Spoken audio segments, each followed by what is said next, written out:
Chapter 938, Pantheon. As the golden light appeared, it returned visibility to the foggy valley. Shi Feng and his team's sudden arrival left Peerless' team speechless. How are they here? This question echoed in everyone's minds. It was an irrefutable fact that they had progressed through the third stage faster and more successful than they had during their previous attempt, yet Shi Feng's team had still managed to get ahead of them. The most infuriating part was that, now that they had aggroed the three bosses, Shi Feng's team could simply head up the mountain and reach Titan City without issues. However, before Peerless and his team could figure out what they should do next, the three bosses charged at them. Three-headed demonic ape king, dark creature, grand lord. Level 45. HP 70,000,000/70,000,000. Two-headed demonic ape, dark creature, great lord. Level 45. HP 30,000,000/30,000,000. Even a team of 1,000 elite players would have no hope against a Grand Lord and two Great Lords, much less a 100-man team. Realizing how grim their situation was, Peerless clenched his jaw and commanded, "Activate the barrier. Everyone else, follow me." 15 players immediately gathered and began to form a magic barrier that trapped the three bosses, preventing the monsters from pursuing the rest of their team. As they did so, Peerless his other members toward Shi Feng. His intentions were obvious. He wanted to drag Shi Feng and his people into the fight, using the opportunity to escape. "Leader, those people are heading towards us. It seems they're trying to drag us down with them." Aqua Rose giggled softly as she watched Peerless' team rush towards them.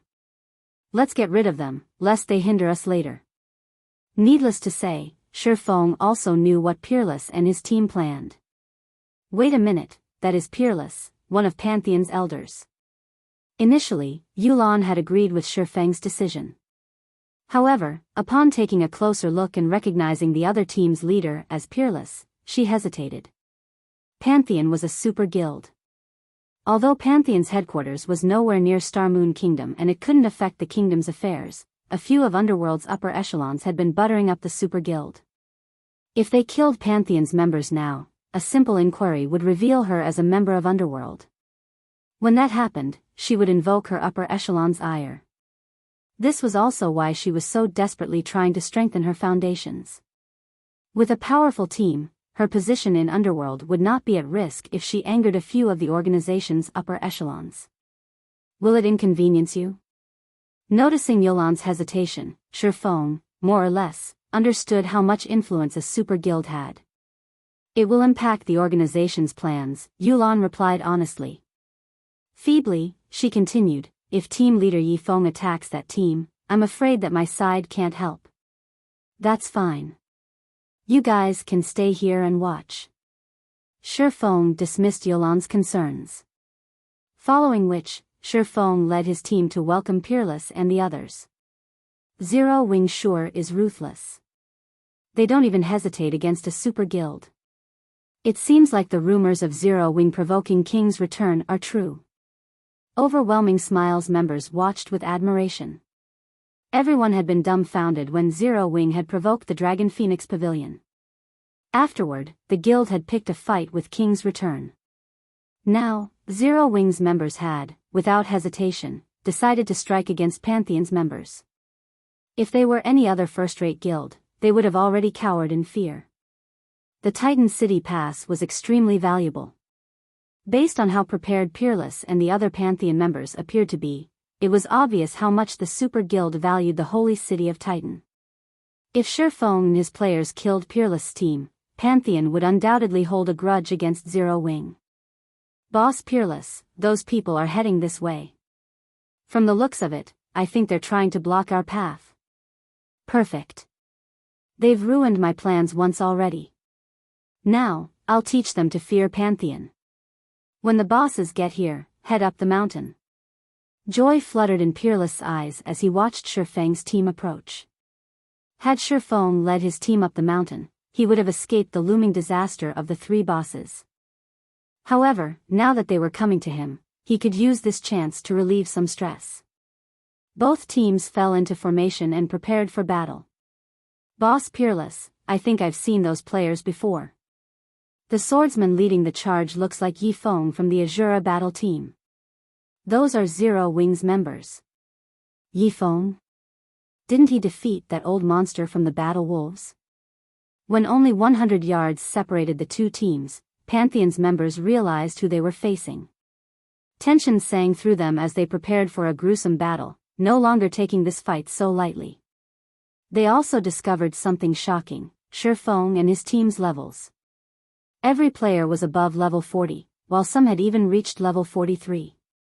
It was impossible to find such a high-level team, even in God's domain's empires. As the teams grew closer. Although Peerless' side had the numerical advantage, his team members' expressions were grim. Previously, as both teams had been too far from each other, they hadn't noticed anything special about Zero Wings' team. However, as they closed the distance, fear began to grip their hearts. Shi Feng, White Knight, Fire Dance, and a few others leading the team, in particular, radiated an even stronger pressure than a lord. Why do they have so many experts? Peerless frowned, shock filling his gaze. Among Zero Wings' 50-man team, at least 9 of them felt threatening. Of the 9, he trembled in fear as the pressure of 4 specific players swept over him. He even began to wonder if he were facing another Super Guild's raid team. Why else would there be so many experts on a single team? I am Peerless, an elder from Pantheon. You must be Elder Yi Feng from Zero Wing, correct? Why don't we work together to defeat the bosses? Peerless shouted his suggestion as he watched Shi Feng. Although he was arrogant, he knew when the odds were against him. His current team stood no chance against Shi Feng's people. If his team were annihilated now, they would lose their 3rd chance of reaching Titan City. There was also no telling when their guild would obtain another pass, either. He did not wish to watch his hard-earned opportunity go to waste over a little squabble. Peerless' suggestion surprised Yulan and Overwhelming Smiles members. Am I hearing things? Pantheon's members are actually suggesting that we cooperate? I have heard that Peerless is a particularly arrogant elder in Pantheon. Not only does he lack respect for guild leaders from first-rate guilds, but he has also insulted them publicly. I must have misheard him. A commotion swept over Overwhelming Smiles members. Super guilds were the virtual gaming world's overlords. Normally, people would do everything they could to gain their favor, yet they rarely expressed goodwill. Suggesting cooperation was even more unlikely. Peerless and the others had already prepared to fight. However, they had suddenly suggested that the two teams work together. Even if news of this spread, no one would believe it. Chapter 939, Unfathomable Zero Wing. Peerless' sudden suggestion had stunned not only Yulan and her group, but it had also surprised Zero Wing's vice leader, Aqua Rose. Aqua Rose had to admit that Peerless' suggestion was tempting. Both Pantheon and Zero Wing's teams would struggle to take down 3 level 45 bosses simultaneously.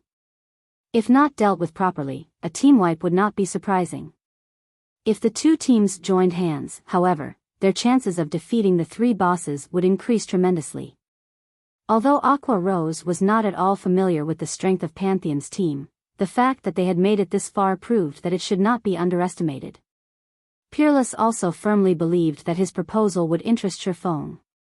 After all, the team's ultimate goal was to enter Titan City. Moreover, more than one team could reach the Holy City as long as they cleared the entrance trial. There was no conflict between them in terms of profit. Moreover, befriending a super guild was far more beneficial than creating a new enemy. However, Shi Feng replied with 3 indifferent words. No, thank you. After responding, Shi Feng swung Killing Ray. Lightning Edge. After reaching Tier 1, Lightning Edge's range had extended to a maximum of 50 yards. The damage spread could envelop over half of Peerless' team. Strike after strike of blue lightning arced towards Pantheon's members. Shi Feng's attributes were already exceptional. Even Kola could only endure a few of his normal attacks. In the blink of an eye, the lifeless bodies of over half of Peerless team members fell to the ground. Even the MTs, who had activated their life-saving skills, had lost their lives. Only those who had been outside of Lightning Edge's attack range and those who possessed skills that provided a brief invulnerability had escaped with their lives. However, these players were only a minority of Peerless' team. After Lightning Edge ended, less than 10 players remained standing on Peerless' side. Lightning Edge was in no way weaker than a boss's team wipe skill. What is he doing? Yulan was flabbergasted. Initially, she had agreed with the proposed cooperation. Not only would this eliminate the possibility of earning Pantheon's ire, but they might also have the chance to form a friendship with the Super Guild. Both she and Zero Wing would benefit greatly from an amicable relationship with Pantheon. Furthermore, their chances of clearing the entrance trial would increase. Yet, Shifeng had rejected the offer. Moreover, he annihilated the majority of Pantheon's members without a second thought. Yulan even began to wonder if Shifeng had some sort of unresolvable grudge against Pantheon. Shifeng's actions had even stunned Aqua Rose. Bloodsucker was gobsmacked as well. No matter what was said or done, these people were still Pantheon members, yet Shifeng had killed them without any hesitation. Shifeng's decisiveness to kill another player even made a dark player like Bloodsucker involuntarily tremble. He was now even more afraid of Shifeng than he was of a bloodthirsty killer such as himself. However, Shifeng did not bother to explain his decision. Or rather, he could not. Only the first team to enter the holy city of Titan would be awarded reputation.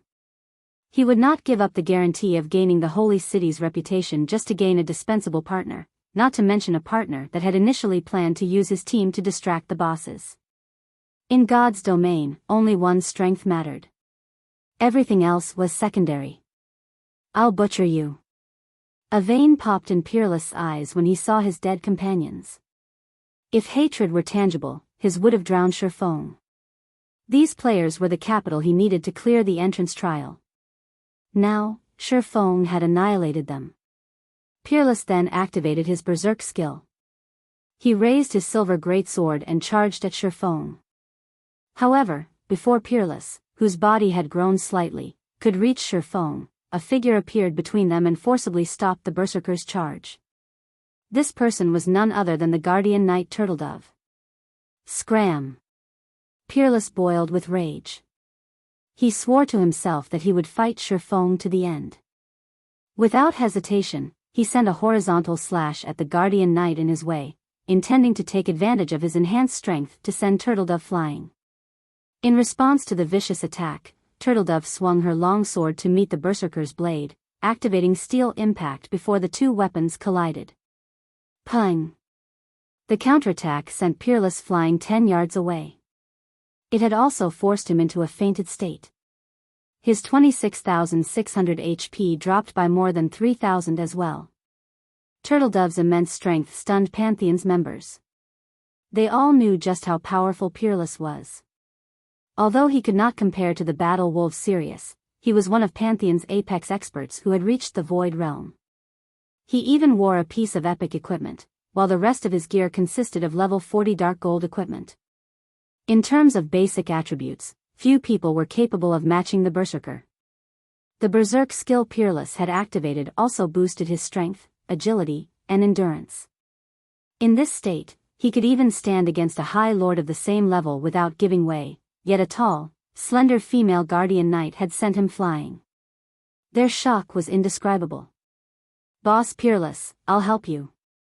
A level 40 burly assassin dashed forward to assist Peerless, who had removed the control effect plaguing him as soon as he had received it. However, before this level 40 assassin could reach the berserker, numerous arrows flew towards him, forcing him to block the attacks. His actions, however, broke his stealth. Isn't that Pantheon's 3 tigers? Why is he here? Yulan was surprised upon seeing the assassin. It seems Pantheon really wants into Titan City. After this incident, Zero Wing and Pantheon will definitely be mortal enemies. The exposed assassin was 3 tigers, an apex expert from Pantheon. He was also the Super Guild's 5th-ranked assassin. His attacks were famed for their violence. Others often called him the manslaughtering tiger. However, the instant the manslaughtering tiger was exposed, he felt death loom over him. Hastily, he used wind steps and threw himself to the ground. Unknown to him, the sharp blade of a short sword had sliced across his back. If not for the brief invulnerability that his skill provided, the blade would have ripped through his body. What is that style of footwork? Even so close, I didn't detect her at all. Three Tigers felt his body grow cold when his gaze fell on Fire Dance, who had appeared behind him suddenly. If not for his ability to exert his five senses to their limits, which allowed him to sense the subtle fluctuations in the air as Fire Dance launched her attack, he would have fallen prey to the female assassin's attack. As expected, my void steps are still rough and crude. Fire Dance inwardly berated herself after Three Tigers dodged her blade. After evading Fire Dance's ambush, Three Tigers discovered an incoming volley. White Knight had fired these arrows and did so from the male assassin's blind spot. As a result, Three Tigers didn't notice them until it was too late. Damn it! Why are there so many experts? Three Tigers instinctively activated Vanish, repelling the arrows and remaining unharmed. He had just been forced to use two of his major life-saving skills in a row. Three Tigers had never experienced a situation like this since he had joined God's domain. However, shortly after Three Tigers vanished, he discovered that he could not move. Before he realized it, pitch-black walls rose from the ground and surrounding him. This attack was none other than Violet Cloud's Black Coffin, and she had timed the spell to activate just after Vanish swung. 3 seconds of invulnerability had ended. Chapter 940, Hell's Gatekeepers. Despite the fact that Three Tigers was a top-tier assassin from a super guild, he could not think of an appropriate response to the seamless combination attack. Only when the Black Coffin began to close did Three Tigers activate a control removal skill. Unfortunately, the half-second delay before he made a decision was more than enough time for Fire Dance to catch up to him, executing Absolute Strike. Suddenly, Fire Dance transformed into a shadowy streak that pierced through the male assassin's body. With little effort, Fire Dance, Violet Cloud, and White Knight had taken out a super guild's top-tier assassin. The surviving Pantheon members were stunned. Three Tigers was in no way weaker than Peerless. The assassin could move about unhindered even against hundreds of elite players and dozens of experts. In a large-scale war, he could even take the enemy commander's life while surrounded by thousands of enemies. Yet, now, the combination attack of three people had killed him almost instantly. Their cooperation is seamless. Without skills that provide invulnerability, there is simply no escaping that attack. Warwolf sighed as he watched this scene play out. The difference between the two teams' experts is massive. Pantheon doesn't have a chance. As a matter of fact, Warwolf knew that, even without Violet Cloud and White Knight, Fire Dance alone could render Three Tigers helpless. Although Fire Dance was an assassin, her attributes were outrageous. Moreover, only MTs could block the female assassin's mystifying attacks with their shields. Other classes had no hope of blocking or dodging her attacks. Their only option was to maintain a distance from the assassin. Letting her get close was the equivalent of welcoming death into their homes. Yulan nodded her agreement with Warwolf's evaluation. While it might seem as if Peerless had an advantage after activating his Berserk skill, Zero Wings people had many of their own, terrifying skills. After all, they had just come from the Titan Library. Yulan also understood just how powerful the skills were in the library's outer and inner areas. Even 5 berserked Peerless clones wouldn't be enough to change this battle's outcome, let alone one. As Yulan was lost in her thoughts, Shifeng joined the battle. The instant Shifeng stepped forward, he vanished. In the blink of an eye, he appeared before Peerless, arcs of blue electricity coursing around his body. He then slashed his blade down on the berserker. Tier 2 Taboo skill, Instant Strike. Die. The instant Shifeng appeared before him, Peerless sensed the swordsman's presence. A grin appeared on his face as he executed Whirlwind Slash. After watching 3 tigers die almost instantly, he had worried that Zero Wings experts would pin him down and defeat him before he had the chance to confront Shifeng. He had never imagined that the detestable swordsman would come to him and without activating a berserk skill. However, before Peerless' great sword could accelerate, a blue streak of light bloomed from Shifeng's hand. In the next moment, a critical damage of -27,684 appeared above Peerless' head, the berserker's HP plummeting to 0. Peerless did not even have a chance to realize what had happened before his vision faded to gray. How is this possible? As Peerless slowly fell to the ground, confusion filled his eyes as he stared at his body. A sword wound had appeared across his chest without his notice. The speed at which Shifeng had drawn his sword had surpassed his perception. When Peerless' body hit the ground, a piece of level 40 dark gold equipment dropped beside him. Shifeng's attack had dumbfounded the remaining Pantheon members. His sword strike had been way too fast. Aside from a gradually fading blue glow, they saw nothing. That strike may have even killed someone with an invulnerability skill before they could deploy it. After Peerless died, Shifeng went after the remaining members, too lazy to pick up the equipment the berserker had dropped. By the time Pantheon's members realized what was going on, Shifeng had darted past them all, and they were already falling to the ground, one after another. Without suspense, Shifeng had killed everyone. Instant Strike was as strong as a Tier 3 skill. Even if they activated berserk skills that doubled their attributes, current players were nothing against this skill. Pick up the loot and prepare to face the monsters. Shifeng commanded upon noticing the 3 bosses breaking free from their distant imprisonment. Although one could clear the entrance trial without defeating the 3-stage bosses, Shifeng had decided that defeating them was necessary. Like the second stage's boss, they might earn an unexpected reward for the first kill of these 3 bosses. As for why he had killed Pantheon's members without a second thought, he had worried that these people would run for the city halfway through the boss battle. Should that have happened, all of the regret in the world wouldn't have given him his Titan City reputation back. Moreover, had they cooperated with Pantheon, they would have had to share the boss's loot equally. Since his team was more than capable of defeating the bosses by themselves, why should they share the bounty? After the 3 bosses had annihilated the Pantheon members that had trapped them, they shifted their gaze toward Shifeng's team. Roaring angrily, the 3 bosses, followed by over 100 4-armed demonic monsters, charged forward. Kola, tank the Ape King. Wumian and Turtledove, separate the other 2 apes. The farther, the better. The rest of the MTs will pin the demonic monsters down. Don't let them get away. Everyone else, kill the demonic monsters first. Shifeng shouted. These bosses' powerful auras didn't affect him in the slightest. The team immediately did as Shifeng had ordered. Yulan cast Angel's Blessing, increasing everyone's attributes slightly and decreasing the damage they received. Shifeng also summoned the demonic Flame Tiger and had it cast Battle Roar and Darkness Blessing, increasing everyone's attributes by an additional 10% and reducing the damage they took by another 20%. The team also received a 100-point boost to their magic resistance.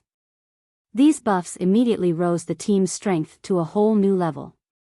When Kola was within range, he executed Justice Bash and attracted the 3-headed demonic ape king's attention. Yi Wumian and Turtledove lured the 2-headed demonic apes away from each other as well. However, the demonic apes had absurdly high strength. This was especially true for the Ape King. Although the Grand Lord was not an archaic species, it still dealt over -10,000 damage to Kola despite the Guardian Knight's multiple damage reduction buffs. As for Yi Wumian and Turtledove, they each took over -6,000 damage when the Great Lords hit them. Generally, players who had reached the 3rd stage avoided fighting the 3 demonic apes. After all, like the 2nd stage's King of Corrosion, killing them wasn't necessary to clear the entrance trial. Teams were simply not willing to take this risk. Moreover, in the past, the 3 demonic apes had been known as Hell's Gatekeepers. Most teams that had reached this far would avoid them as much as possible. This was due to the 3 demonic apes' special ability. In reality, the 3 demonic apes were actually of one body. Although they were neither ferocious beasts nor archaic species, they were still a nightmare for players. When one demonic ape died, its strength would transfer to the remaining demonic apes. When only one demonic ape remained, the gates of hell would truly open. No team could survive the boss's devastating power. Even if Shifeng activated twofold Berserk, he could do nothing about his impending death. Hence, the only way to defeat the three-stage bosses was to kill them simultaneously. If the last demonic ape even had 1% HP remaining, it would massacre the entire team. However, a team needed powerful MTs, and healers in particular, if they wanted to kill all three demonic apes at the same time. From time to time, the three demonic apes used an AoE skill. Every player on the team would lose HP when they did. These moments would put the team's healers to the test. If too many members died, it would wound their overall damage output. All three demonic apes possessed extremely high HP, so their battle recoveries were not to be trifled with. If the team could not maintain their damage above a certain threshold, a team wipe was inevitable. If not for Violet Cloud's new AoE healing spell, Shifeng would not have dared to fight the three demonic apes. As the battle raged, time passed quickly. By the time everyone finished dealing with the four-armed demonic monsters, Kola was close to succumbing to the Ape King's might. Although the Guardian Knight could easily deal with the Ape King's ordinary attacks, his roughly 30,000 HP would drop to just over 10,000 when the Grand Lord used its War Stomp. The skill also forced him into a fainted state. If not for a powerful healer like Violet Cloud, the Ape King's next hit would have likely killed him. As Kola wavered, the rest of the team worried. If he died, it would not be long before the rest of them followed him to the grave. As expected, this will be a tough fight without Berserk skills. Shifeng felt somewhat powerless. Previously, to deal with the King of Corrosion, their team had nearly exhausted their Berserk skills. Now, the skills were still on cooldown. Fire, it's up to you now. Leave it to me, Fire Dance said as she playfully licked her lips. She had long since grown impatient and was incredibly eager to test the new Tier 3 Surekill skill she had learned in the Titan Library. Chapter 941, Complete State. Suddenly, the three-dead demonic ape king roared and stomped the ground violently. Boom! The ground shattered instantly, a shockwave spreading from the Grand Lord. Kola currently had less than 20,000 HP. Not wanting to risk his life, he activated Protection Blessing to reduce the AoE skill's damage.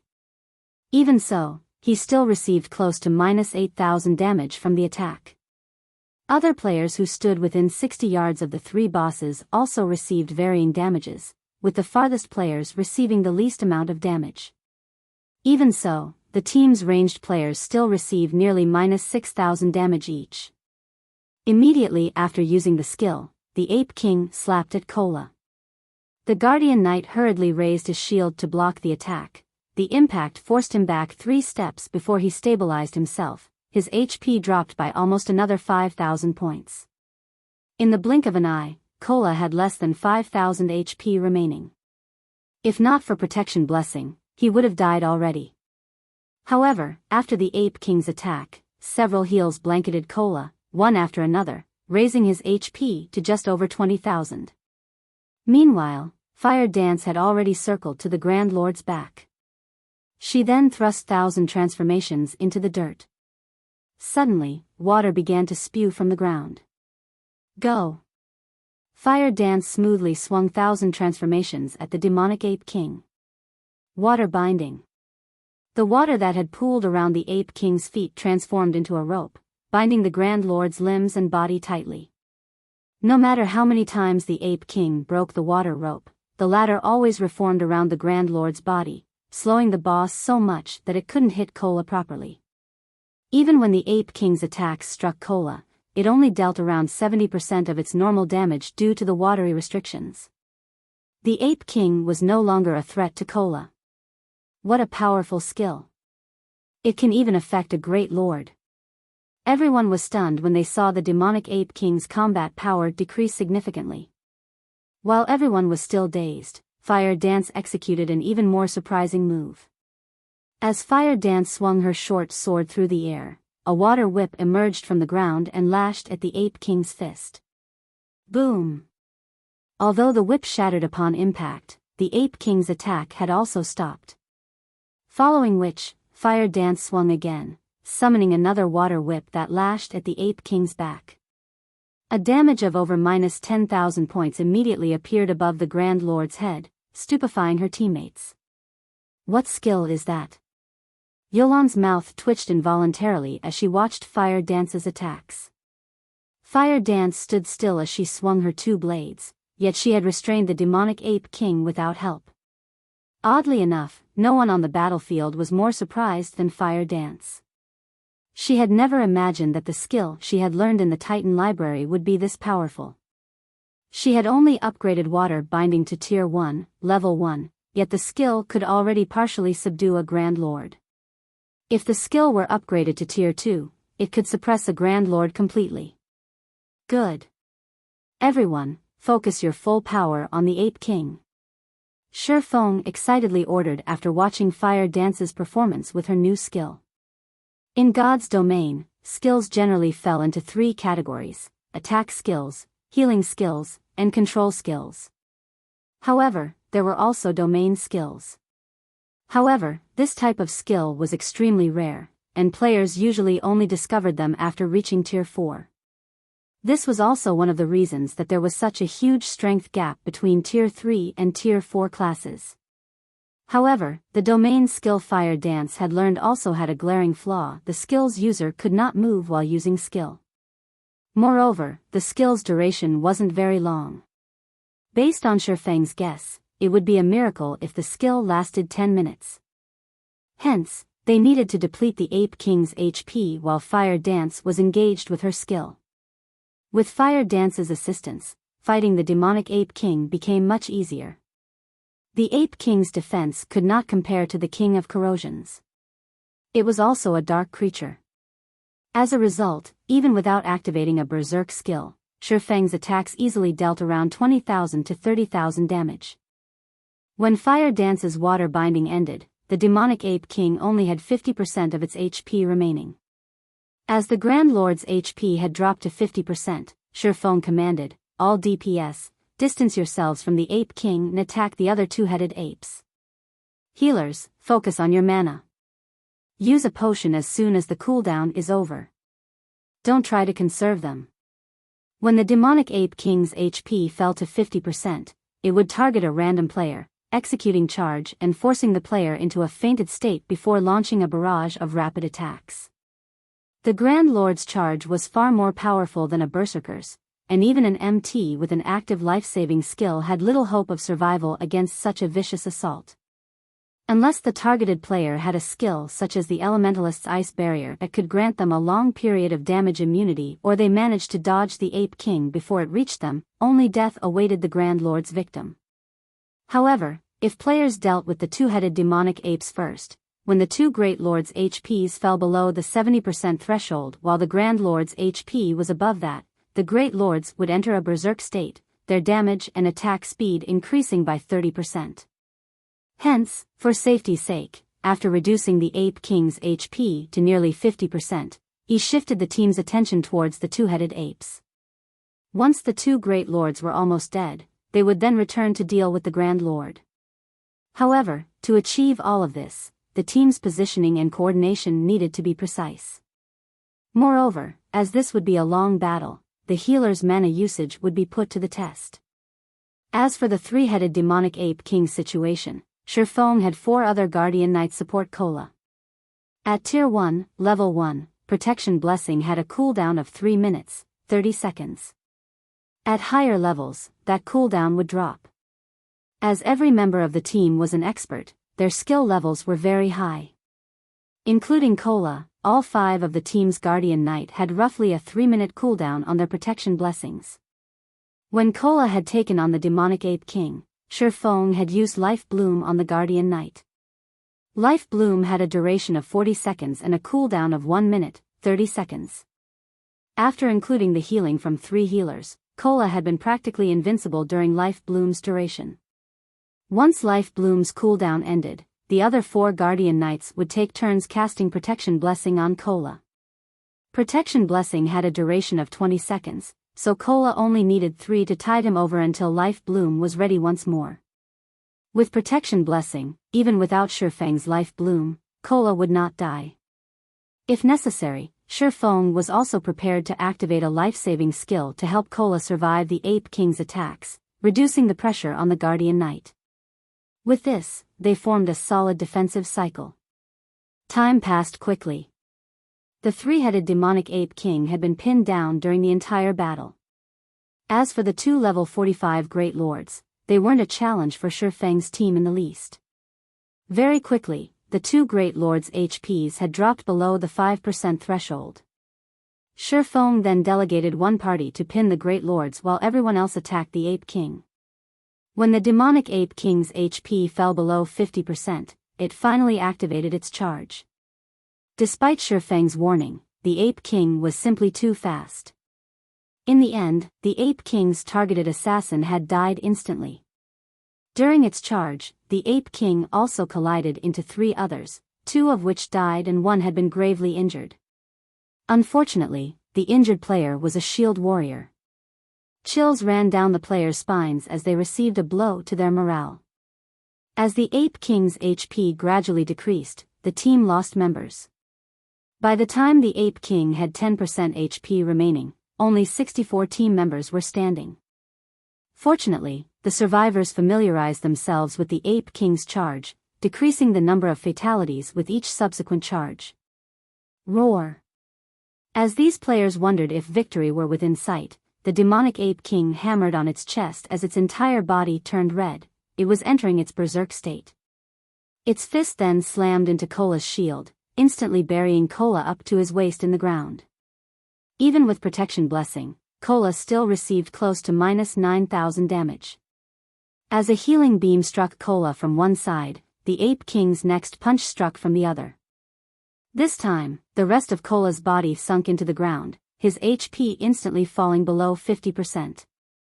As everyone thought that the Ape King would punch Cola again, the Grand Lord swung its arms at the nearby players. Immediately, several players transformed into streaks of white light and disappeared. The Ape King's strength left the players dumbfounded. The boss doesn't have a lot of HP left. Give it everything you've got. Blackie, cast Guardian of Light on Cola. Shifeng hurriedly shouted. After saying so, Shifeng activated Heavenly Dragon's power and Thunder God's descent before attacking the Ape King with everything he had. Fire Dance also used illusory power. At this moment, the team went into a frenzy as they desperately fought to kill the demonic Ape King. Many also began to hurl powerful magic scrolls at the Grand Lord. 7%. 5%. 3%. As the Ape King's HP decreased, the team dwindled. Very quickly, only 40 or so players remained standing. When the Grand Lord's HP fell below 1%, the team finished off the 2 Great Lords. However, even with less than 300,000 HP, the demonic Ape Kings might rain despair over the team. Even with Dragon Scale body activated, the Ape King still killed Cola. Kill it. Shifeng used Flame Burst. However, in its complete state, the demonic Ape King's defense was too high. Both Shifeng and his doppelganger had only managed to deal a total of 120,000 damage. When the Ape King only had 100,000 HP remaining, there were less than 20 survivors. However, the most their attacks dealt was around -1,000 damage, with a majority of them only dealing hundreds of damage. The Ape King's last 100,000 HP felt like an insurmountable wall. When the Grand Lord only had 50,000 HP, only 10 players were still alive. Even White Knight was beginning to lose hope. Suddenly, the Ape King's gaze fell onto Shifeng. Without hesitation, Shifeng activated the aura of Earth's activatable skill, Absolute Defense. The Ape King's sudden punch sent Shifeng flying over 30 yards away. Even Shifeng shuddered when he felt the Grand Lord's tremendous strength.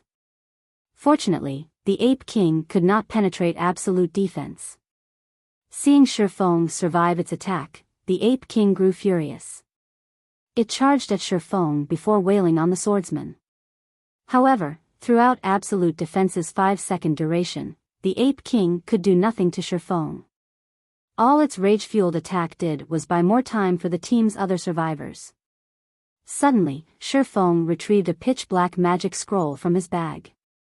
Sensing the horrific mana radiating from the ancient scroll, the Ape King shrunk back in fear, panic shining in its eyes. It seems that I will have to use this after all. Reluctance flashed in Shifeng's eyes as he looked at the black scroll. He had obtained this from the epic treasure chest he got from Phoenix Rain. He had spent a lot of mana stones to open that epic chest, yet it had only contained 2 items. Among them, one had been the black scroll in his hands.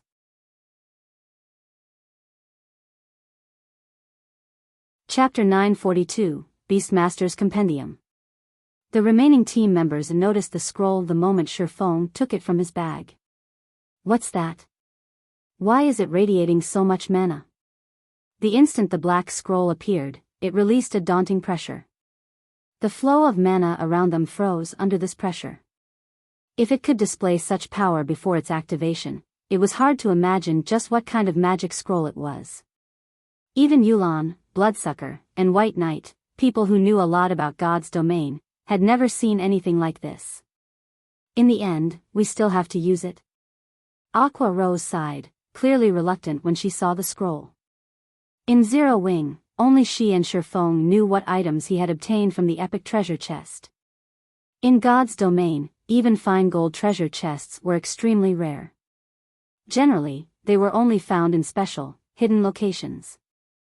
As for dark gold treasure chests, it was unlikely for a player to stumble across one even in the most resource-rich hidden locations or ruins. Hence, one could just imagine how precious an epic treasure chest was. A magic scroll from an epic treasure chest would be just as extraordinary. Currently, the strongest known magic scrolls in God's domain were Tier 3 magic scrolls. However, the scroll in Shifeng's hands was a Tier 4 magic scroll. However, this scroll was not why Shifeng kept the epic treasure chest and the items he had obtained from it a secret. Rather, he had done so due to the other item the treasure chest had given him. The Beastmaster's Compendium. Although it was an ordinary parchment book, every guild dreamed of having their own. As guild players reached higher levels, their need for mounts would also increase by the day. Hence, the guild mount's importance was self-evident. However, nurturing guild mounts was more important. Common mounts could not satisfy the members of the various large guilds, yet upgrading a common guild mount was far from easy. Even if the base mount were a 5-star mount, players only had a 70% chance of upgrading it from common to bronze rank, a 30% chance to upgrade it to mysterious iron rank, and a 3% chance to upgrade it to secret silver rank. If the mount a guild captured was a 3-star mount or below, its upgrade chances were even lower. However, with the Beastmaster's Compendium, guilds could craft medicine that increased the promotion success rates. Moreover, the boost was quite high.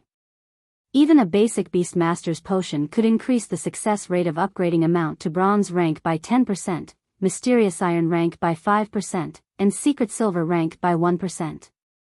If others knew that Zero Wing possessed the Beastmaster's Compendium, every guild in God's domain would target them. Furthermore, to produce the basic Beastmaster's potion, one needed to become a master alchemist at the very least. Hence, they needed to keep the compendium a secret. When Aqua Rose had seen the Beastmaster's Compendium, she had been utterly stupefied. If Phoenix Rain had known that the epic treasure chest she had given away had not contained epic weapons or equipment, but the Beastmaster's Compendium instead, she would have even been content to wait 6 months before she could open it. After a pause, the demonic Ape King started to hammer its fists at Shifeng in fear, the powerful impacts forming large crater that was 8 meters deep and 40 meters across. Because of this, the team's survivors were forced to attack the Grand Lord from a distance. It's no wonder why so many teams called it Hell's Gatekeeper. With this horrific strength, even a team of Tier 2 players wouldn't defeat it, Shifeng muttered to himself, smiling bitterly. However, no matter how hard the Ape King struggled, it was for naught. Shifeng only needed 1 second to activate the Tier 4 magic scroll, and absolute defense would last for another 2 seconds. The Ape King could not stop Shifeng. Shifeng unfurled the scroll and began to chant the recorded incantation. Immediately, everything within 300 yards of Shifeng froze. Aqua Rose and the others, who stood some distance away, couldn't move at all. Only the demonic Ape King could move. However, the instant the Grand Lord saw Shifeng unfurl the magic scroll, it turned and fled. Yulan and her companions were flabbergasted. A powerful monster like the demonic Ape King was actually running away from a magic scroll. No one would ever believe this. You want to escape? Shifeng chuckled at the demonic Ape King, who was already 30 yards away from him. Can you get away, though? With Shifeng at the spell's epicenter, black fog rose from the ground across 300 yards in every direction. The fog then flowed into every body in the area. As Aqua Rose and the others were allies, they did not feel affected by the black fog. However, as if it had been submerged in a muddy swamp, the fleeing Ape King slowed rapidly until it eventually stopped. No matter how hard it struggled, it could not move an inch. In the next moment, the black fog formed ropes that bound the Grand Lord's limbs and body. Isn't this the domain skill that I used earlier? When Fire Dance saw the familiar ropes, her water binding skill came to mind. Only, water binding was significantly weaker than this black fog. Moreover, Shifeng could move the black fog as he wished. The Tier 4 domain skill Dark Madness is superb. Shifeng controlled the black fog as if it were an extension of himself. In the past, one such Tier 4 domain skill had been precisely the reason he had been forced to let a Tier 4 NPC rob him. Of course, not every Tier 4 class had a domain skill. However, any player, NPC, or monster that managed to grasp one would undoubtedly stand at the peak among Tier 4 classes. Let's test out its power. After activating Divine Providence, Shifeng waved his hand at the demonic Ape King. Suddenly, 4 black whips appeared around the demonic Ape King. The whips then proceeded to batter the Ape King. The restrained Grand Lord couldn't defend itself against these whips at all. When the first whip struck the Ape King's tough hide, the Grand Lord's skin spit, revealing flesh. The Ape King cried in agony as a damage of over -30,000 appeared above its head. Before the third whip landed, the demonic Ape King's HP dropped to 0, its body falling lifelessly to the ground. So strong. That skill is terrifying. Yulan and the others gaped at the fallen Ape King. Even Bloodsucker and White Knight, who had fought through many large battles, were shocked. Their attacks had only dealt around -1,000 damage. Moreover, that was the damage of a critical hit. However, one black fog whip had dealt over -30,000 damage with a single strike. After the demonic Ape King died, the survivors' levels soared. Shifeng and his companions rose to level 44 on the spot, with some even closing in on level 45. The demonic Ape King had provided far more EXP than the King of Corrosion. However, the remaining team members were far more interested in the demonic Ape King's loot. Despite Shifeng's divine providence, the demonic Ape King had dropped fewer items than the King of Corrosion. In total, the Grand Lord had only dropped 5 items and some gold coins.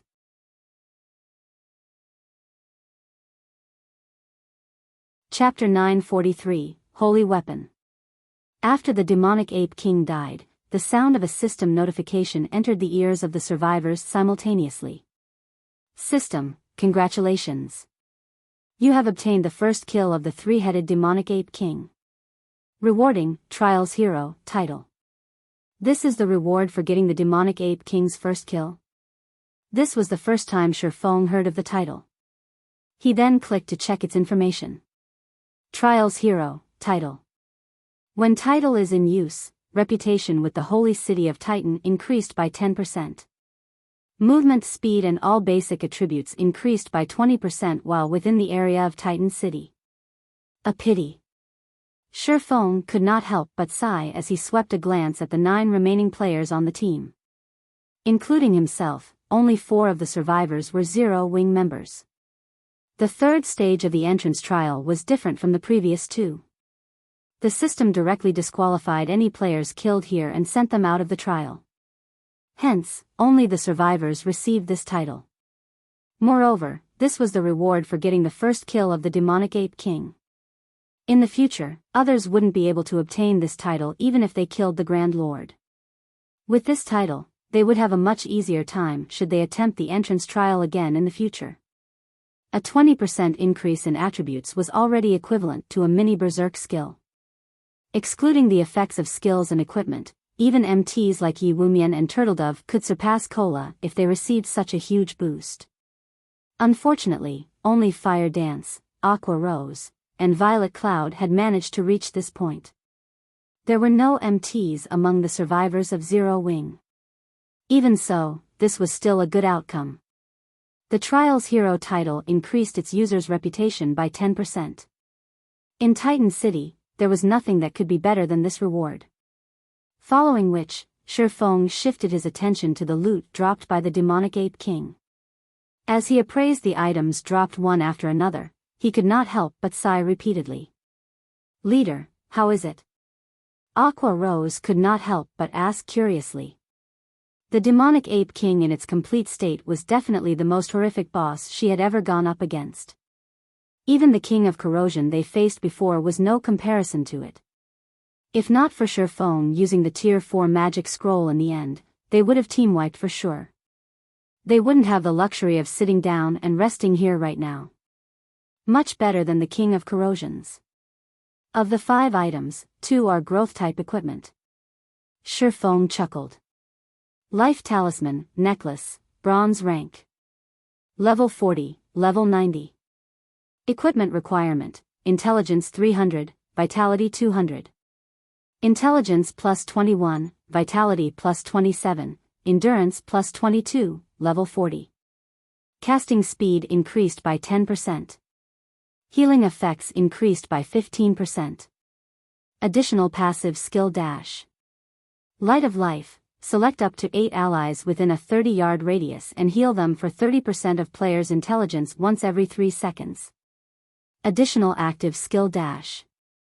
Life Connection. Select up to 5 allies, connecting and sharing their HPs, life-connected targets receive a 20% increase in healing effects. Duration, 30 seconds. Cooldown, 5 minutes. A possession of the Life Priest Irene, the Life Talisman was made using the Stone of Life, which formed from the tears of the Goddess of Life. The Life Talisman contains immense life force. However, due to contamination by the power of darkness, it is greatly weakened. A large amount of magic crystals and EXP is needed to purify it. Can be purified 5 times. The first purification requires 200 magic crystals and 300 million EXP. Crimson Moon, Great Sword, Bronze rank. Level 40, Level 100. Equipment requirement, Strength 600, Agility 400. Attack power plus 975, Level 40. Strength plus 102, Endurance plus 36. Ignore levels plus 5. When attacking, has a 30% chance to trigger Boiling Blood, increasing Strength attribute by 500 points for 10 seconds, and a 15% chance to cause 200% damage. Additional passive skill dash. Blood Domain, within a radius of 30 yards. The presence of any creatures with less than 50% HP will increase wielder's strength by 100%. One of Titan City's 31 holy weapons, its strength has been greatly weakened due to battle damage. Fortunately, the holy weapon's core remains intact. A large amount of magic crystals and EXP is needed to repair it. Can be repaired 5 times. The first repair requires 1,000 magic crystals and 500 million EXP. Everyone gasped upon reading the statistics of the items. Both pieces of growth-type equipment were clearly far from ordinary, particularly the Great Sword, Crimson Moon. Despite being only bronze rank, the strength attribute it provided surpassed even that of epic weapons. Crimson Moon was an entirely strength-oriented weapon made purely with destruction in mind. Strength-wise, not even Shifeng's killing ray could compete with Crimson Moon. Most likely, only Fire Dance's 1,000 transformations was superior to it. However, the former was a fragmented legendary weapon, while the latter was currently still a bronze weapon. While these two items were indeed shocking, what truly grabbed Shifeng's attention was a dilapidated crimson crystal ball. Despite its appearance, the crystal radiated faint divine might. Everything in the displayed information of the item was listed as unknown. The result was the same even after Shifeng used omniscient eyes. However, Shifeng knew what exactly this crystal was. This was no longer his first time to encounter such an item. God Crystal. This was something even a Tier 4 Sky Knight had died trying to obtain. It was simply not an item that ordinary mortals could control. If not for the God Crystal being damaged, causing it to lose most of its power, he wouldn't even be able to touch the crystal right now. Shifeng had never imagined that he would encounter yet another God Crystal. The last time the blue crystal ball devoured a God Crystal, it had transformed into the legendary ranked Holy Grail. However, as the Holy Grail had been destroyed by the God of War, it was still in a damaged state right now. Even so, it was still a legendary item. The power it possessed was not something that a fragmented legendary item could compare to. One could see just how amazing a legendary item was from the fact that the current Holy Grail could upgrade an item up to a maximum of fragmented legendary rank. If he obtained this God Crystal, he would be able to repair the Holy Grail further. Obtaining growth-type equipment or an epic item would pale in comparison to being able to upgrade the power of a legendary item. The other two items that dropped, aside from the two pieces of growth-type equipment and the God Crystal, were extraordinary as well. One was a secret silver-ranked summoning flute, while the other was a Tier 3 summoning scroll. Currently, even bronze mounts were extremely rare in God's domain, not to mention secret silver mounts. The latter was most likely much more valuable than even an epic item. As for the Tier 3 summoning scroll, even super guilds would only have a few of these things. Its rarity was even greater than epic items. There are a total of 5 items. It won't be possible to split them equally. How about we bid for the last item? Shifeng suggested to Yulan. Every single one of the 5 items was extremely valuable to a guild. It was natural for neither side to be willing to let the other side get an additional item. Hence, bidding for the last item would be the fairest solution. No need. If not for team leader Yifeng using that precious magic scroll this time, we wouldn't have been able to defeat the Ape King. I'll let you choose 3 items first. Our side will be fine with taking the rest. Yulan shook her head, rejecting Shifeng's goodwill. After witnessing Zero Wing's strength, she put much more importance to forming a friendly relationship with Zero Wing than to gaining these items.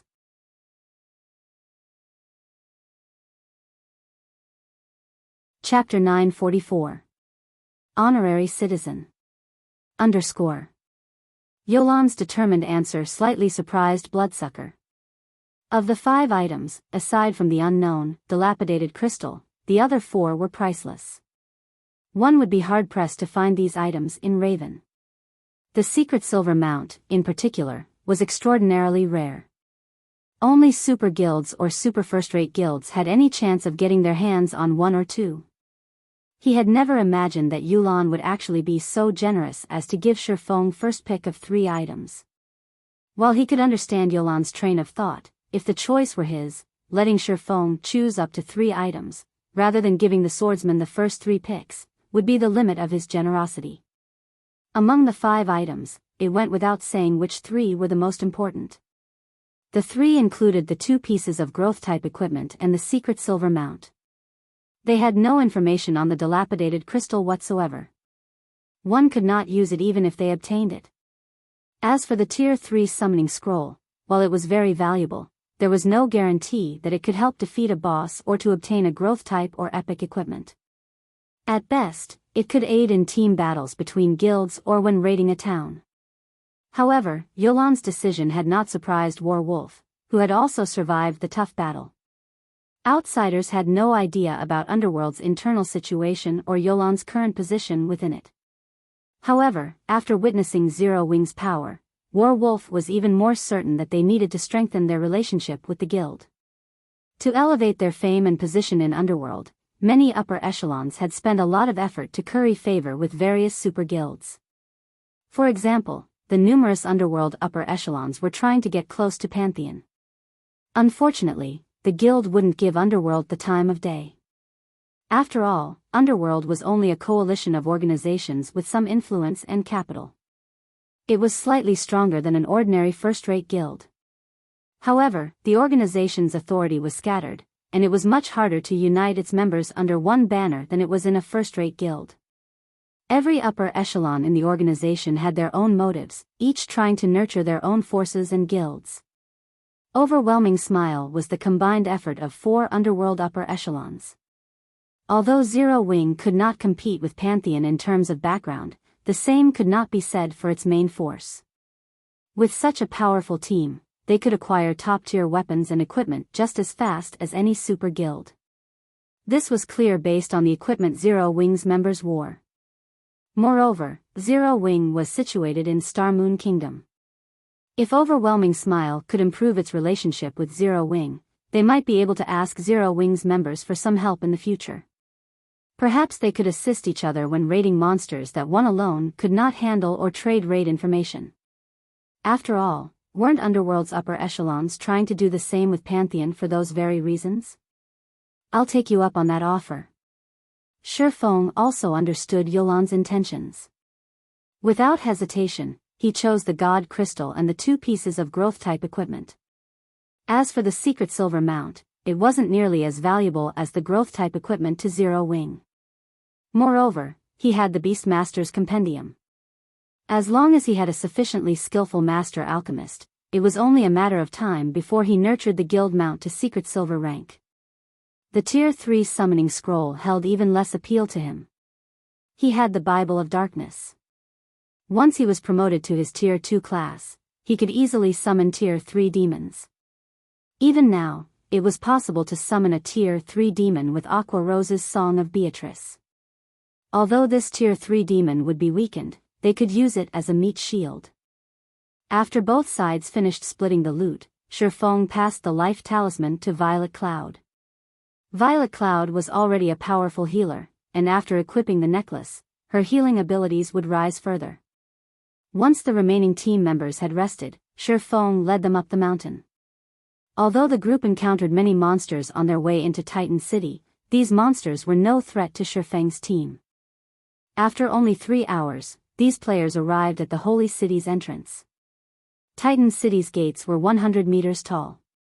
The surrounding walls climbed to 300 meters. When Shifeng's group arrived before the city's entrance, they looked like ants. Many divine runes had been engraved into the massive steel gates. When Shifeng stepped within 500 yards of the gates, he felt an immense pressure wash over him. It felt as if these gates were the jaws of a gigantic monster. Clouds drifted above the city. However, these clouds were not ordinary, rather, they consisted of mana. One could imagine just how dense the mana was in the holy city of Titan. The instant Shifeng's group arrived before the gates, one of the 2 200-meter-tall Titan statues standing guard on either side moved. Outsiders, congratulations on reaching the holy city of Titan. For clearing the entrance trial, you will be awarded 100 entrance tokens. You may use these entrance tokens to teleport to Titan City's teleportation hall without undergoing a trial. Every token will grant you 3 days in Titan City. Use them well. After the Titan statue had spoken, it waved its arm and formed 100 black iron tokens before Shifeng and the others. If you wish to enter the city now, you may do so using teleportation array to the side without expending an entrance token. After the Titan statue fell silent, the team members heard the sound of 2 system notifications. System, congratulations. For being the first team to clear the entrance trial, you have been awarded 110 Titan City reputation points. System, congratulations.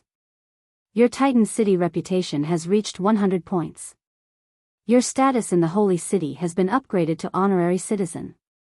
You will now receive the benefits of an Honorary Citizen while in the Holy City. You may now stay up to 5 days with each visit to the Holy City. Why is there a time limit when in Titan City? Yulan frowned. Originally, she had thought that, once she gained the slots to enter the city, her lifestyle players could remain in the city until they became advanced forgers or alchemists. She had not realized that each token only had a duration of 3 short days. It was impossible for an intermediate forger or alchemist to reach advanced rank within such a brief time. This meant that each intermediate lifestyle player would need multiple tokens to reach advanced rank. She had never expected this development. Let's head inside and take a look for now, Shifeng suggested. The revelation had not surprised him. Yulan and the others had simply hoped for too much. They had thought that, by obtaining the entrance slots to Titan City, they could nurture a small army of advanced lifestyle players without a care in the world. God's domain wasn't that nice.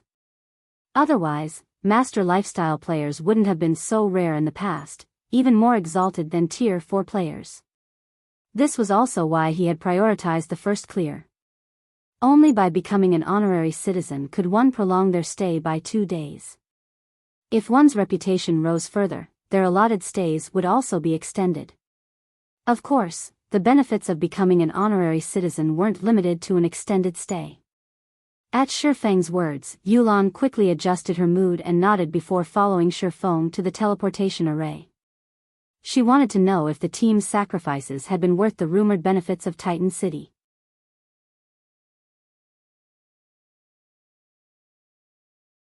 Chapter 945, Holy Land of Players. _ The holy city of Titan was not like other cities. As soon as Shifeng and the others emerged from the teleportation hall, they were stunned by what they saw. Buildings that were hundreds of meters tall had been erected all over the city, looking very much like a modern city. Various lifestyle NPCs roamed about the streets. In God's Domain's NPC cities, players did not often encounter master lifestyle NPCs. Here, however, it was hard not to. Yet, the mana density was the most shocking aspect of the city. Just by standing on the street, everyone felt an indescribable serenity. Their minds were astonishingly clear. This is a fantastic place to rest. This is a perfect place to relax and unwind after an exhausting day in the real world, Aqua Rose muttered to herself as she inhaled the pleasant air. Even a dark player like Bloodsucker found himself nodding in agreement. Alright, snap out of it. Let's investigate the Lifestyle Association first, Shifeng said, chuckling at his companion's reactions. In the past, many people had dreamed of vacationing in Titan City. Unfortunately, very few could afford such a luxury. Following which, the team rode an advanced horse carriage and headed for Titan City's Lifestyle Association. There were 3 buildings that stood out in Titan City, and one was the Lifestyle Association's floating island. Titan City's 10 saints had created this special island and suspended it above the city's western area. Players could take the floating elevator in the spire to reach the island. When Yulan and the others saw the massive island above the 400-meter-tall spire, they fell silent. Yulan had initially assumed that the Lifestyle Association in Titan City would only be slightly better than those in Kingdom's and Empire's capital cities. Now, however, it would seem that there were more differences than she had thought. Calling this lifestyle association the Holy Land for lifestyle players was an exaggeration. Shifeng could not help but smile at Yulan's shock. In the past, even Grandmaster lifestyle players had dreamed of visiting the holy city of Titan, and not without reason. Upon entering the spire, Yulan immediately approached an NPC to inquire about this place. Hello, miss. How may I help you today? The metal robot, which stood over 3 meters tall, asked from behind the front desk. I wish to rent a workshop. Can you give me an introduction? Yulan asked. Immediately, the front desk robot began to explain the various workshops available. However, the NPC robot's introduction was very brief. It conveyed far less information than what Shifeng knew. Even so, it was shocking enough the first time players heard it. The Lifestyle Association was divided into 3 areas, namely the lower layer, the middle layer, and the upper layer. The lower layer referred to the spire area. Workshops ranging from basic to special rank were found there. However, unlike the workshops in other NPC cities, the mana density in these was much higher. The special workshop here was even superior to the basic meditation room in 3-star shops. Of course, its rental was very expensive. Renting an advanced workshop for 1 day cost 10 gold, while special workshops cost 25 gold per day. This was an astronomical amount to ordinary lifestyle players. Meanwhile, the middle layer referred to the ordinary buildings on the floating island. The island had various research rooms, ranging from basic to advanced rank, but not limited. Research rooms were different from workshops in which they stored large amounts of data that players could use to research and invent their own designs. It was commonly known that, to reach the rank of master, lifestyle players needed to create their own items. Moreover, they needed to create relatively high-ranking items. This was far more difficult than producing an item from an existing design. With these research room, advanced lifestyle players would have a much higher chance of becoming a master lifestyle player. It was also precisely this reason that the Holy City of Titan had been known as the Holy Land for lifestyle players. In the past, countless lifestyle players had spent hundreds of gold to get a slot into the Holy City. However, no guild would be foolish enough to sell their slots. Only those top-class adventurer teams would sell entrance tokens. However, the various guilds normally bought these tokens. Independent lifestyle players had no hope of obtaining their own. Of course, with such high benefits, the research room's rent wasn't cheap. A basic research room alone cost 200 gold per day, though players of any status could rent one. As for the intermediate research rooms, each cost 500 gold per day. Moreover, one needed to be an honorary citizen to rent these rooms. Furthermore, loaning the room to others was forbidden. At advanced rank, the research room cost 1,200 gold per day. Only Titan City's nobles were allowed access to these rooms. This was one of the reasons that Shifeng had been desperate for the Holy City's reputation points. Without sufficient reputation, he couldn't rent an advanced research room regardless of how much money he had. In reality, even without the reputation requirement, the rental cost was enough to deter most guilds at this stage of the game. However, if one calculated the cost carefully, they would realize how inexpensive the rooms were. If a guild nurtured a master lifestyle player as a result of renting one of these extortionate research rooms, that player could bring the guild far more profit than the rental costs. Above the middle layer area was the sacred tower in the island center. Only players who were major nobles in Titan City were allowed to enter the tower. As far as Shifeng knew, the players that had access to the sacred tower had been as rare as a phoenix's feather in the past. Most of them had been Grandmaster lifestyle players, standing at the peak of God's domain's lifestyle players. As for what the sacred tower contained, even Shifeng didn't know. As the NPC robot introduced the Lifestyle Association's various benefits, everyone, except for Shifeng, gasped. NPCs are really skilled thieves. Even Bloodsucker and White Knight, people who had paid no attention to lifestyle classes, were shocked by the research room's prices. Renting an advanced research room for a day cost as much as an epic item. Even super guilds couldn't afford this. Yulan paled upon hearing the NPC robot's explanation. Even the workshop's rent was astonishing. If she calculated the cost of nurturing 20 lifestyle players, each person could spend 6 days in Titan City. If she allowed all 20 to use special workshops, the rent alone would cost 3,000 gold. After factoring in the material costs, the total would even endanger a first-rate guild. Furthermore, she would have to use her own money, and there was still no guarantee that all 20 players would reach advanced rank within those 6 days.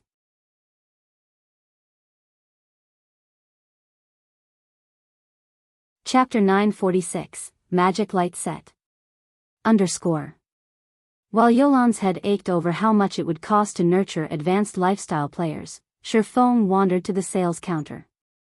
Aside from renting workshops, lifestyle associations also sold designs and recipes for the various lifestyle classes. Titan City's Lifestyle Association was no exception. Moreover, Compared to the other lifestyle associations in kingdoms and empires, Titan City's designs were more valuable. Reaching Titan City was not easy. By focusing her attention on nurturing advanced lifestyle players, Yulan missed Titan City's true value. Like Blackwing City, Titan City sold many exclusive items. One could say that these items were Titan City's specialties. However, players needed to explore to learn more. "Sir, how may I help you?" the NPC robot standing behind the counter asked. "I wish to purchase forging designs," Shifeng stated. "Understood. Here is the information you've requested," the NPC robot responded before passing Shifeng a list.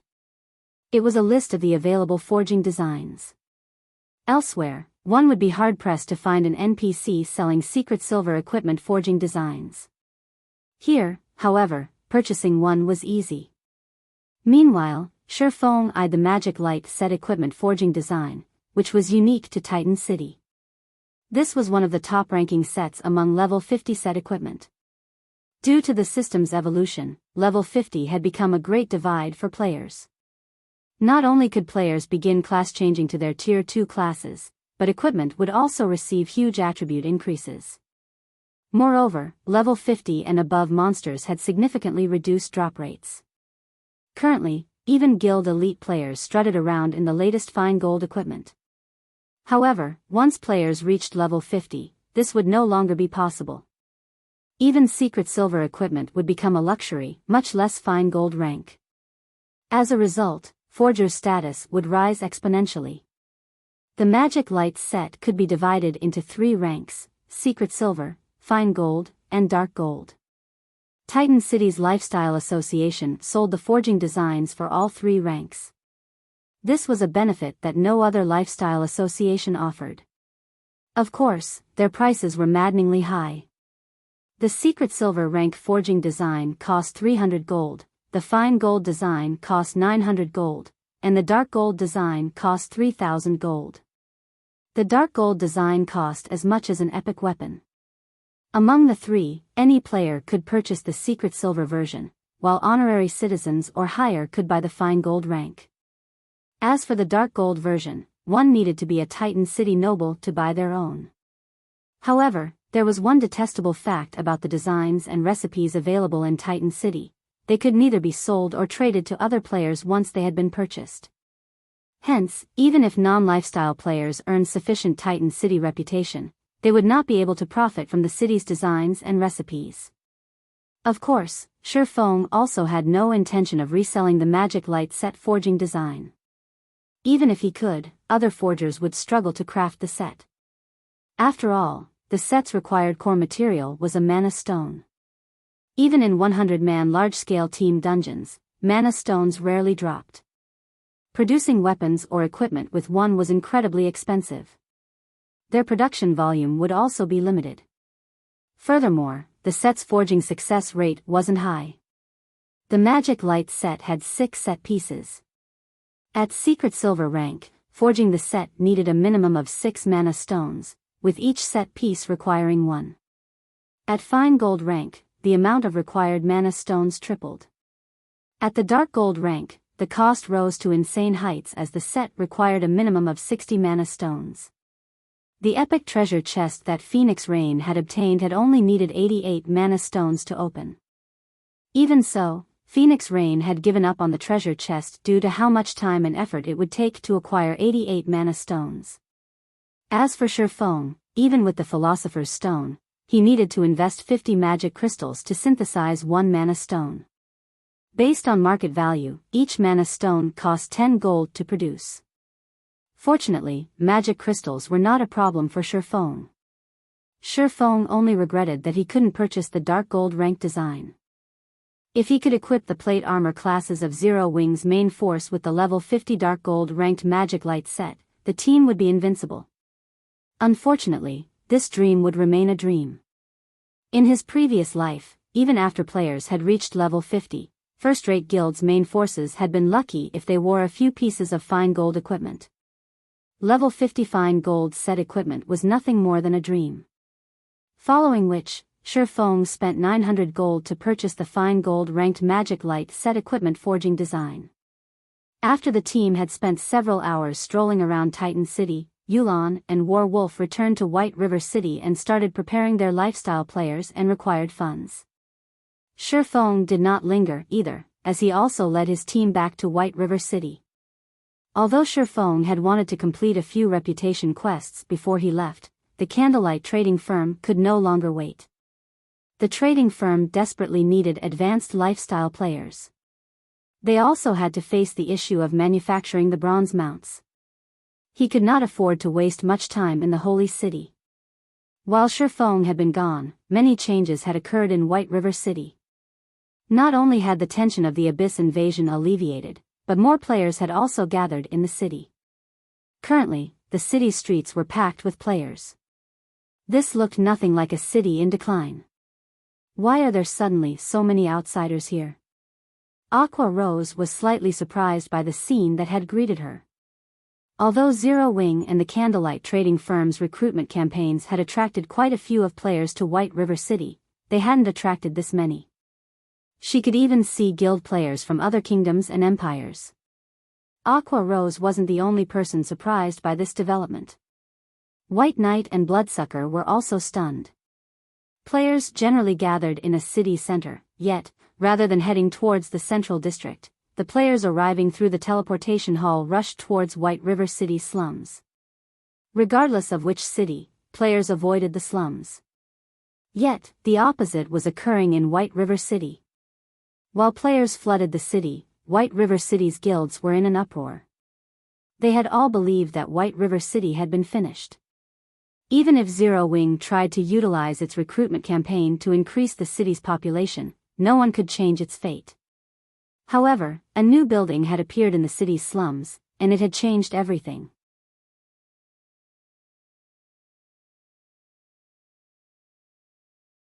Chapter 947, Mysterious Shop.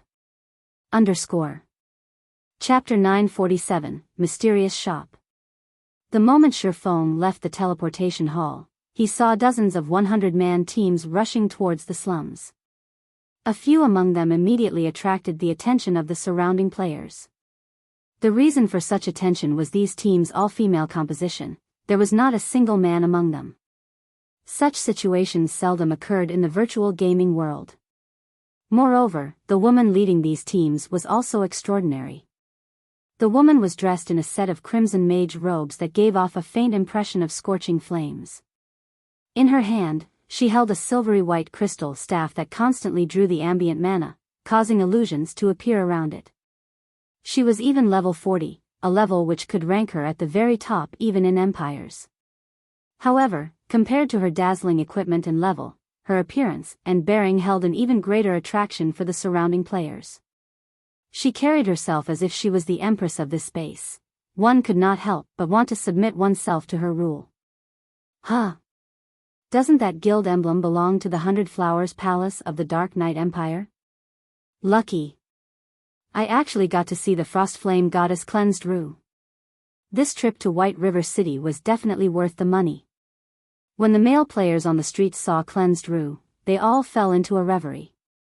The title of Frostflame Goddess was not one that Cleansed Rue had long possessed.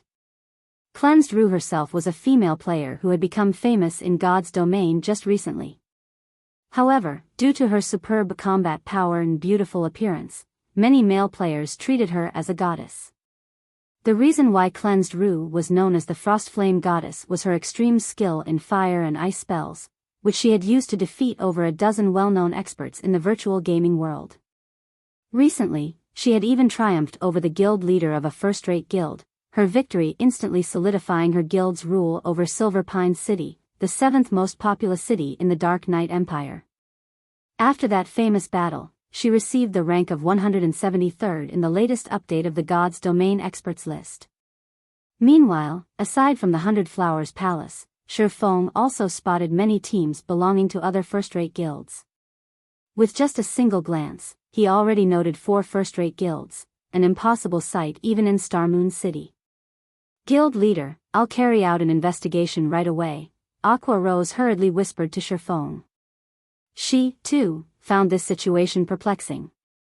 She was prepared to head to the slums personally to find out just what was capable of attracting the interest of so many large guilds. No need, Shi Feng said, shaking his head. But, there are so many guilds coming here. Aqua Rose was somewhat surprised that Shi Feng would actually have so little interest in such a huge incident. All of this is part of my plan.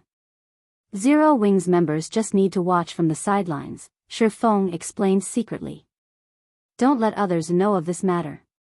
Before he headed to Titan City, he had sent Melancholic Smile to purchase some lands in the slums on the sly. The guilds and players in White River City paid practically no attention to the city's slums, and nearly all of the lands there were still ownerless.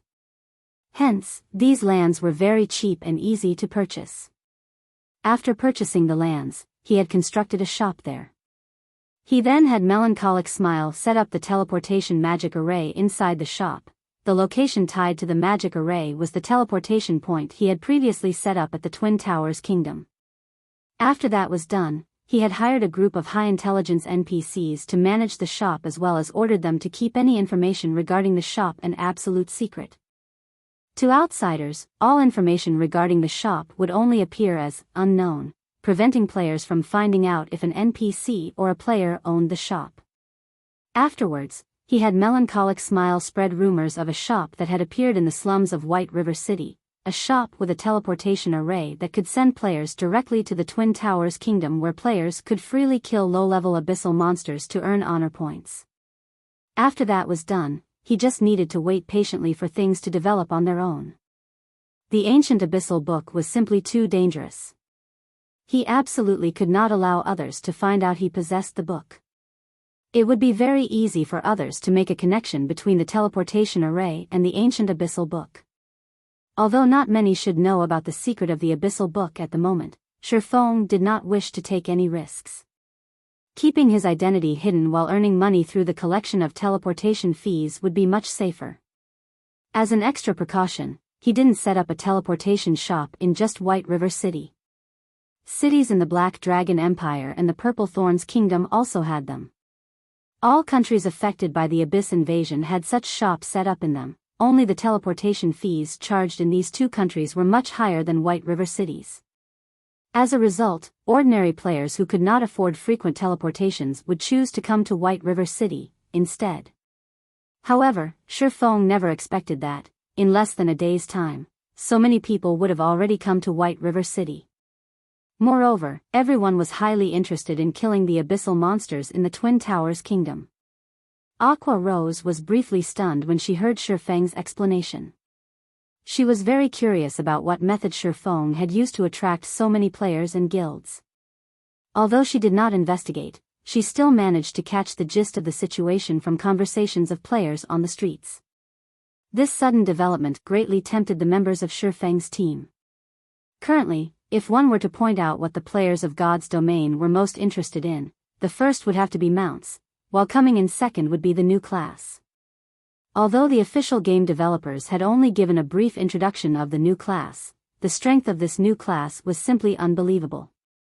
It was definitely the top pick for players who loved both melee and ranged battles.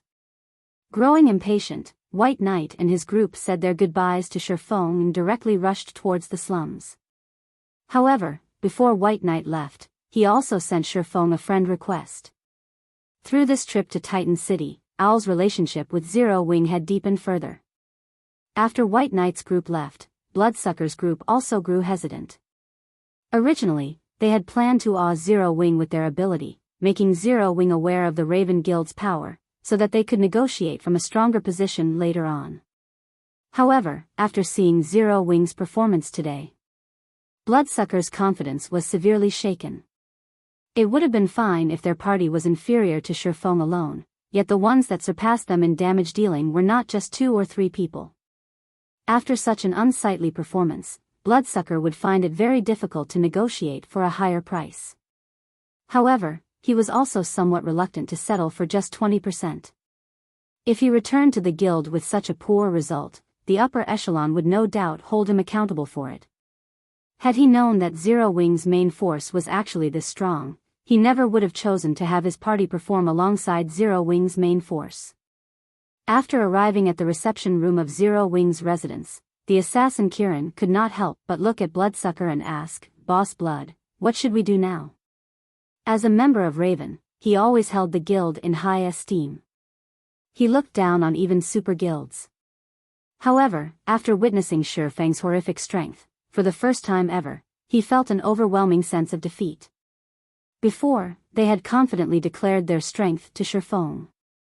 Now, however, they were nothing more than jokes. "I don't have any ideas, either. Let's just contact the guild leader for now," Bloodsucker replied, shaking his head. If possible, he really wished he could stop his past self from speaking so boldly. At the very least, he wouldn't be at a complete loss for words right now.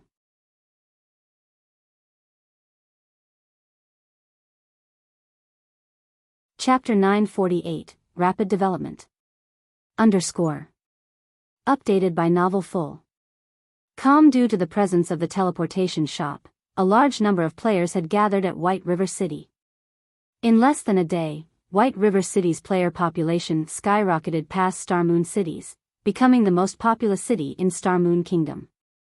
As soon as Shifeng returned to Zero Wing's residence, he received the statistics reports made by the guild members. These statistics drew on the latest information gathered from White River City's City Hall.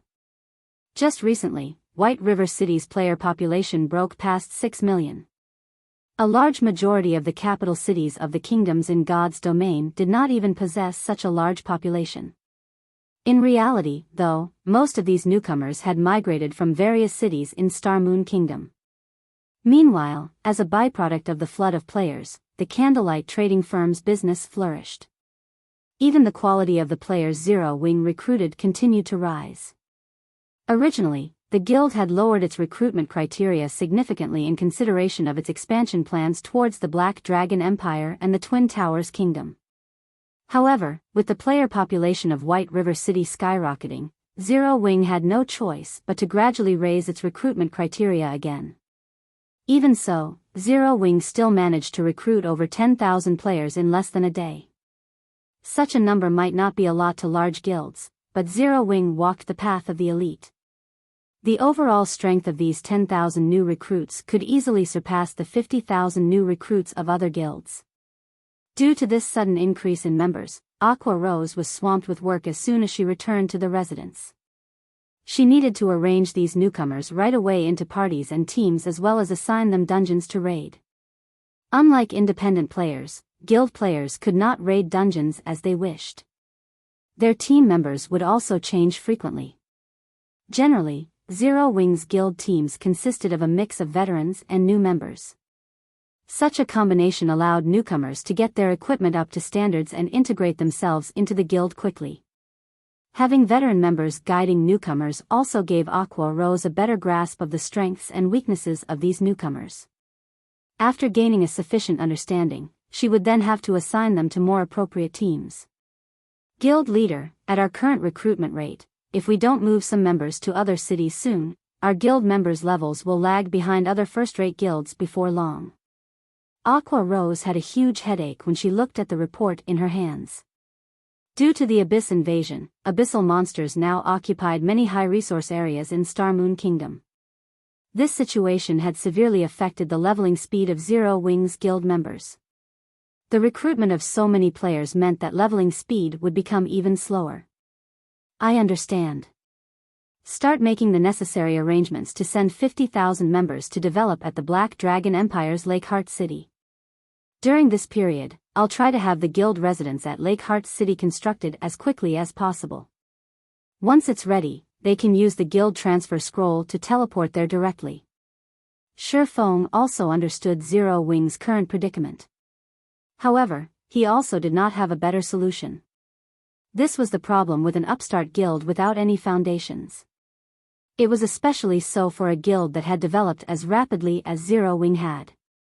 Unlike other guilds that had already existed for several or even dozens of years, Zero Wing did not possess the luxury of starting its development in multiple cities. These long-established guilds could simply split a large and unexpected influx of new members among the various cities under their influence. Upon hearing Shifeng's decision, Aqua Rose immediately started making the necessary preparations. It was going to be a huge job to decide which teams they would send over to the new branch guild. Seeing how busy Aqua Rose was, Shifeng suddenly felt a little embarrassed. Although Zero Wing was gradually moving towards the top of God's domain, management of the entire guild depended mainly on Aqua Rose alone. Moreover, management of the guild involved the core secrets of the guild. He could not assign the job to some random person he did not trust. Although he wanted to help out, he was already bogged down with his own matters. Meanwhile, Fire Dance needed to manage the guild's main force, while Blackie had to deal with the matters of the workshop. Suddenly, Shifeng discovered that he had nobody he could put to use. At this moment, the various flaws of an upstart guild were quickly coming to light.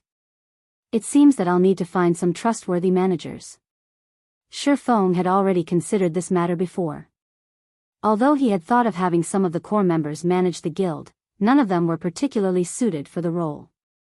Moreover, all of them were busy improving themselves. After all, Zero Wing's internal competition was extremely intense. If one wanted to receive better treatment, they needed to earn it with their own strength. Anyhow, he had already set his sights on a suitable candidate. Liang Jing. During this period, he had occasionally let Liang Jing handle some matters relating to Zero Wing's workshop, and she always dealt with them excellently. She was much more amazing than even Shifeng himself, someone who had served as the guild leader of a second-rate guild for many years. Not only was she knowledgeable, but she was also very efficient. Blackie would even often seek guidance from her on various problems. If he could have Liang Jing manage the guild, she would lighten Aqua Rose's burden as well. At the very least, Aqua Rose would not try to run away as soon as she saw him the way she did right now. However, there was one problem with having Liang Jing manage Zero Wing. Liang Jing was an employee of the Big Dipper Training Center. The guild's manager needed to be someone from Zero Wing. It seems I'll need to find time to have a chat with Liang Jing. When Shifeng considered the guild's present situation as well as the problems that would crop up in the future, he felt an even greater need to poach Liang Jing. While experts were necessary for a guild to develop, managers were similarly important. Otherwise, it would simply be impossible to operate a guild with so many members. In truth, aside from Liang Jing, he had another candidate in mind. White Knight. White Knight was strong not only in combat but also leadership capability, if not stronger. When they were fighting against the demonic Ape King, he had led the members of the team as if they were his own arms and legs. Even Shifeng had no choice but to admit defeat against him in that regard. In the past, under White Knight's management, Owl had gradually grown into one of the top adventurer teams in God's domain, an existence on par with the Midnight Tea Party. One could see just how capable White Knight was from this feat. If Shifeng could recruit White Knight into Zero Wing would definitely rise by another level. However, Shifeng could only take it slowly regarding White Knight's matter. In the past, White Knight had rejected even the offers of super guilds without hesitation. Zero Wing would not fare any better at the moment. After Shifeng finished dealing with the various guild affairs, he hurried to the reception room of the residence. Sorry for the wait, Shifeng apologized when he saw Bloodsucker, who had been waiting for him for quite some time now. It's fine. I've also just received instructions from our guild leader, Bloodsucker said. May I know if Elder Yifeng has some time to spare right now? Time? Shifeng stared at him, somewhat confused by this question. Before giving a reply, Bloodsucker took in a deep breath. In a very serious tone, he then said, Our guild leader wishes to have a personal chat with you and hopes that you can come meet him. After reporting Zero Wing's information back to the guild, he had been shocked to hear that Raven's guild leader wanted to meet with Shifeng. Kiran had also been surprised by this news. Less than 10 people in the entire Raven Guild had ever seen the guild leader's appearance before. Even Kiran himself had never personally met the guild leader, his conversations with the man limited to voice calls. However, just the means displayed by the guild leader so far had already inspired a worshipful mentality towards him in everyone in the guild. Hence, Kiran found it truly inconceivable that their guild leader was actually willing to meet personally with Shifeng.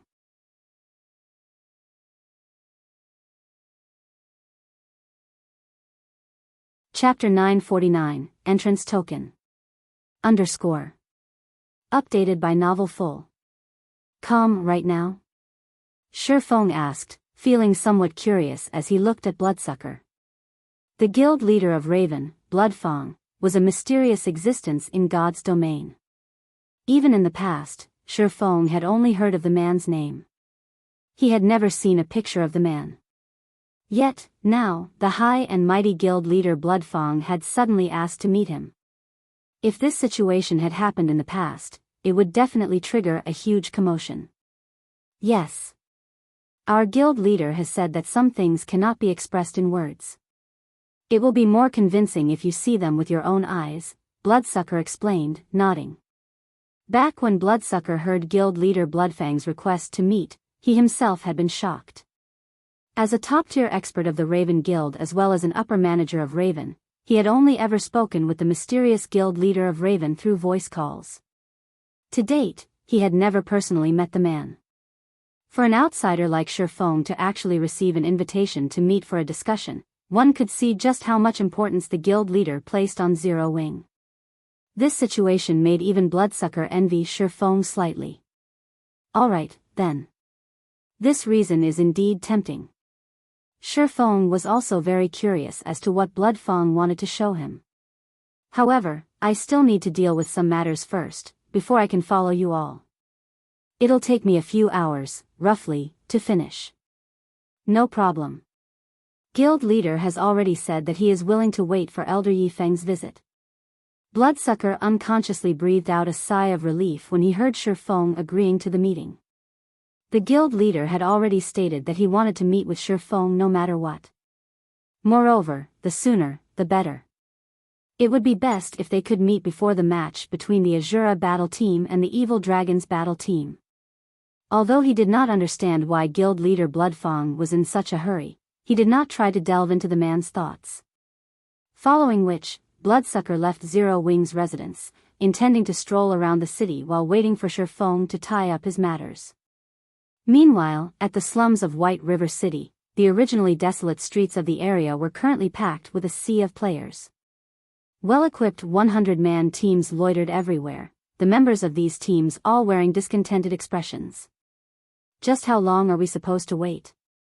We've already been waiting for over half an hour here already. Half an hour?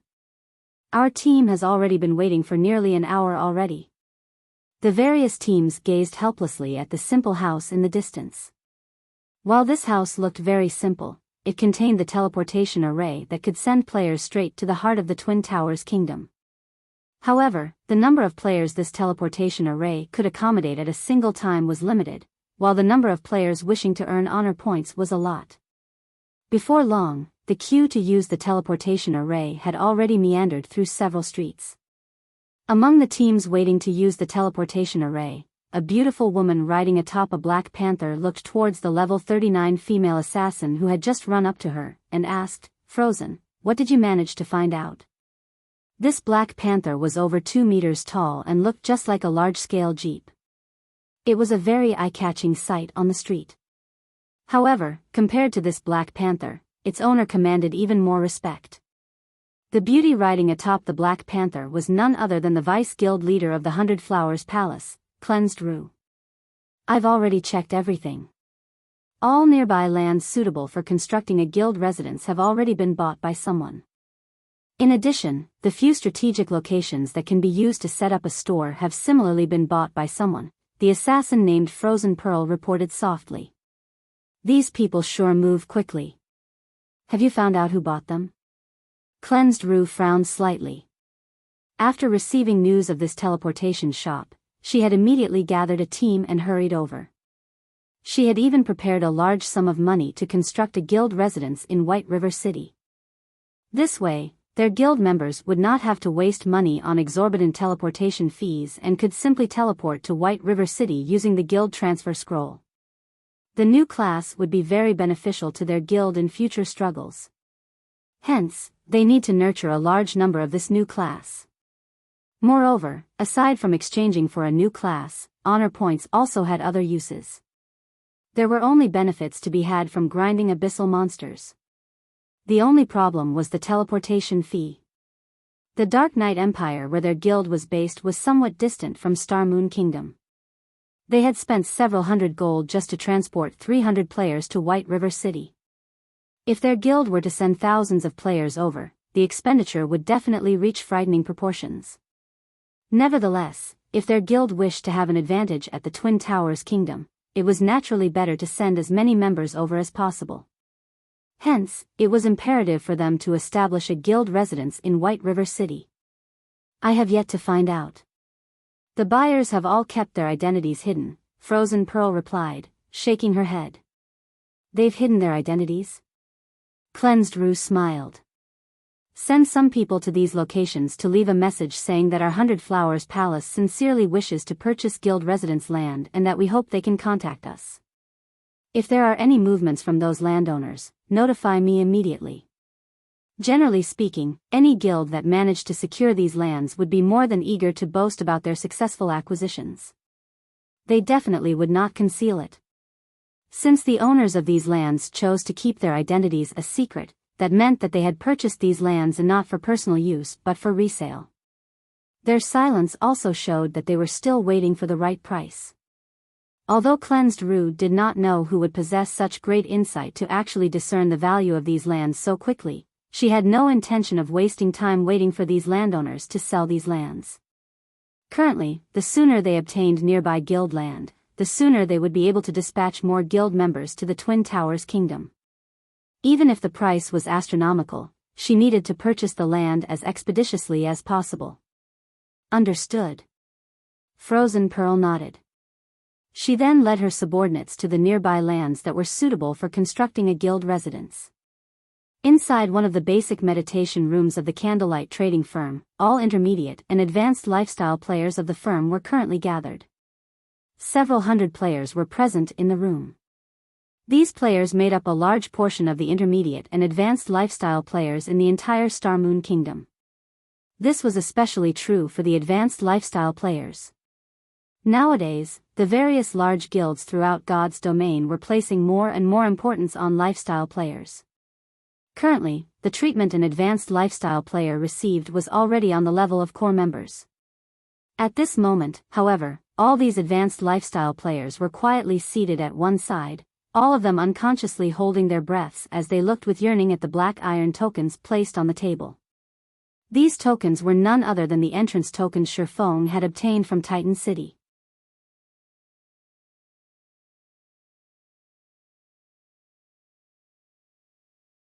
Chapter 950, Competition Between Trading Firms. I've already explained the purpose of these Titan City entrance tokens, Shifeng said as he toyed with the entrance token in his hand. He then took a look at the crowd before him, feeling very satisfied with the eagerness they all displayed. So, what will your decisions be? He had sacrificed plenty in order to obtain these entrance tokens. He had used even his most treasured tier 4 magic scroll. In the past, each Titan City entrance token had sold for over 300 gold at auction, the token's price sometimes reaching even 600 gold. It was not something ordinary players could afford. Moreover, even if they managed to obtain it, they still needed sufficient funds for expenditures in Titan City. Otherwise, there would be no point in visiting the Holy City. Generally, large guilds were willing to purchase the entrance tokens for a high price only if they were trying to get an advanced lifestyle player to the master rank or have some lifestyle master produce a new creation. Sending lifestyle players of intermediate rank and below to the Holy City would just be a colossal waste. However, Shifeng couldn't care less now. It was simply impossible for current lifestyle players to reach the master rank. Even with the aid of the research room, there was no way a forging genius like Cream Cocoa could become a master forger within a short time. Achieving the master rank required all lifestyle classes to produce original creations. To do so, one needed extensive knowledge of all sorts of materials. The glimmer chestplate Shifeng had managed to create early on was merely the result of dumb luck. If he had to create a new piece of equipment right now, the likelihood of success was practically nil. Just creating the bronze-ranked glimmer chestplate was already a miracle. Not to mention, the quality of the items one needed to produce to become a master was much higher. To become a master forger, aside from needing a ton of forging proficiency, one also needed to create 3 mysterious iron items and 1 secret silver item. Hence, the number of players who could successfully become a lifestyle master was extremely low, less than 1 out of 100 advanced lifestyle players.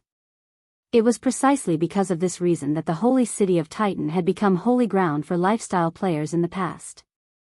Countless advanced lifestyle players dreamed of entering the holy city to further their careers. The various large guilds also tried to purchase the entrance tokens at all costs. Anyone who managed to become a lifestyle master would become a core component of the trading firm they belonged to. After all, lifestyle masters could produce items unique to themselves. Moreover, one's success at becoming a master also proved that their research into the various materials related to their class had already reached a certain level. In the future, they would have a much easier time producing new items and thus plenty of opportunities to make money. Hence, the various large guilds had treated master-ranked players with great respect. Well? Melancholic smile urged in a stern tone as she looked at the lifestyle players before her. Tapping the contract placed on the table, she continued, "If you wish to improve yourselves further, you'll have to sign this contract. Otherwise, the trading firm definitely will not give this precious opportunity to you. But if we sign this contract, it'll be equivalent to us selling ourselves to Candlelight. We won't have any chances to leave Candlelight at all in the future. Moreover, you are even requiring us to go full-time. We need some time to consider this matter properly." A few intermediate lifestyle players voiced their opinions. In their eyes, God's domain was only a game. If they fully dedicated their lives to God's domain, who would guarantee that they wouldn't starve to death in the future? In addition, the conditions listed in the contract were extremely demanding. The contract barred its signatories from working elsewhere within the next decade. They wouldn't even be able to delete their accounts and start all over again. As this was a system-enforced contract, unless they decided to stop playing God's domain altogether, there was no escaping these conditions.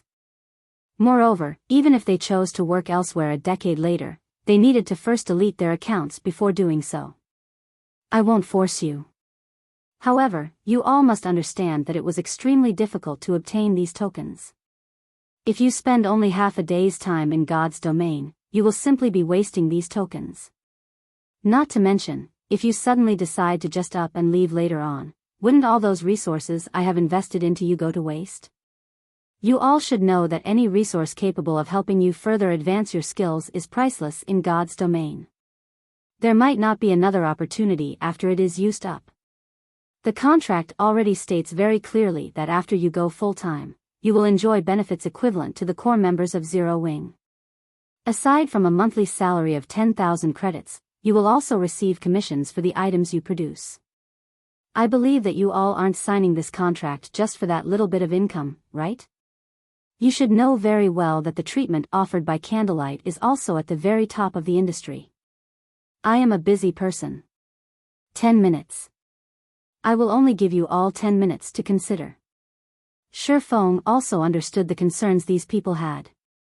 Even so, they still had to sign the contract if they wanted to receive the opportunity to visit Titan City. Moreover, he had already presented them with very generous conditions. The offers of other guilds simply could not compare to the resources he could provide. If the advanced lifestyle players of other guilds had a 1% chance of becoming a master, then those on his side had a 5% chance at the very least. In the past, as Shadow was a small guild, it had not placed a lot of restrictive conditions on the advanced lifestyle players it hired. In the end, after investing a large quantity of resources into these people, those who managed to become masters simply up and left for other guilds, and there was nothing Shadow could do to stop them from leaving. There were just too many headhunters in God's domain. As the importance of lifestyle players grew, the conditions offered by these poachers would likewise improve. Nobody could guarantee that these lifestyle players would not fall prey to the temptations. Moreover, based on the investigations he had asked Aqua Rose to carry out, quite a few advanced lifestyle players of the Candlelight trading firm had already received overtures from headhunters. He did not wish to risk such an important matter on the morality of these lifestyle players. Right. I forgot to mention this before, but not everyone present will be qualified to sign the contract. You'll have to look for melancholic and take a test first, Shifeng said as he looked at the silent advanced lifestyle players. Also, you lot aren't the only ones allowed to take the test. Melancholic, notify everyone in the trading firm. Tell them that, as long as they pass the test and sign the contract, they will have the qualifications to use the meditation room in the future. Other guilds might have difficulty nurturing advanced lifestyle players, but to the Candlelight trading firm, this was an easy feat to accomplish. Other guilds might find advanced lifestyle players rare, but not him. The intermediate lifestyle players of other guilds would have long since reached the advanced rank had they joined the Candlelight trading firm. After all, the Candlelight trading firm was the first to possess special workshops. The trading firm also had a large number of rare designs. If these people weren't willing to sign the contract, he would rather place his resources on lower-ranked lifestyle players.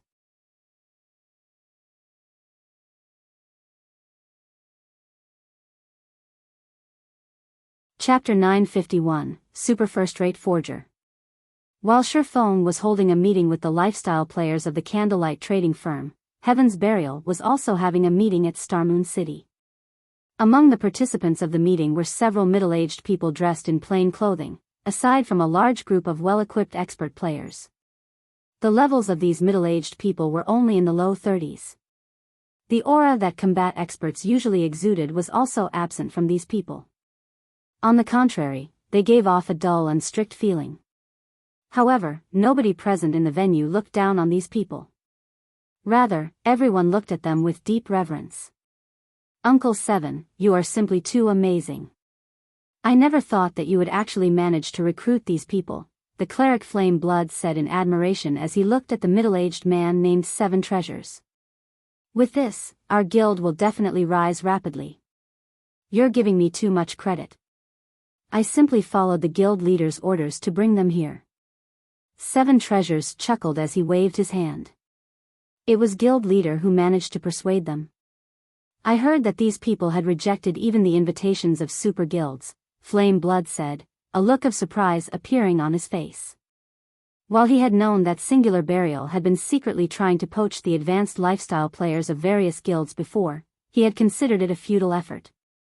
Currently, advanced lifestyle players were like treasures to any guild. Not only did they receive excellent benefits, but they were also subject to a series of restrictive conditions binding them to their respective guilds.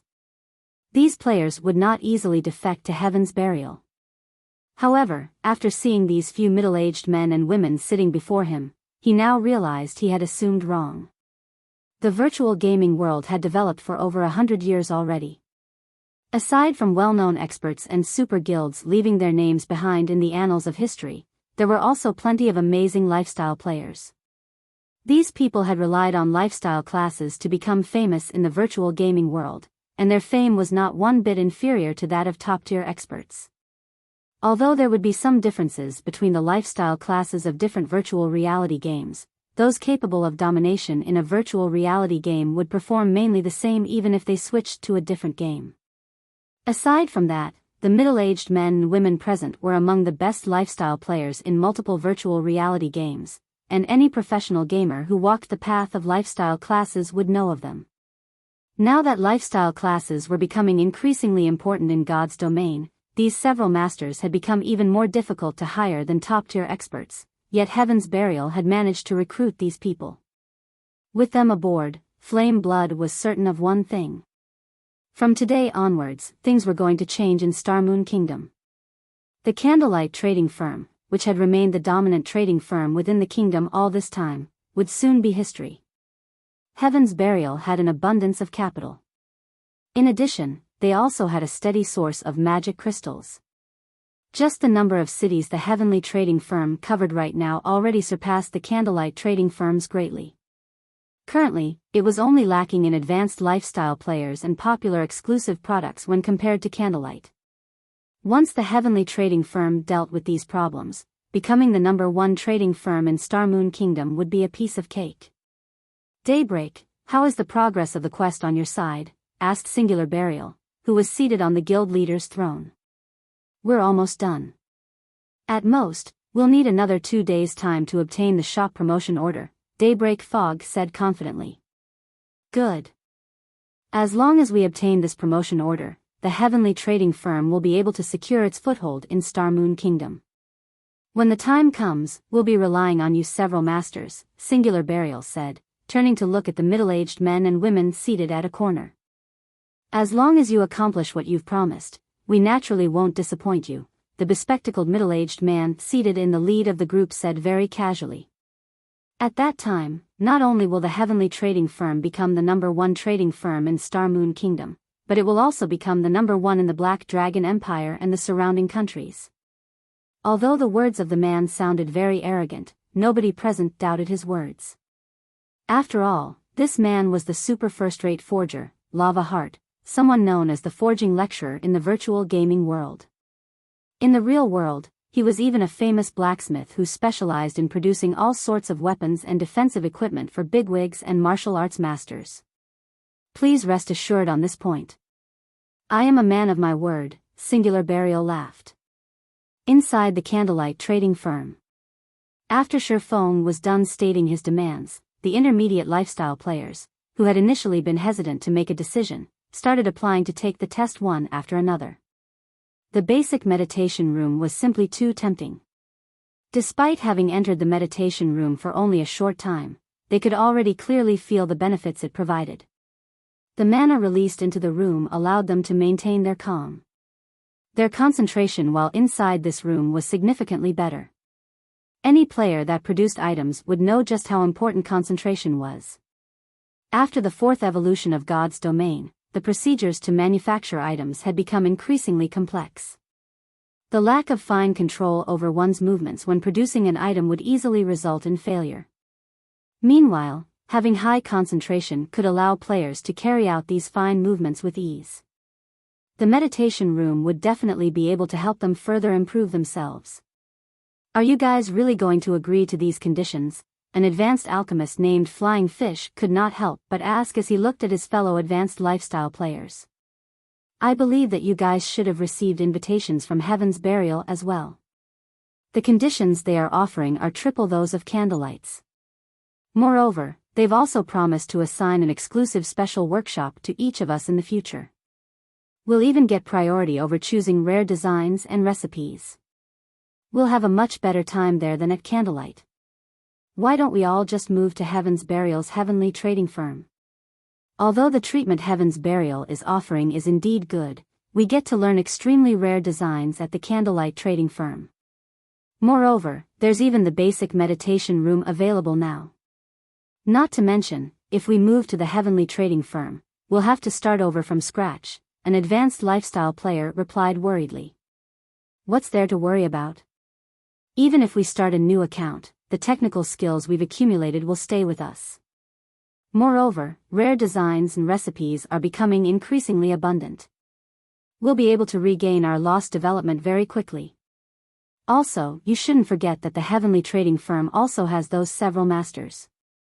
Compared to fumbling around in the dark, our chances of reaching the master rank will improve significantly if we follow in their footsteps, Flying Fish said, yearning stirring in his heart when he mentioned those masters.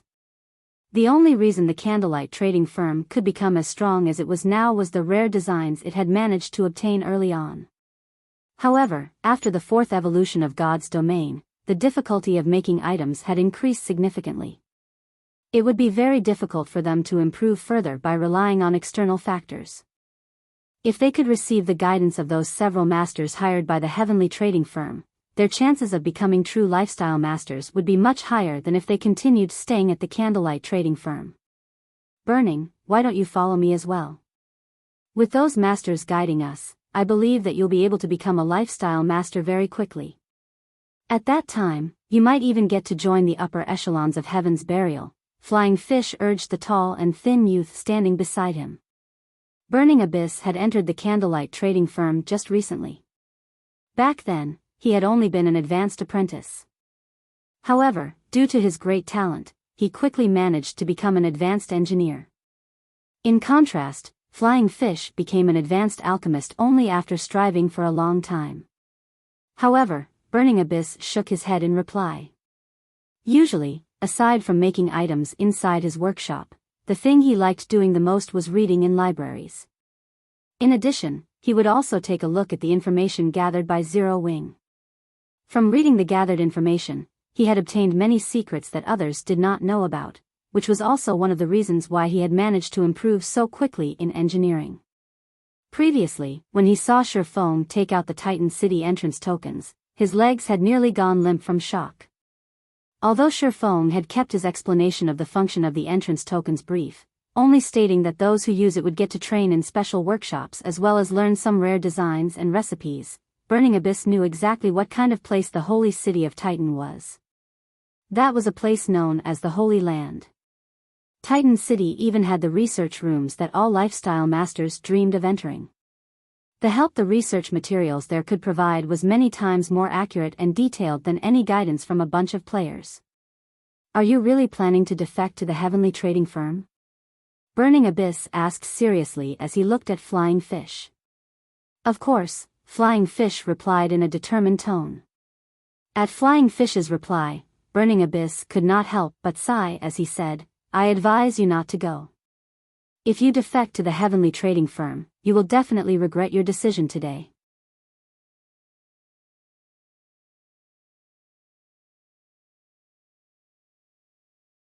Chapter 952, Immense Wealth. Burning, you sure know how to joke. Burning, you can't be reluctant to part with the meditation room, right? Although the basic meditation room is indeed good, there are too many advanced lifestyle players in the trading firm. We'll have to wait for a long time before our turn to use it comes. Not to mention, the meditation room simply provides very little assistance in getting us promoted to the master rank, compared to the guidance provided by those top-tier lifestyle experts. Also, rather than the current situation where super guilds look down on us, once we become masters, super guilds will beg us to join them. When the surrounding lifestyle players heard Burning Abyss's words, they could not help but start laughing. Lifestyle classes were different from combat classes. The aid that external factors could provide lifestyle players was limited. One had to rely mainly on their own techniques and experience to perform well. Meanwhile, these things required frequent practice. During the early stages of the game, the external conditions provided by the Candlelight trading firm were indeed much better compared to those of super guilds. However, the aid from these external factors stopped when a player reached the advanced rank. This was also the reason why super guilds thought little of advanced lifestyle players. After all, players relied on an abundance of resources to obtain that rank. It was a different story for lifestyle players who had reached the master rank, which was not achievable through resources alone. Burning, if you don't want to leave, so be it. Is there a need to try and scare us into staying as well? Flying Fish's expression darkened. Although he did not think that Burning Abyss's words would come true, he still felt displeased after hearing them. Regret leaving the Candlelight trading firm? He refused to believe that the basic meditation room could compete with guidance from those several masters.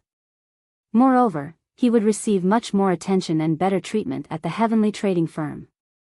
With those several masters present, it was only a matter of time before the Heavenly Trading Firm became the #1 trading firm in Star Moon Kingdom. Suit yourself.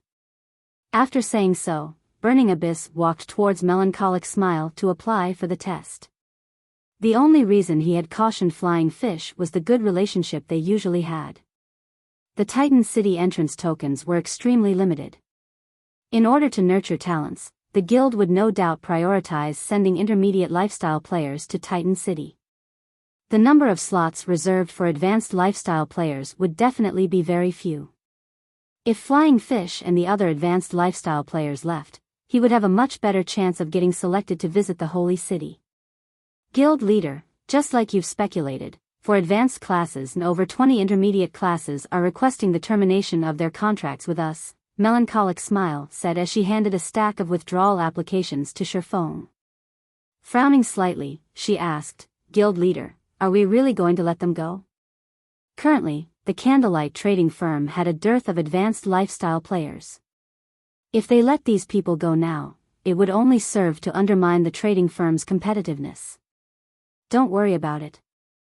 Candlelight's future has no need for these people. Shifeng chuckled. If they wish to terminate their contracts and gift us money, I very much welcome them to do so. Zero Wing's workshop had recently recruited a large number of people and required money urgently. Since other guilds were willing to pay to poach these lifestyle players, he was more than happy to oblige them. Upon hearing Shifeng's words, Melancholic Smile could not help but fall speechless. Other trading firms were selling products to earn money, yet Shifeng was actually selling lifestyle players to earn money. However, this was also a good outcome. To begin with, those lifestyle players never had any intention of staying at Candlelight over the long run. Now, not only could they rid themselves of these leeches, but they could also make a huge profit off the termination fee while they were at it. Right, how are things on the teleportation house's side? Shifeng asked quietly. Based on the test I conducted, each individual needs roughly 1/5 of a magic crystal's energy to teleport from White River City to the Twin Towers Kingdom. Hence, I set the teleportation fee for White River City at 20 silver per person. The profits we've made so far already exceeds what the entire Candlelight trading firm makes in a day by a considerable margin, Melancholic Smile answered, great joy brightening her face when she spoke about the teleportation house. The Candlelight trading firm was the #1 trading firm in Star Moon Kingdom. The coins it earned in a day could make even first-rate guilds drool. Even so, the trading firm's income still paled significantly in comparison to that of the teleportation house. Deducting the daily management fees of the several NPCs as well as the cost of the magic crystals used to fuel the teleportation array, the teleportation house had already earned over 2,000 gold after just a few hours of operation. Unfortunately, the amount of magic crystals they could obtain through the guild and purchasing from others was limited. They couldn't provide players with unrestricted use of the teleportation array. Even so, based on Melancholic Smile's calculations, they could still make a clean profit of around 5,000 gold every day. This was several times the income of the Candlelight trading firm. If super guilds were to learn of Zero Wing's daily income, they would definitely take action against Zero Wing regardless of the cost. After hearing Melancholic Smile's report, even Shifeng was surprised. Although he had expected the teleportation house to be extremely profitable, he never thought it would be this profitable. If not for the limited supply of magic crystals, this amount would most likely be several times higher. It was no wonder so many people had gone crazy over the ancient abyssal books in the past. It seems magic crystals will always remain a problem. The amount we can obtain by relying on just Stone Forest Town and purchases is simply too little. Shifeng started pondering methods to earn large amounts of magic crystals in God's domain. As players progressed further into the game, the amount of magic crystals they required would also increase. However, the sources of magic crystals in God's domain were just too few. Currently, aside from dungeons and certain hidden locations, the only other method to obtain a large amount of magic crystals was through mining magic crystal veins. However, the standard of current God's domain players made it utterly impossible for them to go to that kind of place. Sometime later, the results of those who applied to take the test inside the meditation room came out. Based on the ranks of each class, Shifeng chose 50 players with the highest production success rates. Among these 50 players, only 5 were advanced lifestyle players, while 20 were intermediate lifestyle players, and 25 were basic lifestyle players. The reason he had decided on such a distribution was his wish to nurture a large number of advanced lifestyle players. He had no plans of having the advanced players strive for the master rank at the moment. Moreover, even if Shifeng wanted to, the current advanced lifestyle players were simply incapable of doing so. As for Cream Coco's group of advanced classes, who wielded the core secrets of the guild, Shifeng would use the Holy City's emblem to transport them over. If he had them working in the special workshops of Titan City, they would be able to produce the mounts and strengthening devices slightly faster. The Holy City's emblem could open a transfer gate to Titan City and allow up to 10 people to pass through it. However, the emblem had a cooldown of 7 days. Although it was not as convenient as the entrance tokens, which did not possess a cooldown, it was valuable in the fact that it was reusable. It could continuously send the lifestyle players of the Candlelight trading firm to Titan City. After everyone had teleported to Titan City, Shifeng silently departed the trading firm. This is the holy city of Titan? Originally, everyone had been extremely excited over the fact that they were going to get to have their own exclusive special workshop as well as learn rare designs and recipes. However, upon entering Titan City, they were utterly shocked by the scenery of Titan City.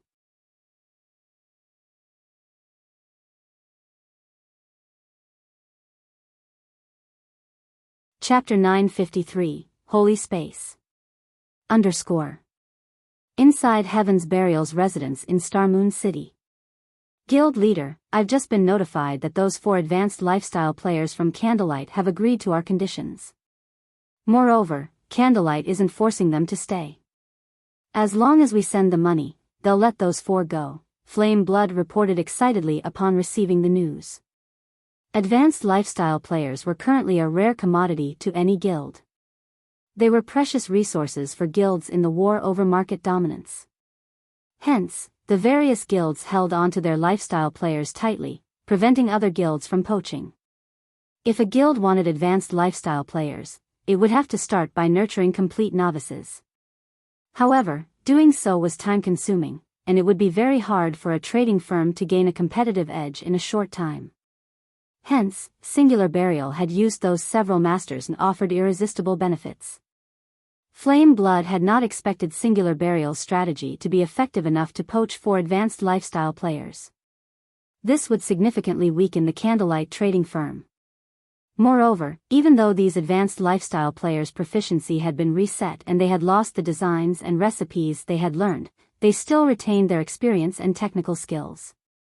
With Heaven's Burial's resources, it would not take long for these players to recover the losses.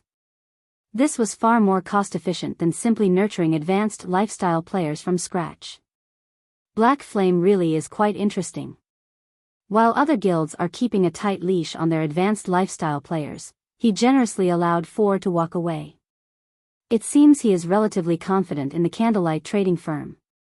The corners of Singular Burial's mouth twitched when he heard this news, and he could not help but admire Shifeng. They were talking about 4 advanced lifestyle players. After investing plenty of resources into its trading firm, Heaven's Burial had only nurtured 5 advanced lifestyle players thus far. Among them, 3 had only recently achieved their promotion. Yet, the Candlelight trading firm had abandoned 4 such individuals without hesitation. Guild leader, will these players be a problem? Daybreak Fog asked worriedly from the side. They shouldn't be. I spoke with all of them in secret earlier. Their item production techniques and success rates are genuine, Singular Burial said, shaking his head. Chuckling, he continued, since Candlelight is so generous, we don't need to be courteous with them. Uncle 7, deal with this matter right away.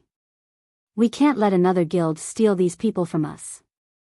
With these 4 advanced lifestyle players and the 5 masters in the heavenly trading firm, it wouldn't be long before the position of Starmoon Kingdom's top trading firm switched owners. Once the heavenly trading firm surpassed the Candlelight trading firm, Heaven's Burial would have a stable source of income. At that time, Heaven's Burial could officially begin its conquest of Starmoon Kingdom. Guild leader, rest assured, I'll head over right away, 7 Treasures said. He immediately departed the meeting room and dashed towards Starmoon City's teleportation hall. On the streets of Titan City, the city's dense mana intoxicated Melancholic Smile and her companions. The mana density in this city is even higher than the basic meditation room. Melancholic Smile grew breathless when she felt the city's mana. Although the difference in mana between the basic meditation room and the special workshop seemed small, it was precisely this small difference that made it far easier for intermediate lifestyle players to reach the advanced rank. Lifestyle players gained proficiency in a slightly different way from combat players who only needed to gain EXP by killing monsters. Take intermediate forgers who were trying to become advanced forgers for example. When their forging proficiency reached a certain degree, even if they only produced ordinary items befitting their rank, they would not gain any forging proficiency. They would have to produce rare items befitting their rank to raise their proficiency. Soon, even rare items would not provide any proficiency, at which point, intermediate forgers would have to produce items that were one rank higher to improve. One could just imagine how abysmal an intermediate forger's success rate with producing advanced items would be. If one could not complete the forging procedures flawlessly, they would waste an astonishing amount of materials. Moreover, intermediate forgers would be producing advanced merchandise, which required rare materials. Even super guilds would not waste their rare materials so recklessly. Guilds mainly nurtured lifestyle players to make money. Although they would have to invest, this investment was not limitless. There was definitely a cap. In the Candlelight trading firm, rare materials were extremely limited. The trading firm did not have the leeway for everyone to produce higher rank merchandise limitlessly. Hence, the trading firm would conduct a quality check every now and then, using the opportunity to determine how many rare materials to allocate to each person. Those with high production success rates received a larger supply of rare materials. This way, they could gain more proficiency each day, increasing their promotion speed. This was precisely the reason that the basic meditation room's mana density was extremely important. The dense mana in the air could allow players to maintain a calm mind and high concentration. This way, they wouldn't make errors as easily when crafting. If they could cut down on unnecessary mistakes, their production success rate would increase. Their promotion speed would also increase. This was why the various large guilds were more willing to pay a huge price to poach advanced lifestyle players rather than nurture their own. Following which, Melancholic Smile led everyone to the Titan Lifestyle Association. As Shi Feng had requested, she rented special workshops for everyone for 3 days. Including the cost to purchase designs and recipes, she had spent over 4,000 gold. This expenditure dumbfounded Cream Cocoa and the others. Even first-rate guilds would be hard-pressed to collect more than 4,000 gold. None of them had ever imagined that the trading firm would spend so much on them. They finally understood why the trading firm had required them to sign such a strict contract. In fact, if not for the money earned through the teleportation house, even Melancholic Smile's heart would have stopped by now. Coming here to raise one's proficiency and techniques was the epitome of luxury. However, upon entering the Lifestyle Association's special workshop, her opinion changed. Although the workshop here was only half the size of the Candlelight trading firm's special workshops, the mana density was 3 times that of the outside world. Inside this room, she experienced a mental clarity like never before. Updated by Novel Full. Calm. Moreover, aside from its high mana density, there was a large amount of research materials available inside this special workshop. After a cursory search for information on the strengthening device, Melancholic Smile compiled a few dozen pages of information. Among them were production videos from master forgers and key crafting points. Master-ranked production videos? Melancholic Smile clicked on the video out of curiosity.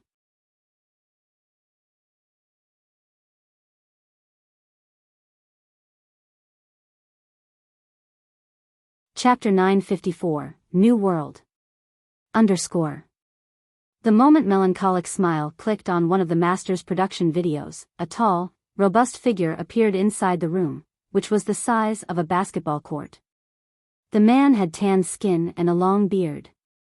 What? This is a hologram? Melancholic Smile was shocked when she saw the bearded man. While there were production videos of many capable individuals on God's Domain's official forums, one could only watch them on a flat screen. At the end of the day, one could not experience their production process. Moreover, compared to this holographic master forger's techniques, every forging player throughout God's Domain was practically garbage. A master forger is impressive. So, I can use this method to forge the strengthening devices as well. After watching the holographic video once, Melancholic Smile was aware of her flaws. Particularly, her rune drawing techniques needed work. The bearded man's rune looked natural on the strengthening device. Moreover, he completed the rune with one smooth motion. The original strengthening device design only offered a simple introduction and a few basic demonstrations. It did not contain any forging techniques to speak of. Melancholic Smile had no choice but to experiment. After watching the Master Forger's video, Melancholic Smile felt as if doors to a whole new world had opened for her. If this is what the videos are like, what are the key production points? After calming herself, Melancholic Smile shifted her attention towards the key points of production, clicking on one of the several available links. As soon as Melancholic Smile clicked on it, she heard a system notification. System, production annotation mode activated. Energy is required to activate this mode, magic crystals. 1 magic crystal will last 1 hour. Do you wish to continue? It even needs magic crystals? Melancholic Smile could not help her surprise. The Master Forger's holographic video had not required any payment. Seeing as energy was required to annotate the key points of production, this function should be far more valuable than the videos. Melancholic Smile did not take long to consider her options. As she had come to produce strengthening devices, she had plenty of magic crystals on hand. Wasting one wouldn't matter. Following which, Melancholic Smile clicked accept, and a single magic crystal disappeared from her bag. System, production annotation mode activated. Loading strengthening device template number 017. You may now produce the strengthening device. That's it? Melancholic Smile had not noticed anything different about herself, and nothing new had appeared in the room. However, since the system had said as much, she decided to start forging the strengthening device. In any case, Shifeng had stated that they needed to produce a large quantity of strengthening devices as quickly as possible. As Melancholic Smile took out the necessary materials and prepared to smelt them, various images and data appeared before her. The information consisted of semi-transparent holograms and wouldn't affect her production directly. When Melancholic Smile looked through the images and data, she was shocked. After all, this information guided her through producing the strengthening device. All she needed to do was overlay her actions with the holographic images and observe the smelting process. The data displayed also provided specific hints for carrying out these actions. The production annotation mode was like a copybook that provided ideal forging procedures, and all she needed to do was familiarize herself with these procedures. Learning how to forge the strengthening device this way was many times more effective than simply watching a master forger at work. As Melancholic Smile forged the strengthening devices according to the hints provided, her forging success rate and speed steadily rose. Originally, Melancholic Smile's success rate with the strengthening device had been around 40%. After using the intermediate mana source ore, her success rate increased to roughly 50%. However, she rarely achieved a 50% success rate when actually crafting them. Before arriving in Titan City, she usually succeeded 4 of 10 tries, and sometimes less. After an hour inside the special workshop, however, she could now stabilize her output to 4 or more out of 10 tries. Many of her uncertainties when forging the strengthening device had also vanished, and now, her actions were more decisive. This resulted in a faster forging speed. She was practically as fast as she had been before God's Domain's 4th evolution. She was overjoyed.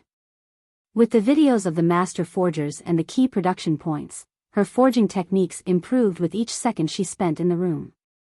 Her growth was at least 10 times faster than when she had been in the Candlelight trading firm's basic meditation room. Melancholic Smile felt that the 4,000 plus gold they spent was worth it. After such a short time here, she was confident of trying for the master rank. As for the firm's other lifestyle players, rising from basic or intermediate rank to advanced would be a piece of cake. Melancholic Smile wasn't the only one excited about Titan City's special workshops. All those who experienced the special workshops instantly fell in love. Everyone felt that, if they could stay here, they could easily become masters. Unfortunately, this was only a misconception. After all, techniques and high success rates were not the only requirements to become a master. One also needed extensive knowledge of materials. Without sufficient knowledge, creating an item of their own would be impossible. If Flying Fish and the others knew about this, they'd go mad. Burning Abyss, who resided in his own special workshop, could not help but sigh when he thought of Flying Fish and the other advanced lifestyle players. Before coming to Titan City, although he had known that the city was the holy land for lifestyle players, he had not expected it to be this amazing. Titan City definitely deserved to be called a holy land. It now seemed that, in his search of a shortcut to become a master, Flying Fish had suffered a huge setback. Even if those several masters were extremely skilled in other virtual reality games, at the end of the day, those games were not God's domain. How could those masters' guidance possibly compare to God's domain's true masters? Furthermore, there were the research rooms. Star Moon Kingdom, White River City's teleportation hall. Due to the new teleportation house, large groups of players flooded into White River City. Among them, a majority consisted of guild players, only a small minority were independent players. After Shifeng finished sorting out his matters, he arranged to meet with Bloodsucker and the others at the teleportation hall. When Shifeng discovered Bloodsucker among the crowd, he also noticed an unfamiliar man beside Bloodsucker. The other party noticed him as well. Although this man hid his appearance with a black cloak, Shifeng felt his piercing gaze. It was the gaze of a predator.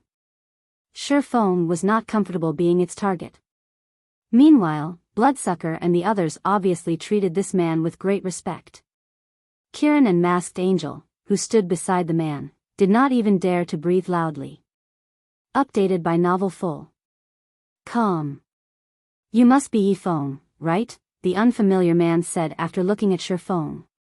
Coldly, he continued, before you meet our guild leader, the guild leader has said that he wants to show you something. Show me what? Shifeng asked curiously. Strength.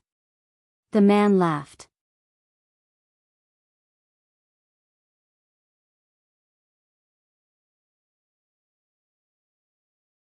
Chapter 955, Raven's Background. After the unfamiliar man spoke, he shifted his gaze towards Bloodsucker. Blood, follow me. Everyone else, return to the guild. Kirin and the others nodded to the man's commanding tone, reverence filling their eyes when looked at him. This surprised Shifeng. During the entrance trial, Shifeng had discovered that Kirin was a Void Realm expert. Throughout Zero Wing, only he could trump over the assassin. Both Fire Dance and Violet Cloud were still weaker than him in terms of combat standards. Though, if it came to an actual fight, Fire Dance would defeat Kirin easily as the difference between their equipment was massive. Regardless, with Kirin's combat standards, he would be an apex expert in any guild. Yet, the unfamiliar man had clearly expressed that they were heading somewhere where an expert of Kirin's caliber wasn't qualified to be. Among the party, only Bloodsucker was allowed to accompany them. Brother Blood, where are we going? Shifeng sent Bloodsucker a private message. He was very curious about their destination. I don't know. This is only my third time meeting one of the guild leader's dark guards. Although he was a part of Raven's upper management, he was not qualified to meddle with Raven's core. In addition, Raven's internal affairs were kept hidden. As a dark guild, Raven did not prioritize killing monsters or developing cities. Instead, dark guilds killed players and plundered cities for a living, and everything they did demanded secrecy. After all, NPCs desperately wanted to eliminate them. Hence, even an upper manager like Bloodsucker knew very little about the Raven Guild. He was only responsible for managing his area's bounties. As for the guild's core secrets, he knew nothing. The Dark Guards were the guild leader's trusted aides. Everyone possessed extremely high combat standards, even he admired them. The guild leader almost never revealed himself during his various tasks. He even left crucial matters for his Dark Guards to handle. A Dark Guard? Shifeng glanced at the cloaked man, shocked.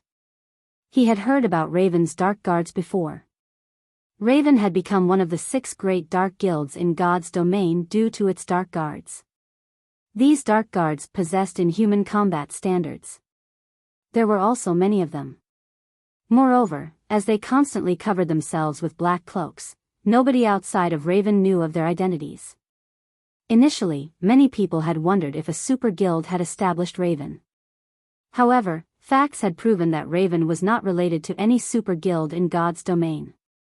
Every super guild in God's domain had been under the care of Raven's Dark Guards at some point. Despite the Dark Guards robbing them of many riches, none of these super guilds had any real method of dealing with the Dark Guild. This was because Raven had no fewer top-tier experts than a super guild. Meanwhile, Shifeng could clearly feel that the Dark Guard before him was even more impressive than Bloodsucker. Of course, impressive did not refer to combat techniques. Rather, it was the Dark Guard's aura that impressed him. He felt more like a machine, cold and emotionless, than a human. Bloodsucker was a dark player. He could build a mountain with the corpses of the players he had killed, yet he could not feel as intimidating as this Dark Guard. Like a soulless robot, this Dark Guard revealed neither joy nor sadness. After Kirin and the others had departed, this indifferent Dark Guard led Shifeng and Bloodsucker through numerous teleportations, traveling far from Starmoon Kingdom and arriving in a remote town in the Dawn Empire. Following which, the trio rode their mounts for several hours before finally arriving in a seemingly uninhabited town. Unlike NPC towns, this town had plenty of NPC guards patrolling its borders. A captured town? After seeing the town's situation, Shifeng could not help but admire Raven.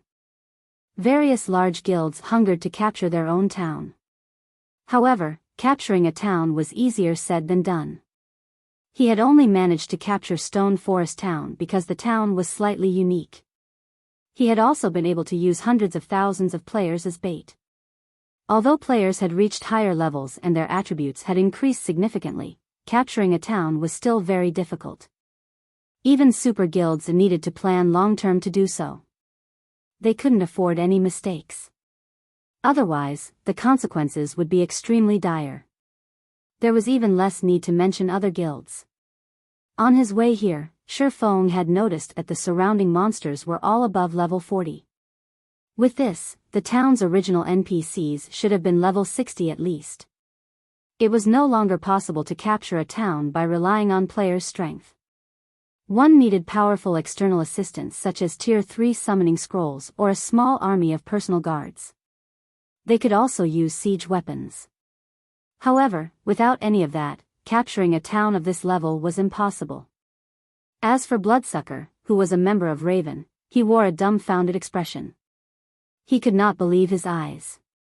Despite being one of the guild's upper echelons, he had no clue that his guild had its own town. Is this the strength guild leader Bloodfang wants me to see?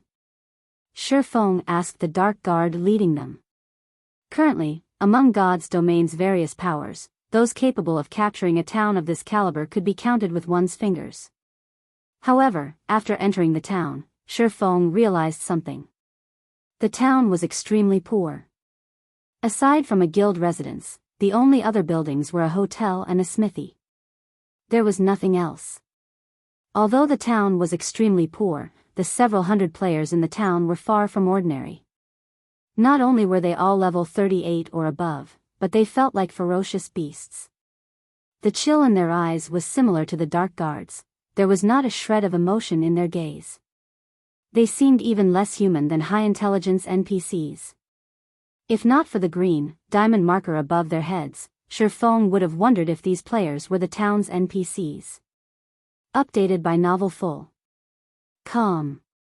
When Shifeng arrived before the town's only hotel, 3 cloaked men emerged from the dilapidated building. The auras around these men were the same as the Dark Guard who had led them here, and they felt just as dangerous to Shifeng. Guild leader has said that only Yifeng may enter. Bloodsucker, wait outside. After hearing the Dark Guard's command, Bloodsucker had no choice but to wait. As for Shifeng, he boldly waltzed into the hotel. He was very eager to learn just what kind of person Raven's guild leader was.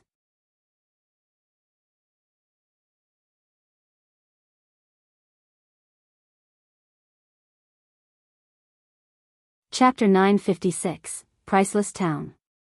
_ Inside the tattered hotel, aside from a man dressed and cloaked in black sitting on a windowsill and the two dark guards standing beside him, there were no players inside the establishment. There were only two NPCs inside the hotel, a bartender and a waiter. It was difficult to call this establishment a hotel. From the moment he entered to the moment he stopped before the black-cloaked man, the two dark guards watched Shifeng's every movement. If he made any sudden movements, they would eliminate Shifeng immediately. They both felt like well-trained bodyguards. This is their hotel. Why are they so nervous? The dark guard's behavior confused Shifeng. Their behavior furthered his interest in the man named Bloodfang. In his previous life, Bloodfang had never once revealed his true appearance to the world. He had been a complete mystery, even more secretive than the legendary Flower of Seven Sins. Although many people had looked into Bloodfang's background, no one ever learned anything. Bloodfang's identity was so obscured that nobody even knew whether he was a man or a woman. After all, there were many items in God's domain that could disguise a player. Moreover, Bloodfang wore a black cloak constantly.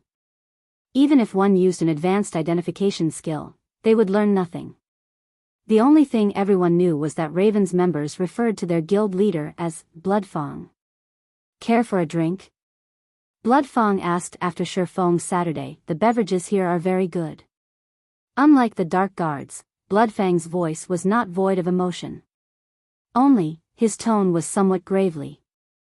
No need. Just tell me what you want. You didn't invite me all this way just for a drink, right?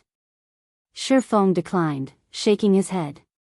Indeed, just as Bloodsucker had said, you really are straightforward. Bloodfang chuckled.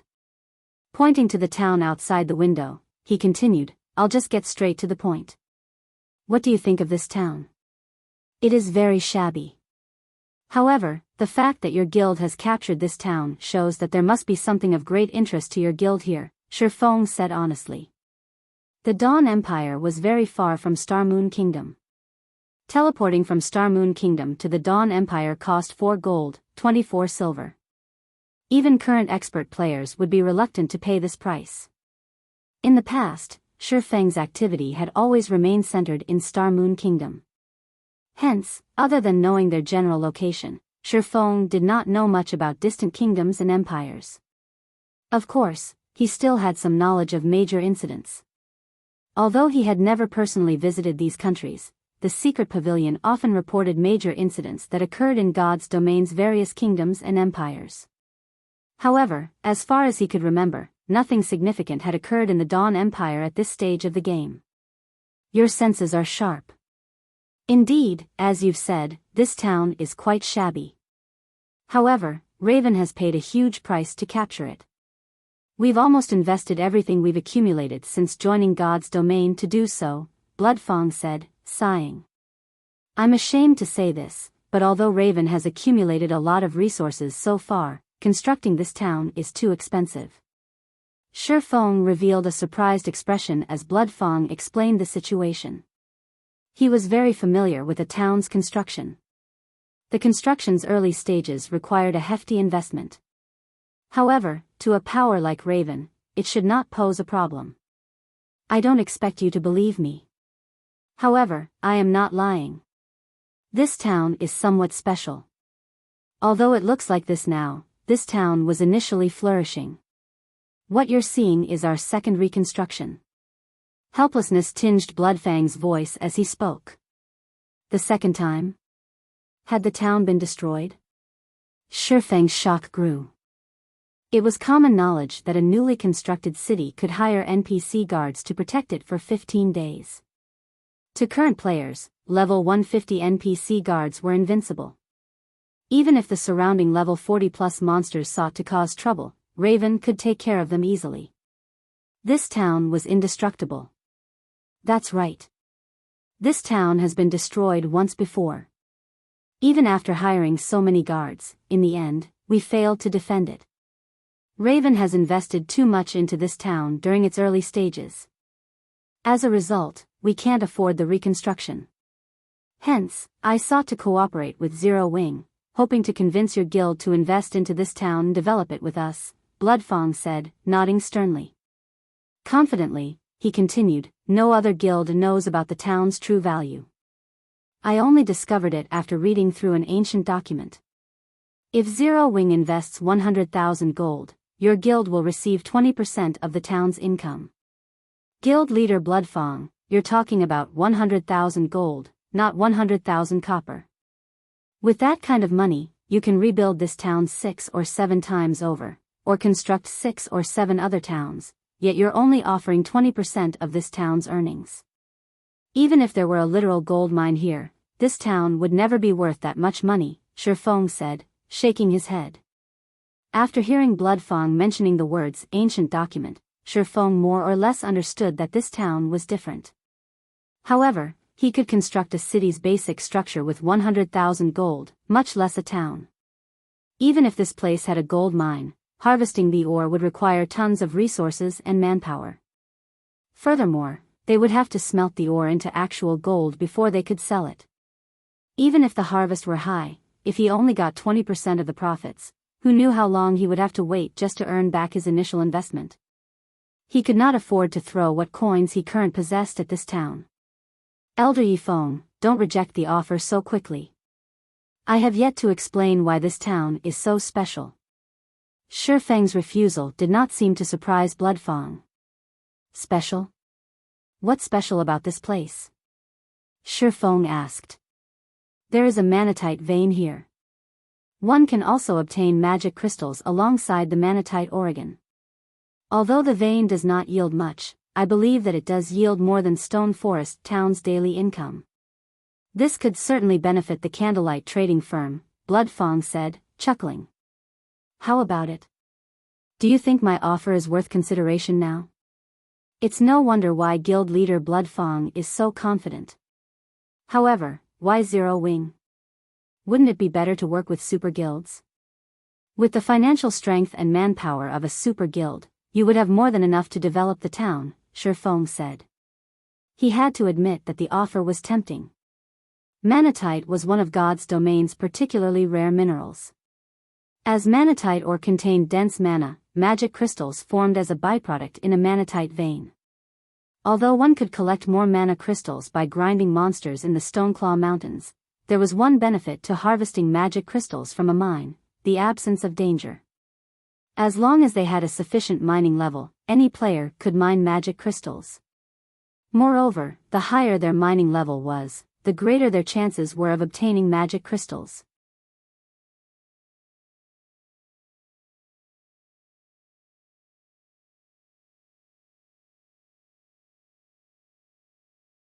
Chapter 957, Defense Turret. In God's domain, many players used mining and herb gathering to get rich. Ordinary players had very few income options. Generally, players relied on quest rewards as common monsters rarely dropped coins. Only elite rank and higher monsters had any chance of dropping money. Even so, the chances were only around 2 or 3%. Moreover, they dropped copper coins.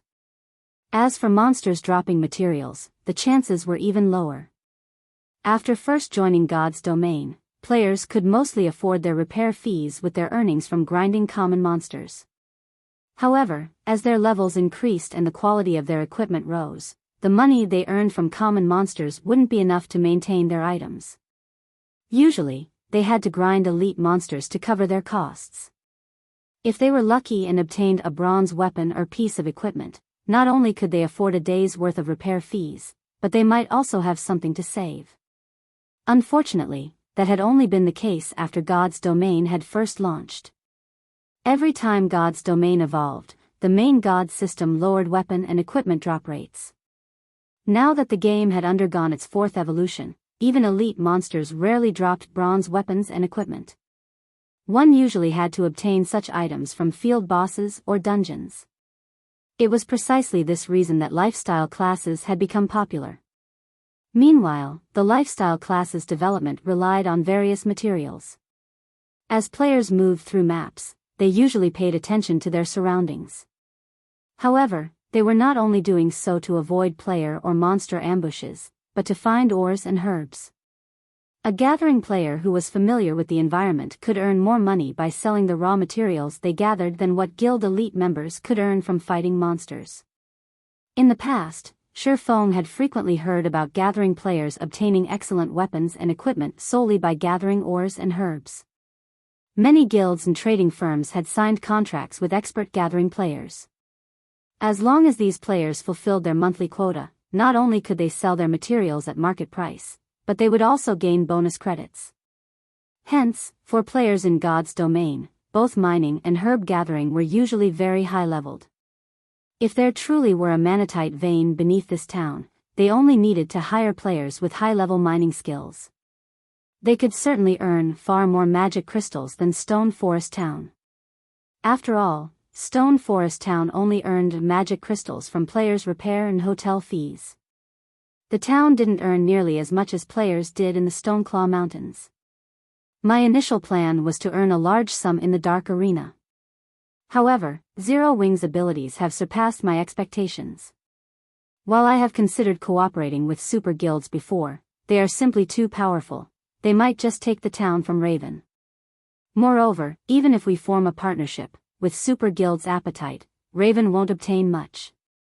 Although there are a few more powers aside from super guilds that we could approach, these powers cannot provide as many coins as Zero Wing.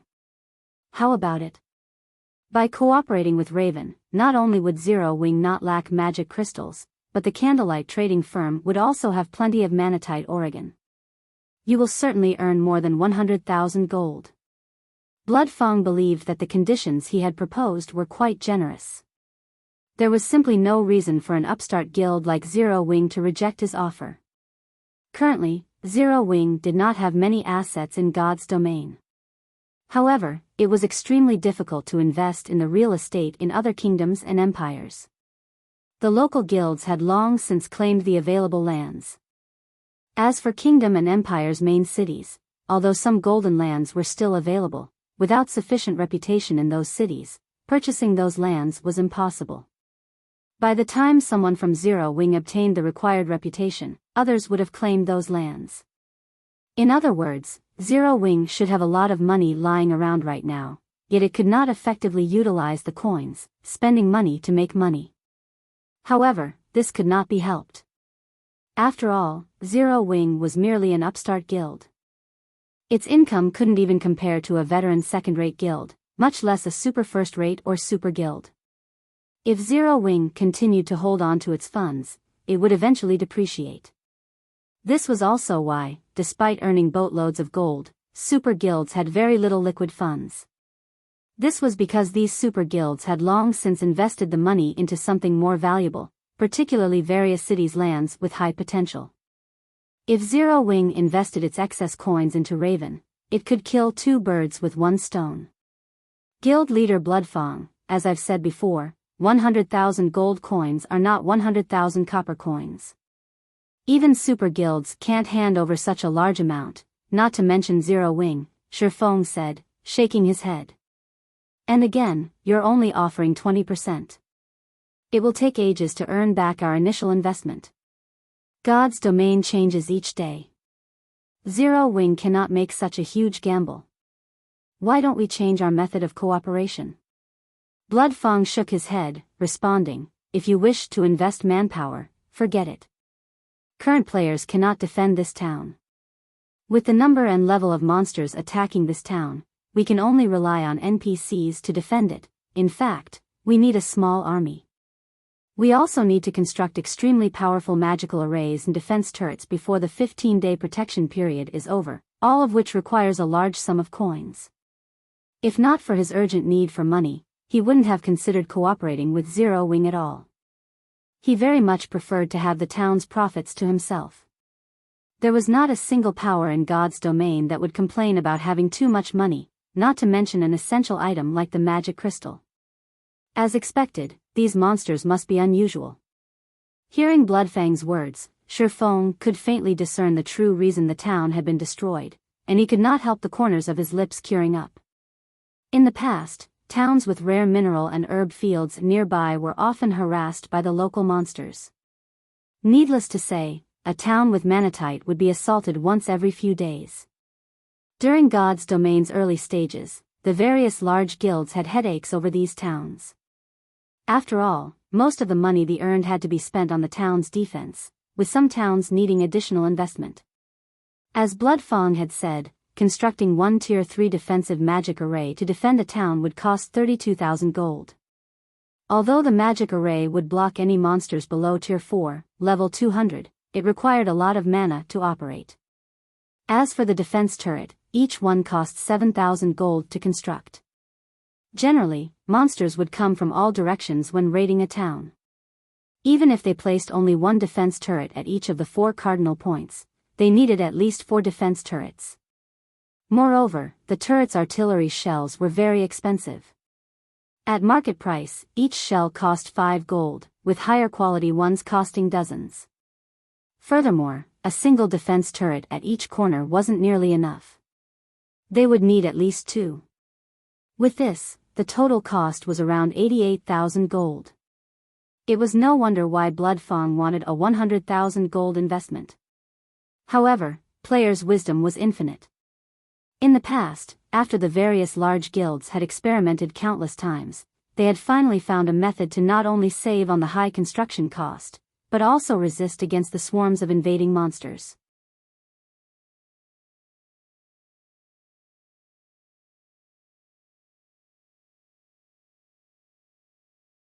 Chapter 958, Inconceivable Zero Wing. _ If you can't make a decision right now, you can return after discussing it with your guild leader. However, I can only give you a day to consider. Bloodfang did not believe that there was another option for cooperation. He believed that Zero Wing could not afford to hand over that much money in such a short time. 100,000 gold is no small amount.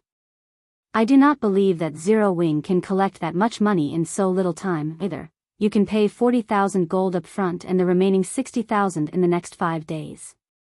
Raven was currently broke. They had used almost all of their money to reconstruct the town and hire the necessary NPC guards. However, these NPC guards were still not capable of standing against all those monsters. If they wanted to defend the town, they needed to construct the defensive magic array. With the magic array and the NPC guards, they should survive through the 15-day protection period. As long as they constructed the defense turrets during the protection period, they could begin mining the manatite vein without issues. Guild leader Bloodfang, 100,000 gold is just too much. Even Zero Wing can't spend that much money. Shifeng again rejected Bloodfang's offer. Why don't we try a different method of cooperation? Zero Wing will be responsible for protecting the town. However, you will pay us 30% of the vein's income. He still needed a large sum to construct his own city. How could he possibly give Raven his coins? Moreover, even without the defensive magic array and NPC guards, it was possible to prevent monsters from trampling the town.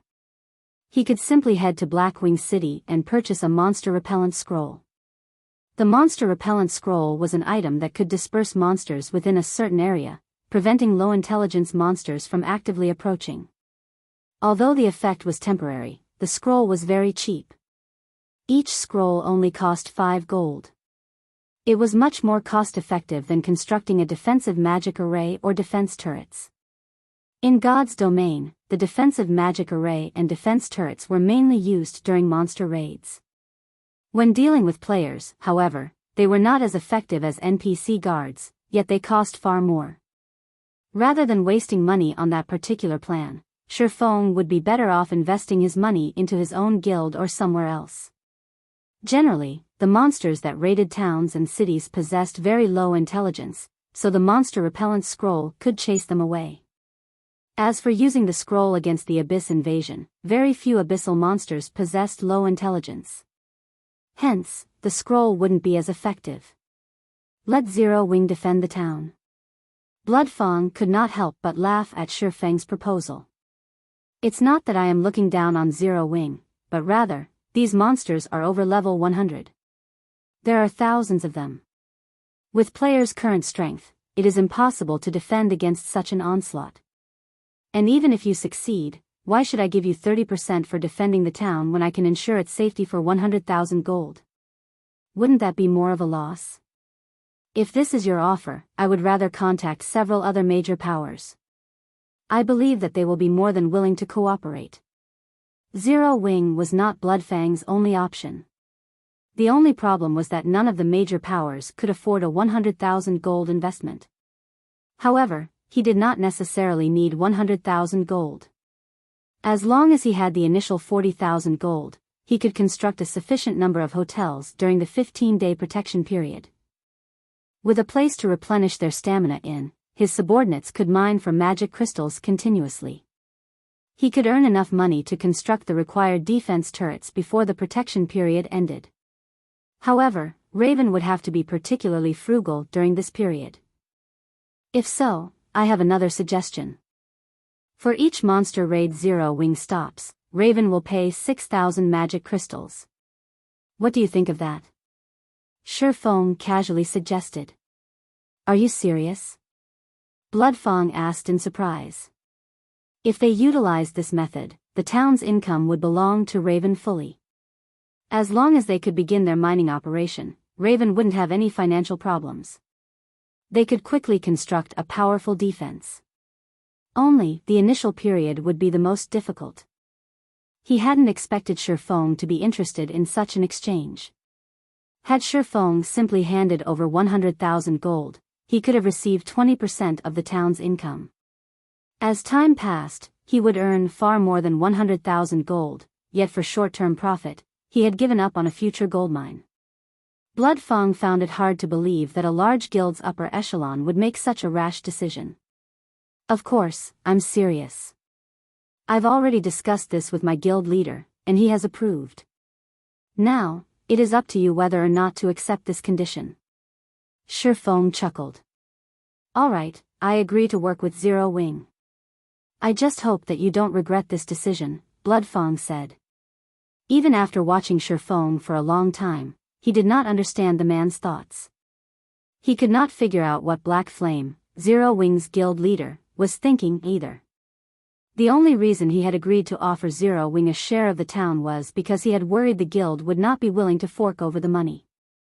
That Zero Wing had refused the shares, only asking for some magic crystals, was good news for Raven. The monster raids did not occur every day. Generally, they only attacked every other night.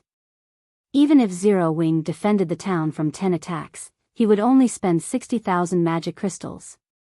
When the town's defenses were complete, he would not need Zero Wing's assistance. Based on the current market price, each magic crystal was worth 25 silver. Even if Zero Wing defended the town for 20 days, he would only spend 15,000 gold. No matter how he looked at it, he would profit from this trade. Following which, Shifeng signed a contract with Bloodfang. As long as Zero Wing helped Raven defend against a monster raid, Raven would pay 6,000 magic crystals. Moreover, the payment could only be made in magic crystals. If Raven could not pay up, it would have to pay 5 times the value of the magic crystals with coins or other products. Aside from that, Raven must also allow Zero Wing to construct a guild residence in the town so that Zero Wing's members could travel here easily. Of course, if Zero Wing failed to defend the town, it would have to pay Raven a reconstruction fee of 30,000 gold. It is highly likely that the next raid will happen tomorrow night, but I can't say for sure. I hope that you will be prepared before then. Although Bloodfang had signed the contract with Shifeng, he was still worried. Could Zero Wing really defend against that many monsters? Rest assured. Once Zero Wing's residence has been constructed, you won't have to worry about monsters, Shifeng replied confidently. Now that they had signed the contract, he was in a great mood. Although it seemed as if Raven had just secured Zero Wing's help, dealing with the Dark Guild's biggest concern, Zero Wing would gain far more than 20% of the town's income.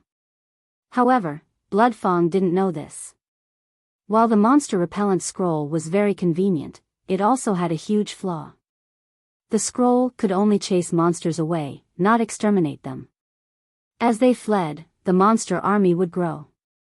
When players stopped using the monster repellent scroll, the subsequent raid would be intense, even horrific.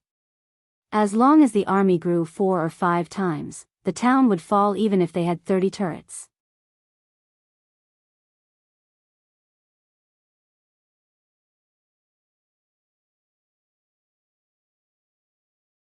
Chapter 959, Spirit Seal. Shifeng had no intention of telling Bloodfang about the monster repellent scroll's flaws. They were collaborators, not friends. They were simply obtaining what they needed from each other. Whether or not Raven could fend off the monster army was none of his concern. After all, he only needed to pay a small price for Raven to endure through the early phases of the town's construction. Moreover, it would be a waste if he did not rip off a magic crystal tycoon like Raven. White River City's teleportation house urgently needed magic crystals. As long as he had enough magic crystals, he could turn them into coins. Once Zero Wing had its first city, it would have a safeguard of its own. As the main god system had administered the contract between them, both parties felt reassured. Shifeng had initially planned to leave using a return scroll. However, Bloodfang suddenly stopped him. A moment. Bloodfang held Shifeng back. Smiling, he continued, "I still have information that I think will be of use to Zero Wing." Saying so, Bloodfang took out a black envelope and passed it to Shifeng. Shifeng raised his brows when he saw the envelope. Although the envelope looked normal, it was actually an encrypted message. No one would be able to read the message aside from the intended player. Moreover, after the message was read, it would self-destruct. Even recording the message would not be possible. A video message? After opening the envelope, the message came in the form of a video file. Following which, Shifeng clicked to open the file. When he finished watching the video, however, he was shocked. In the video displayed numerous players encircling a one-horned humanoid creature that loomed over 3 meters tall and wore a black robe. Numerous crimson runes, resembling flames, decorated this humanoid creature's body. Moreover, the humanoid creature exuded black fog from its body, and players shuddered when its crimson eyes turned towards them. Aside from this monster's level and HP, the video showed nothing about it. Neither the monster's level nor its HP was very high at level 40 with just over 1,000,000 HP. With a rough guess, Shifeng surmised that the monster was only chieftain rank, yet even it had massacred several hundred elite players. However, rather than the deaths of several hundred level 35+ elites players, the one-horned monster's extraordinary actions were the key points of the video. The monster's combat style was similar to a player's. Moreover, whenever this monster killed a player, not only did it recover some HP, but its attributes also rose slightly. Most importantly, Shifeng noticed something familiar on the monster's body. The spirit seal used to absorb immortal souls. Charlin had only marked the spirit seal on the back of his hand so that he could complete his quest, and this spirit seal would only shine silver when absorbing an immortal soul. The same spirit seal had been imprinted on the humanoid monster's chest. Every time the monster killed a player, the spirit seal radiated a faint silver glow. From an outsider's point of view, the glowing spirit seal throbbed like the monster's heartbeat. A passing expert assassin had recorded this video. As this assassin had maintained his distance from the battlefield and stayed in stealth, they had been hard to detect. Hence, this video was a record of the entire battle. After the one-horned monster finished killing the elite players, something even more astonishing happened. Usually, monsters didn't pay attention to the items players dropped when they died unless they were quest-related items, yet after killing the players, the one-horned monster looted the drops. Before the monster left the area, several other figures appeared. Among these figures, a few looked like the monster. Not only were they tall, but a single horn also grew from their foreheads. Surprisingly, a player stood among them. However, as this scene had been recorded from far away and due to the player's black cloak and mask, Shifeng could not even discern the player's gender, much less their identity. Yet, Shifeng was certain that it was a player due to the green, diamond marker about their head. The marker was unique to players. The assassin expert had tried to follow the monsters. However, he had been discovered. Although the level 38 assassin expert tried, with all his might, to flee, in the end, he failed to escape the one-horned monsters. How can there be such monsters? Shifeng inwardly shuddered as he watched the monsters kill the assassin. In terms of combat techniques, the assassin could reach the trial tower's 6th floor with his standards. He would be a considerably powerful expert, even in a first-rate guild. After all, the general public recognized players as experts once they had reached the 4th floor. Yet, the monsters' combat standards were stronger than the assassins'. Unfortunately, due to a lack of combat footage, Shifeng could not discern the one-horned monster's true capabilities. Even so, Shifeng roughly guessed them to be near the half-step refinement realm at the very least. If they had been NPCs, Shifeng would not be surprised if they had reached this standard. After all, he had encountered NPCs with much higher combat standards than that. However, for God's domain's monsters to fight like this, their intelligence must be extremely high. Even great lords didn't fight like this. The assassin who recorded this video is a red player and a slightly famous one at that. It had been 2 days since he had died, but even now, he cannot log into God's domain, Bloodfang informed Shifeng. Very few people know about this. From what this player has said, these monsters are extremely powerful. Before these monsters dealt with that elite team, they were roaming the area, killing field bosses. These monsters were also capable of increasing their attributes by killing both monsters and players. Moreover, their intelligence is very high. The assassin reported that, when he had faced those one-horned monsters, it had felt as if he had been fighting expert players. They were so intelligent that they could easily predict his movements and implement the appropriate countermeasures. What does this have to do with Zero Wing? Shifeng asked. Although he agreed that these monsters were extraordinary, there were many bizarre situations in God's domain. It might be some sort of in-game event. Furthermore, he was already swamped with his own matters. He did not have the time to concern himself with someone else's business. This video was taken in Starmoon Kingdom, only a short distance from Stone Forest Town. Although these monsters are not yet a threat to the NPCs protecting the town, I believe that the town's safety will be a problem once the protection period ends. After all, nobody can say for sure just how powerful those monsters can become, Bloodfang said, chuckling.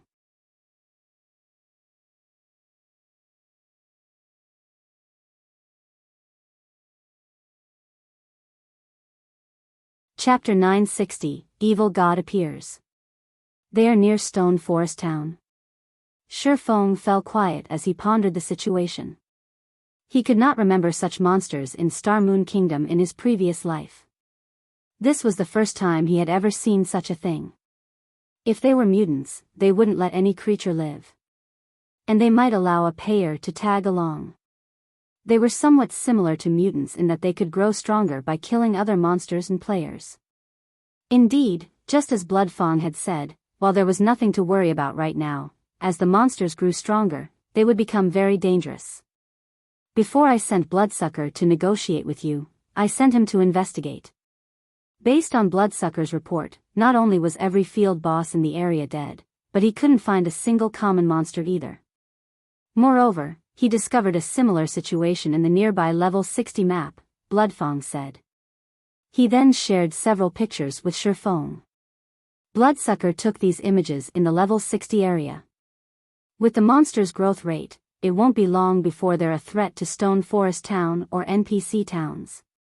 When Shifeng saw one of the pictures, he could not believe his eyes.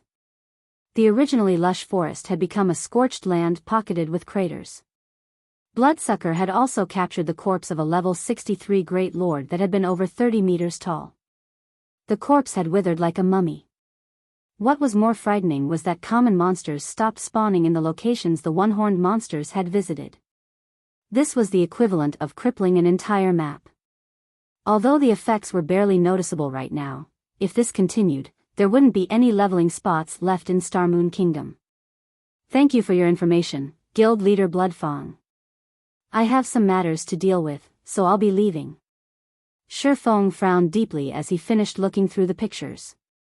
After saying his goodbyes, he retrieved a return scroll and activated it. After Shifeng transformed into a streak of white light and disappeared, Bloodfang turned towards one of the dark guards beside him and commanded, "Tell Bloodsucker to pull out our men from Star Moon Kingdom and relocate them in the Black Dragon Empire temporarily. Guild leader, our business is doing relatively well in Star Moon Kingdom. If we pull out of the kingdom now, we will lose a significant amount of income. Moreover, those monsters are only around Star Moon City right now." "Do we need to be this cautious?" the Dark Guard asked in surprise. "Do you really think those monsters are that simple?" Bloodfang eyed the Dark Guard. "There's one thing that I didn't mention to Zero Wing. I recently received a report from the Thorn Shadow team, stating that they've discovered the one-horned monster's whereabouts. Do you know what else they discovered?" The Dark Guard shook his head. "Those monsters are currently based in an NPC town in a level 50 map. They have nested in the town. The previous reports counted less than 10 monsters, yet now, there are hundreds. Moreover, the lowest level among them is level 50, while the highest are over level 80. With their development speed, something is bound to happen in Star Moon Kingdom sooner or later. It is best if we bow out now. Don't forget that every player that those monsters had killed still can't log into God's domain," Bloodfang said. Chuckling, he continued, "Moreover, I've received news that the bastards from the Blackwater Corporation have decided to make their move in Star Moon Kingdom. It is best that we avoid them for now." "What? Blackwater Corporation has finally joined God's domain? Why are they starting with Star Moon Kingdom?" When the Dark Guard heard Bloodfang mention the Blackwater Corporation, his indifferent expression changed as fear flashed in his eyes. "I'm not sure. However, my guess is that it is likely due to this new class. After all, throughout God's domain, it is the easiest for players to obtain the new class through Star Moon Kingdom. A batch of players with this new class would benefit their development in the game," Bloodfang said, shaking his head. "Among the many major corporations, I hate Blackwater the most. They always use unscrupulous means to achieve their goals, and they never follow the rules. Zero Wing will have to rely on its own power to weather this coming storm."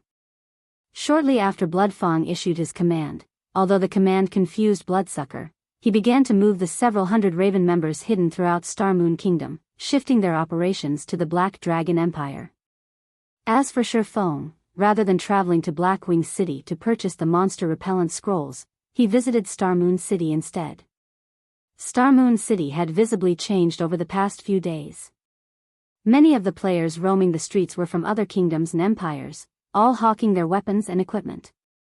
The city had also experienced an increase of their non-combat players. These players were relatively low-leveled, with some even below level 20. However, they were all very rich. These people were merchant players. In cities, it was extremely difficult for ordinary players to obtain their own shops. There were also fixed times when players could set up stalls in the free market. As for using the auction house, the handling fees were too high for ordinary merchant players. Hence, these players generally peddled their items on the streets. If they found an interested buyer, they would conduct a trade. Although doing so was somewhat time-consuming and strenuous, every coin an ordinary player earned counted. Merchant players who dealt weapons and equipment, in particular, could earn a nice income. After reaching level 10, merchant players roamed between various cities and countries, purchasing items from players in one city and reselling those items elsewhere. After all, every city and country's prices were different. Merchants could earn a lot of money due to this difference. As these players had chosen the merchant class, they received a discount on teleportation fees as they traveled across God's domain. Moreover, like lifestyle classes, merchants were divided into ranks. The higher their rank, the higher their discounts were on teleportation fees. In the past, many players had earned enough capital from their travels to construct shops in NPC cities. Otherwise, if one relied on an ordinary combat player's income, they could never afford a plot of land, even after a lifetime of saving.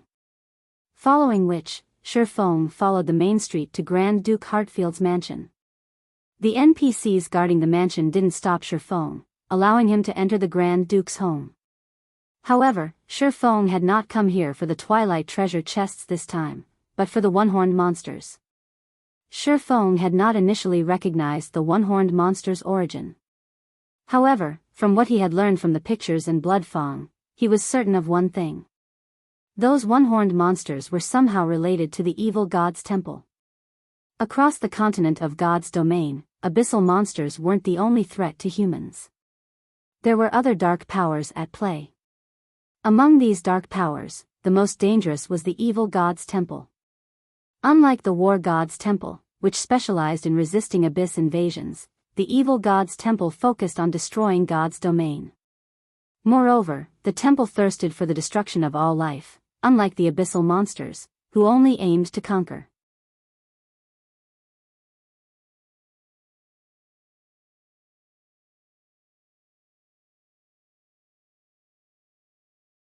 Chapter 961, Sword Emperor Ryan. In the garden-like mansion, Shifeng followed the level 150 NPC steward to the mansion's observation deck. As Star Moon Kingdom's only Grand Duke, Heartfield's status was only beneath the king's. Naturally, his mansion was astonishing. The observation deck was awe-inspiring.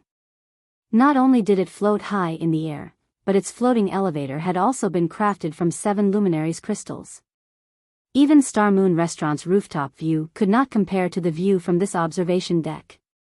Furthermore, only the palace and Star Moon auction house were higher up than the Grand Duke's observation deck. Shifeng felt as if he were standing atop the clouds as he looked out. He had an unobstructed view of Star Moon City.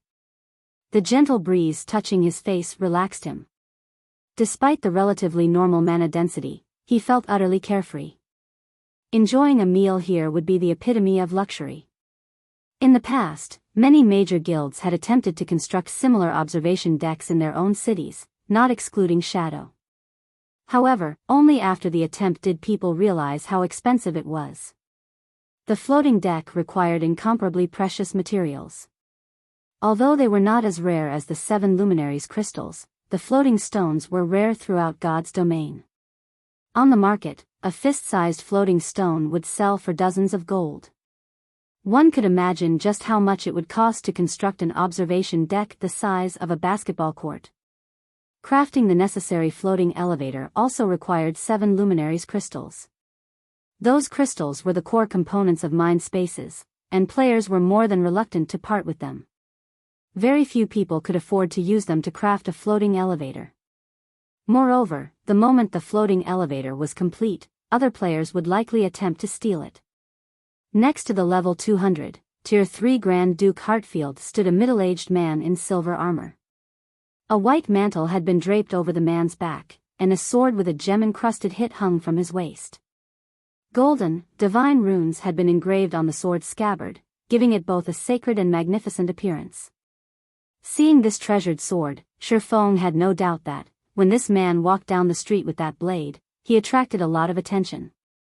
Countless female players and sword enthusiasts would hover around him like flies. Oddly enough, Shifeng recognized this man. The man's name was Ryan Ryder, and he was the captain of Star Moon Kingdom's Royal Guard. He was also a level 200, Tier 4 Sword Emperor. He was even stronger than White River City's powerhouse, Weissman, and was known for being the closest person to becoming a sword saint in Star Moon Kingdom. Although there were Tier 5 NPCs in Star Moon Kingdom, none of these NPCs were affiliated with the kingdom. They originated from the several major NPC organizations in God's domain. Eucharis, the Temple Lord of Star Moon Kingdom's War God's Temple, was one such example. Even the king had to show Eucharis respect. There was also the incomparably mysterious Charlene. Although Shifeng did not know which NPC organization Charlene belonged to, he was certain that she did not belong to Star Moon Kingdom. Hence, aside from the Grand Marshal Adolphe Serret, one could say that Ryan Ryder was the strongest NPC in Star Moon Kingdom. In front of the Grand Duke and the Royal Guard captain standing side by side, any ordinary player would be petrified. Surprisingly, Shifeng approached them casually. The NPC steward respectfully moved to the side. 2 of Star Moon Kingdom's VIPs are here together. It seems that something serious is really happening in the kingdom. Seeing the two NPCs before him, Shifeng was more confident of his assumptions. The appearance of the evil god's temple hinted that something major would happen soon. This was practically a natural law in God's domain. Shifeng could remember that nearly half of Lion's Heart Empire had been destroyed in the past due to the evil god's temple's appearance. Even the ruling super guild in the Lion's Heart Empire had suffered severe losses, not to mention the empire's smaller guilds. This incident had shocked all of God's domain. No one had expected an NPC dark organization to be so powerful. After that incident, players exploded into action to remove the evil god's temple the moment any related issues occurred. Even so, every country in which the temple appeared suffered heavy damages. After all, when the evil god's temple appeared, all life and land were forfeit. Even after the threat was eliminated, the area took a long time to recover. Such situations' impact on local players and guilds was massive. Hence, Shifeng had hurried here. It was very difficult to gain entry into Starmoon Palace. Meeting with Grand Duke Heartfield, however, was easier. Everything would be fine as long as he reported the matter regarding the evil god's temple to Heartfield. The Grand Duke could then travel to the palace and inform the king. With the power of the kingdom's army, eliminating the one-horned monsters should be easy. Young adventurer, we meet again, Grand Duke Heartfield greeted Shifeng as he approached. Caressing his goatee, Heartfield chuckled lightly before continuing, Weissman has told me much about you. I would never have imagined that, despite being so young, you were capable of helping Lady Charlene with various matters. If my two sons were as outstanding as you, I could retire without worry. As Heartfield finished his praise, Ryan Ryder could not help but look at Shifeng. This made Shifeng feel somewhat strange. He had not expected his fame to spread to NPCs. Moreover, these two influential characters in Starmoon Kingdom had heard of him. Lord Heartfield, I have come with an urgent message that must reach His Majesty the King. However, I cannot enter the palace, so I was hoping that you might transmit the message for me, Shifeng requested respectfully. All right, then. If your news is as important as you say, I will pass on the message. Heartfield nodded, sternly agreeing to Shifeng's request. I have found traces of the evil god's temple in the Starfield Forest. The forest is currently devoid of life. If we don't stop the evil god's temple in time, it will quickly become a threat to the capital, Shifeng said after considering his words. As for the validity of my claim, Lord Heartfield simply needs to send someone to investigate Starfield Forest. High-ranking NPCs in God's domain were incredibly intelligent. Oftentimes, players were not required to present proof when reporting an incident. The NPC would take action as long as they reported the facts, initiating their own investigations. Once the report was verified, players would receive a reward. If the report were proven false, players would be punished. However, players needed to earn these NPCs' trust before they could report various issues. If a player lacked credibility, NPCs wouldn't bother to investigate the situations even if the player told the truth. Previously, Shifeng had gained some favorability with the Grand Duke. His words alone could prompt an investigation. If he were dealing with any other NPC, however, they wouldn't even give him the light of day. The evil god's temple? The evil god's temple has appeared so close to the capital. When Heartfield heard evil god's temple, he tensed. The energy around him also changed. Captain Ryan, like the report you've recently received, it seems that those damnable evil cultists are on the move again, Heartfield said, anger filling his eyes. After their failed attempt 15 years ago, they are going after that item again. This time, I will erase them from Starmoon Kingdom. After the Grand Duke's statement, the sound of a system notification reached Shifeng's ears, with Starmoon Kingdom's system announcement following closely.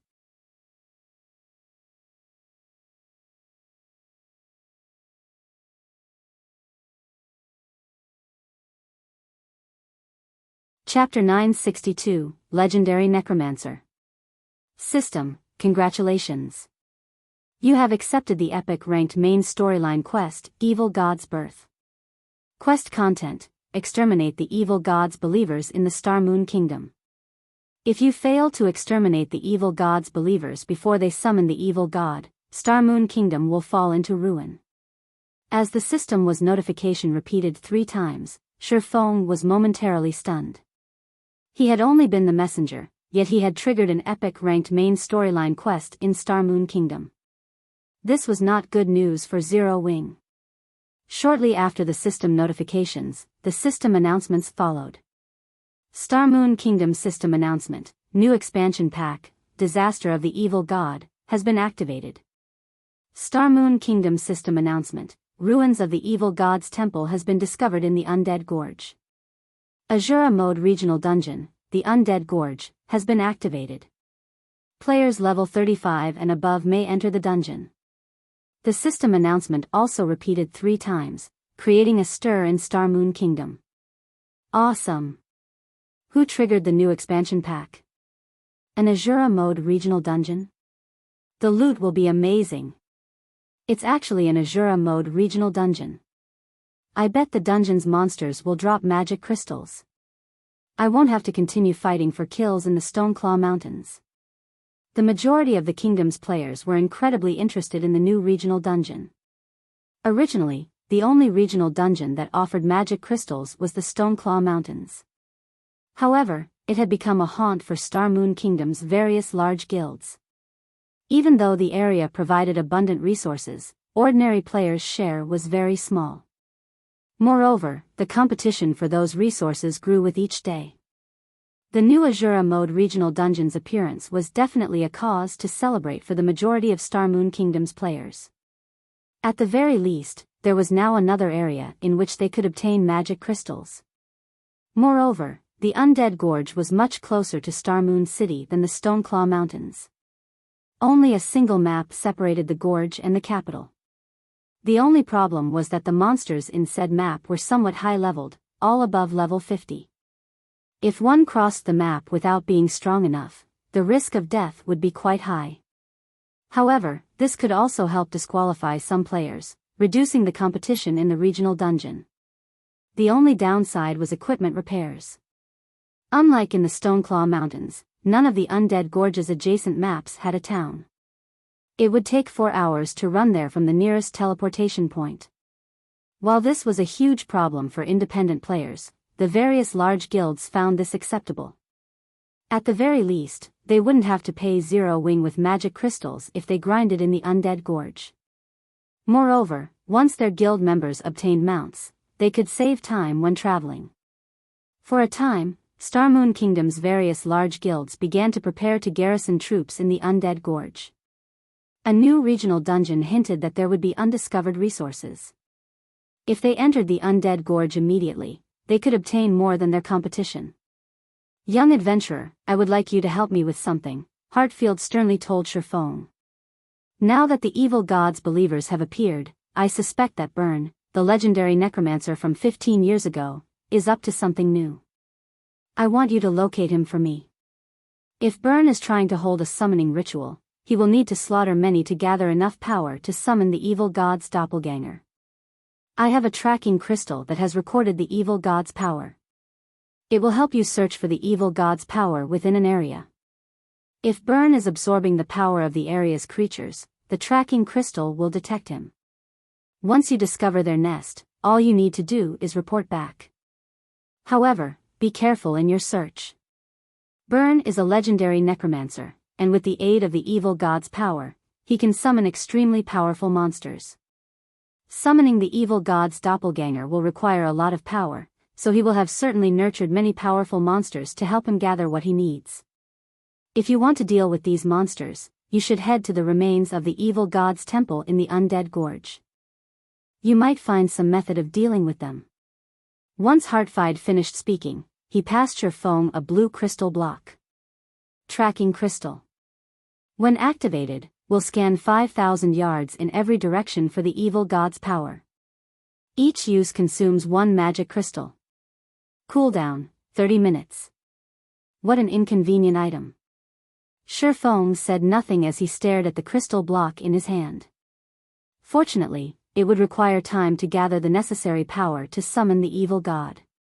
The one-horned monsters would continue to massacre everything in their path. He would, soon or later, find them, then, he only needed to follow them back to their nest. Following which, Shifeng left the Grand Duke's mansion with the tracking crystal in hand. He notified Aqua Rose to send some men to search the maps near Stone Forest Town for clues about the one-horned monsters.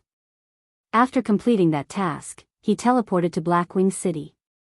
Meanwhile, inside Ouroboros's guild residence in Star Moon Kingdom, a meeting was being held. Usually, only the guild's upper echelons were invited to such meetings.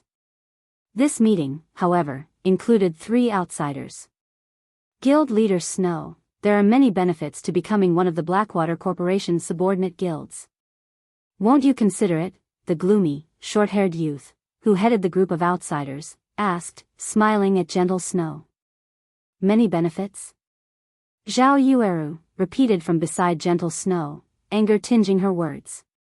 You're asking for management of Ouroboros and 90% of its shares, yet you're offering us less than 1/10 of the market price.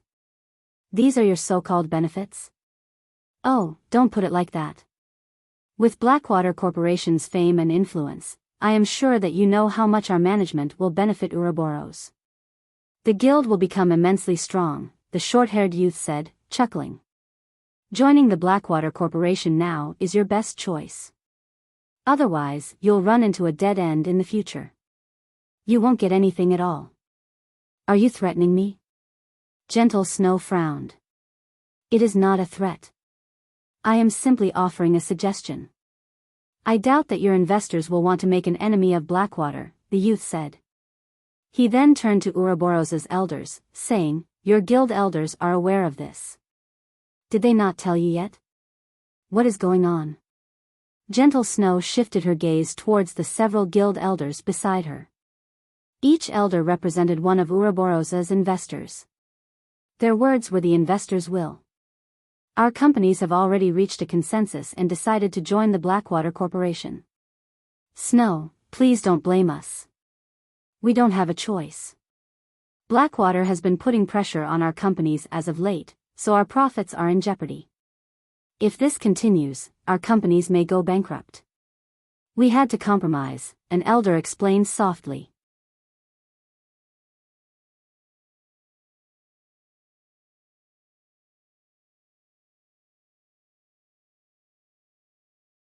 Chapter 963, 3 Days. The Blackwater Corporation employees' impressive tactics. Gentle Snow glanced at the short-haired youth sitting opposite of her listening to several elders' explanations. In the virtual gaming world, third-rate or greater guilds typically split their shares among multiple shareholders. Zero Wing was unique in this as guilds were rarely under the control of a single entity, much less first-rate guilds. Although a first-rate guild was the equivalent of a corporation capable of earning its own money, when a guild of such caliber joined a large-scale virtual reality game, it needed a lot of capital to begin developing. God's domain was peculiar among large-scale virtual reality games. Even with a first-rate guild's financial strength, investments from various companies were needed for a guild to spread its influence throughout God's domain as it attempted to dominate one, or multiple, kingdoms. This was precisely the reason that multiple companies held the majority of Ouroboros's shares. If these companies came to an agreement, even she, the guild leader, was forced to accept the decision. However, Gentle Snow had never imagined Blackwater to be despicable enough to force Ouroboros into submission. Generally, major international corporations disdained such tactics as doing so would only make them a laughingstock. Guild leader Snow, what is your decision? The short-haired youth ignored the snow goddess's ridicule. On the contrary, he sneered and said, I know this is a very difficult decision to make. How about this? We'll give you 3 days to consider your options. If you insist on rejecting our offer in 3 days, we'll be forced to put someone else in the guild leader's seat. After making his threat, the short-haired youth left the meeting room. The 2 level 39 expert players followed him closely. Big Brother Wave, why don't we just get rid of Gentle Snow? It would make it easier to take over Ouroboros. Now that you've given her 3 more days, she might persuade those on the fence or purchase their shares. If she does, it'll be harder to occupy the guild. The two robust men asked the gloomy, short-haired youth. The Blackwater Corporation's goal from the very beginning was to take control of Star Moon Kingdom. After turning Star Moon Kingdom into the corporation's playground, they would use it as a stepping stone to dominate the Black Dragon Empire. Even if Gentle Snow agreed to their conditions, they would not let Ouroboros survive. Rather, Blackwater would establish its own guild and absorb Ouroboros, gaining complete control. Hence, they did not need Gentle Snow's consent. "Do you really think I will give her 3 days to make a decision?" The short-haired youth clicked his tongue. Sneering, he continued, "I am just giving Ouroboros's members time to adapt. If I remove Gentle Snow from her positions suddenly, it will cause quite a stir in the guild. Not only will it decrease the guild's morale, but I will also have a lot of trouble rectifying the problem. Now that I am giving Gentle Snow 3 days, however, news of this matter will spread throughout the guild. We'll encounter less resistance when we take over the guild's management. Most importantly, young Master Jing has not yet sent me enough experts to take Ouroboros over. In 3 days, we should have enough personnel to assume control. At that time, we will gain control of Star Moon City, and it won't be long before we possess all of Star Moon Kingdom." Big Brother Wave, what about Star Moon Kingdom's #1 guild, Zero Wing? Are we not negotiating with them? I've heard that Zero Wing is particularly stubborn, and the guild leader alone controls the guild. It will be more difficult to take over. We won't need to worry about that. Young Master Jing has other plans for Zero Wing, the youth named Abandoned Wave responded nonchalantly. How are the people that young Master Jing sent adapting? Big Brother Wave, rest assured, with our guidance, they're improving each day. I believe they will adapt to God's Domain's combat style very quickly with the help of the battle videos we procured and the Trail Tower. As long as their levels are brought up to speed, they will be the guild's greatest trump card, one of the robust men reported excitedly. The Blackwater Corporation was not like other corporations. It could actually fit quite well in God's domain. After all, Blackwater was an international corporation that dealt with fighting competitions. The corporation's dojos spanned the globe. Moreover, the corporation was also one of the world fighting competition's main hosts.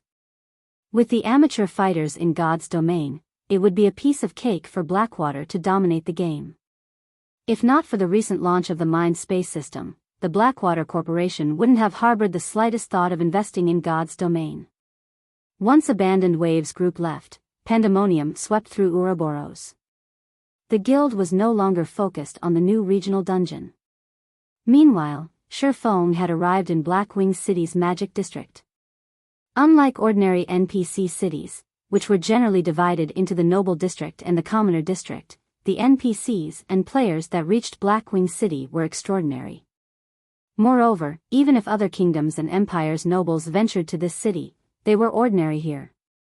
In the Magic District, NPC-owned magic shops were everywhere. There were at least 100 such shops in the district. Not only did these shops sell all kinds of daily use magic items, but they also sold magic scrolls.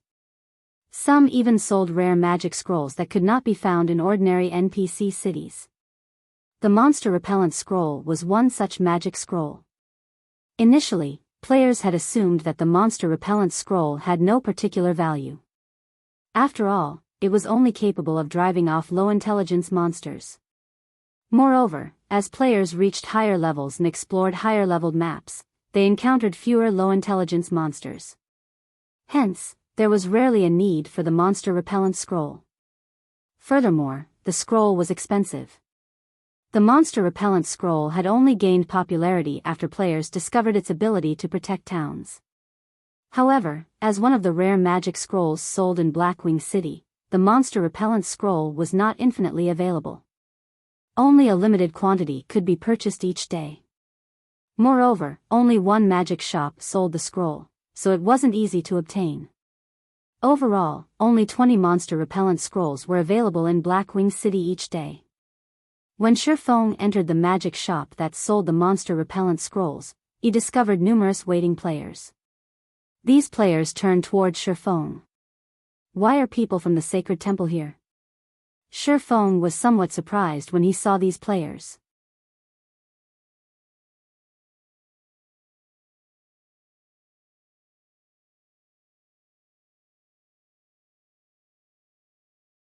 Chapter 964, Extraordinary Nobody.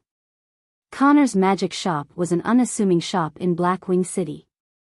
The shop was hidden deep in an alley, making it difficult to spot. Moreover, the goods sold in the luxurious magic shops lining the Magic District's main street were already more than enough to satisfy players' needs. Hence, very few went out of their way to look for Connor's magic shop. Shifeng had never expected to meet members of the Super Guild Sacred Temple here. Aside from the glaring Sacred Temple members, a familiar woman chatted with the NPC shopkeeper. "Sister Melody, should we chase this player away?" a male summoner wearing light blue mage robes asked quietly. This male summoner looked relatively young, around 20 years old, yet he was already at level 39. The aura of strength and arrogance he exuded revealed him as more than an ordinary expert. Moreover, his staff was a Tier 1 weapon unique to summoners, the Illusion Staff. Tier 1 weapons were the most suitable for Tier 1 classes, aside from epic weapons. They could maximize a Tier 1 player's combat power, which even the best Dark Gold weapons could not accomplish. At the moment, even first-rate guild only had 1 or 2 epic items, some had none at all. Although super guilds were slightly better off in this regard, they could not arm every one of their apex experts with epic items. Generally, these experts only used Dark Gold items. Wielding a Tier 1 weapon in the Sacred Temple spoke volumes of the youth's combat standards. No need. It just so happens that I have a reason to seek him out. Since he has presented himself, things couldn't be better. When Quiet Melody saw Shifeng, a faint smile appeared on her beautiful, charming face, her smile mesmerizing several of the Sacred Temple members. Seek him out?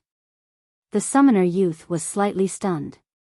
Doubtful, he turned to look at Shifeng as he wondered, who is he? Quiet Melody was the Sacred Temple's Vice-Temple Master. She was also one of the guild's apex experts. Very few in the virtual gaming world could attract her attention. Seeing the summoner's confusion, Quiet Melody chuckled as she explained, "Fantasy, you might not know of him since you've recently graduated from the newcomer's training, but he is none other than Zero Wings Yifeng." "So, you're the Yifeng that defeated Sirius." The youth named Lonely Fantasy addressed Shifeng, envy blooming in his heart. However, rather than envying Shifeng's strength, he was jealous of the attention Quiet Melody gave Shifeng. He was a genius that had been nurtured by the Sacred Temple. Of the many newcomers who had recently graduated from the temple's training program and become internal members, he ranked within the top 5. The Sacred Temple was a super guild, and it chose the newcomers it nurtured from the guild's elite members. Those who stood out among these elites were the cream of the crop. In any first-rate guild, these individuals could easily become the strongest combatants. These individuals were the virtual gaming world's blue blood experts. Yet, a low-born individual like Shifeng had defeated one of the Battle Wolves Guild's old monsters. Moreover, Shifeng received Quiet Melody's attention, whom he admired.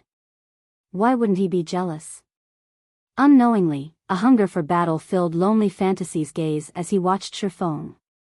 "Yifeng, we meet again." Quiet Melody took the initiative to greet Shifeng. "If not for your loan to Hidden Cloud, I might have been unlucky." During the last Blackwing auction, the Nine Heavens Pavilion's Hidden Cloud had beaten her in the auction for the Golden Tablet. In the end, however, a mysterious NPC had assassinated him for that tablet. Moreover, Hidden Cloud had not been able to log into God's domain for a long period after that incident. He had become a laughingstock among the super guilds. Even now, Quiet Melody broke out in a cold sweat whenever she thought back to how she had fought so hard for the secret technique tablet. Losing money was one thing. Losing time was crucial. Every minute and second counted to the various guilds' experts. If they could, these experts would spend every minute in the game. If they couldn't log into God's domain for several days, their progress would be wounded. The damage might be less severe for someone like herself, who had lost interest in the battle for the guild leader's seat and was content as a vice-temple master and holding some shares of the guild. However, for an ambitious person like Hidden Cloud, who vied to become the Nine Heavens Pavilion's first hall master, the damage was tremendous. You must be here for some rare scrolls, right? Quiet Melody said, her gaze shifting towards the magic scrolls filling the display cabinets. Smiling faintly, she continued, unfortunately, I have purchased all of the rare scrolls here. If you wish to buy some, you will have to wait until tomorrow.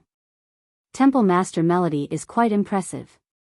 I'm surprised that you found this place, Shifeng said as he swept a glance over the display cabinets.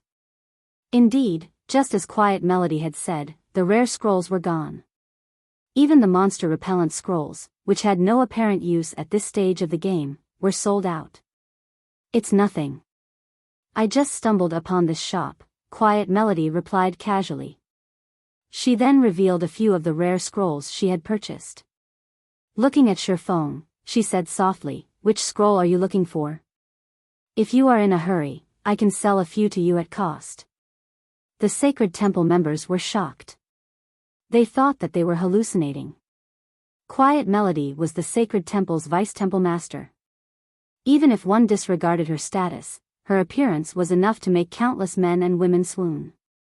Aside from the required respect for the guild leader and the guild's older generation, she almost never expressed goodwill towards anyone. Yet, she was doing exactly that for Shifeng. Even if Shifeng was a particularly skilled fighter with astonishing strength, that shouldn't warrant Quiet Melody's warmth. After all, they belonged to different guilds. Moreover, their guild possessed many experts who were stronger than Shifeng. Sister Melody, we need these scrolls urgently. If we sell them to someone else, Lonely Fantasy quickly interjected. It's fine. We purchased a few extra as a precaution. Quiet Melody smiled, responding to the summoner youth's advice with indifference. However, Lonely Fantasy knew that these rare magic scrolls were crucial to complete their quest. On the off chance that they ran out during the quest, they may fall on the very edge of success. If that happened, their previous efforts would go to waste. He could not understand why Quiet Melody wanted to befriend Shifeng. What was so good about this swordsman? Many thanks. I only need 4 monster repellent scrolls.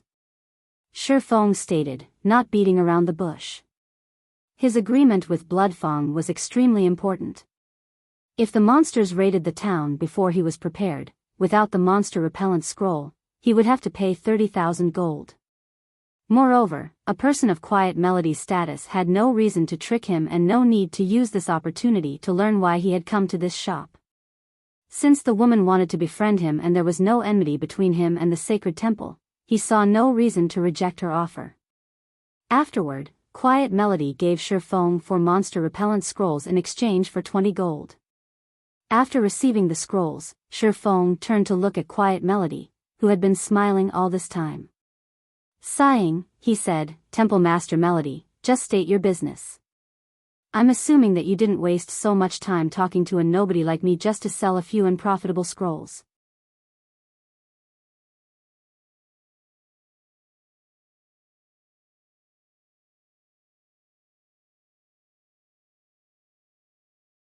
Chapter 965, Super Guild's Attention. It's nothing major. I just wish to purchase an item from Zero Wing. Quiet Melody chuckled at Shifeng's question. What item are you interested in?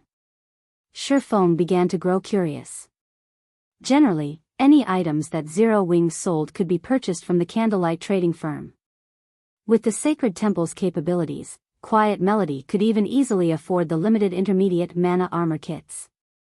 Rather than seeking him out personally, she could simply issue a command, and her subordinates would fetch the items and deliver them to her doorstep. The slots to the Holy City, Quiet Melody responded seriously. How do you know about that? Shifeng's expression immediately darkened. Very few people knew of his acquisition of the Titan City entrance tokens. He highly doubted that Yolan's people would have leaked anything. However, based on Quiet Melody's tone, it was clear that she was certain that he had the entrance tokens. There's no need for surprise. In reality, this news has spread throughout the various super guilds. Quiet Melody smiled. I believe you remember Peerless, right?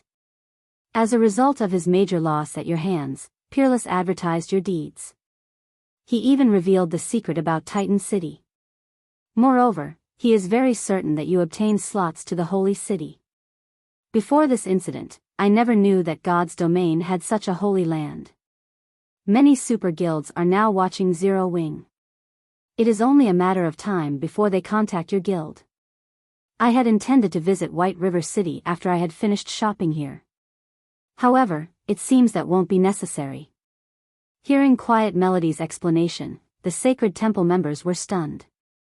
Even Lonely Fantasy wondered if he had heard wrong. They had never imagined that Shifeng was actually responsible for the Pantheon elders' suffering. Even newbies knew about Pantheon's Peerless. He was a big shot on the same level as Quiet Melody, yet Shifeng had killed such a powerful character. It was unbelievable. Field battles were different from the PvP battles in the Dark Arena. Although Peerless was not as powerful as Sirius, one could use various tools in a field battle. Many powerful experts had also accompanied Peerless, making it even more difficult to kill him. Moreover, from listening to Quiet Melody's words, the item in Shifeng's hands was even tempting to the various super guilds, so much so that a Vice Temple Master like Quiet Melody deemed it necessary to make a personal visit. This was a first in Sacred Temple's history. Generally, when dealing with a guild like Zero Wing, it was a miracle if the Sacred Temple even sent someone from middle management, yet the guild had delegated the negotiations with Zero Wing to a core upper echelon. Lonely Fantasy was confused. Zero Wing was merely an upstart guild in God's domain, yet it warranted treatment that first-rate guilds dreamed of. How did it manage this? So, he's the one who let it leak. Shifeng smiled bitterly as a realization struck him. It seems that had been his final chance. He now, more or less, understood Peerless' actions during the entrance trial. It was no wonder why the high and mighty Peerless of Pantheon had tried to negotiate halfway through the battle. Without a doubt, that had been his last chance to challenge the entrance trial. After losing that chance, he would have to wait a long time before he could try to enter the Holy City again. He might not even get another chance. Since he had lost this opportunity, he wouldn't let the culprit behind his failure get off scot-free. Hence, he had spread the news and pointed the various super guilds towards Zero Wing. Our Sacred Temple also knows how valuable the slots are, so we won't ask for too many. 10 will be enough. I believe that with how many slots Zero Wing obtained, trading 10 shouldn't be an issue. Moreover, we are more than willing to pay a sufficient fee in either money or items. Quiet Melody unhurriedly explained her offer. In an ordinary guild, the Holy City slots would, at most, add a few advanced lifestyle players. However, it was a different story for super guilds. Super guilds like the Sacred Temple had many lifestyle players who were masters in other virtual reality games. Unfortunately, as these masters were still unfamiliar with God's domain's lifestyle classes, they could only utilize a small fraction of their true abilities. However, with access to the Holy City of Titan, these past masters would rapidly become true lifestyle masters in God's domain. Once these masters could exert their true abilities, rather than just generating limited profits, the Sacred Temple's network of shops could finally be put to good use. Hence, to obtain the slots to the Holy City, the Sacred Temple was willing to pay a massive price. If Zero Wing is willing to sell the slots, the Sacred Temple is willing to trade epic items or golden lands in major cities for them. Since Shifeng had remained silent, Quiet Melody decided to use the Sacred Temple's trump card. One needed more than just money to afford epic items and major cities' golden lands. It was especially true for the lands. Even a fool knew that these lands' value had room to grow. If not for how important lifestyle masters were to the Sacred Temple, the temple would never have considered these bargaining chips. Although I want to agree to your offer, the Holy City slots are too precious. I believe that you know just how important they are. Moreover, to tell you the truth, Zero Wing has already used many of our slots. Even if I wanted to trade them to you, Zero Wing doesn't have many left. If you wish to buy them, I'll have to discuss your offer with my guild leader. Shi Feng did not openly reject Quiet Melody's request.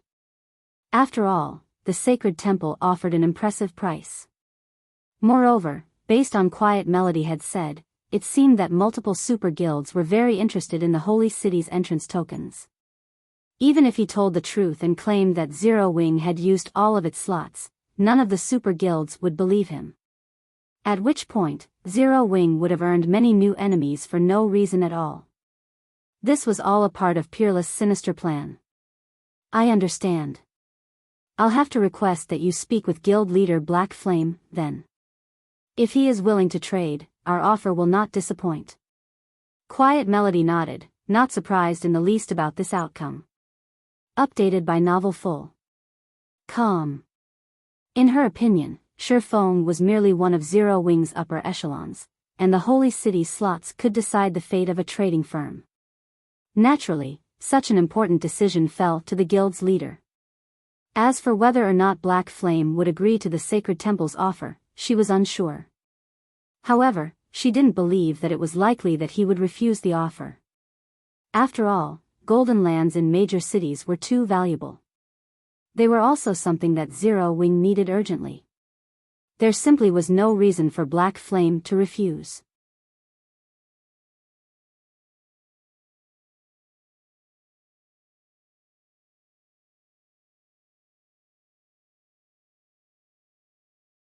Chapter 966, Candlelight Auction. After Shi Feng finished his conversation with Quiet Melody, he pretended to contact Black Flame. In reality, though, he contacted Fire Dance. After all, he was Black Flame. How could he possibly contact himself? He had only said something about it to hide his identity. Had he made the decision as Yi Feng, he would have roused Quiet Melody's suspicions. Shi Feng had to admit that the Sacred Temple's offer was tempting. At the same time, it served as a reminder. Zero Wing's number of lands couldn't even compare to a first-rate guild's, not to mention super guilds. It had fewer than an ordinary second-rate guild. However, this could not be helped. These guilds had far stronger foundations than Zero Wing. These guilds had joined God's domain with plenty of starting capital. Their members also spanned across many cities. Moreover, these guilds had invested almost all of the coins they earned from their money-farming teams into purchasing various cities' lands. Now players had been developing in God's domain for quite some time. These guilds' advantages were beginning to manifest. In stark contrast to these guilds, Zero Wing had started in God's domain with absolutely nothing. Its possession of lands in so many cities was already impressive. Now that God's domain had been operating for so long, even if Zero Wing had a lot of money, the various large guilds had already bought out the lands in the various NPC cities. These guilds treated their lands like their babies. It was practically impossible for Zero Wing to purchase these lands at a reasonable price without presenting something that these guilds hungered for. The Holy City slots provided a golden opportunity. Currently, the Candlelight trading firm had only spread its influence to a few major cities. By the time the lifestyle players in Titan City reached the advanced rank, the firm's small corner of the market wouldn't be enough to display its true prowess. If the trading firm obtained a few plots of land in Empire's top 10 major cities, it would secure a far larger customer base. If he took into account the strengthening device and the designs unique to Titan City, Candlelight trading firm's profits would make the income from Stone Forest Town look pitiful. At the moment, however, Shi Feng did not have any Titan City entrance tokens on hand. Even if he did, he had no intentions of selling them to Quiet Melody right now. Since there were so many super guilds craving their own slots to the Holy City, he had to auction them and obtain the best price. Moreover, by doing so, he wouldn't invoke these super guilds' ire, preventing Peerless' plans from coming to fruition. Currently, his only method of entering Titan City was the Holy City's emblem. However, the emblem had a 7-day cooldown. He had used the emblem recently, so if he wanted to enter the Holy City, he'd have to wait. He could use these 7 days to prepare. After all, purchasing lands was a significant expenditure. Even if the holy city's slots were more valuable, he could not trade a single slot for a major city's golden land unless the Super Guild had lost its mind. In the past, a single holy city slot only sold for several hundred gold. Even if it sold for more than that at the moment, the most anyone would pay was roughly 1,000 gold. On the other hand, major cities' golden lands were worth over 10,000 gold. With the slots he had on hand, he could afford, at most, one plot of land. This was not the desired outcome.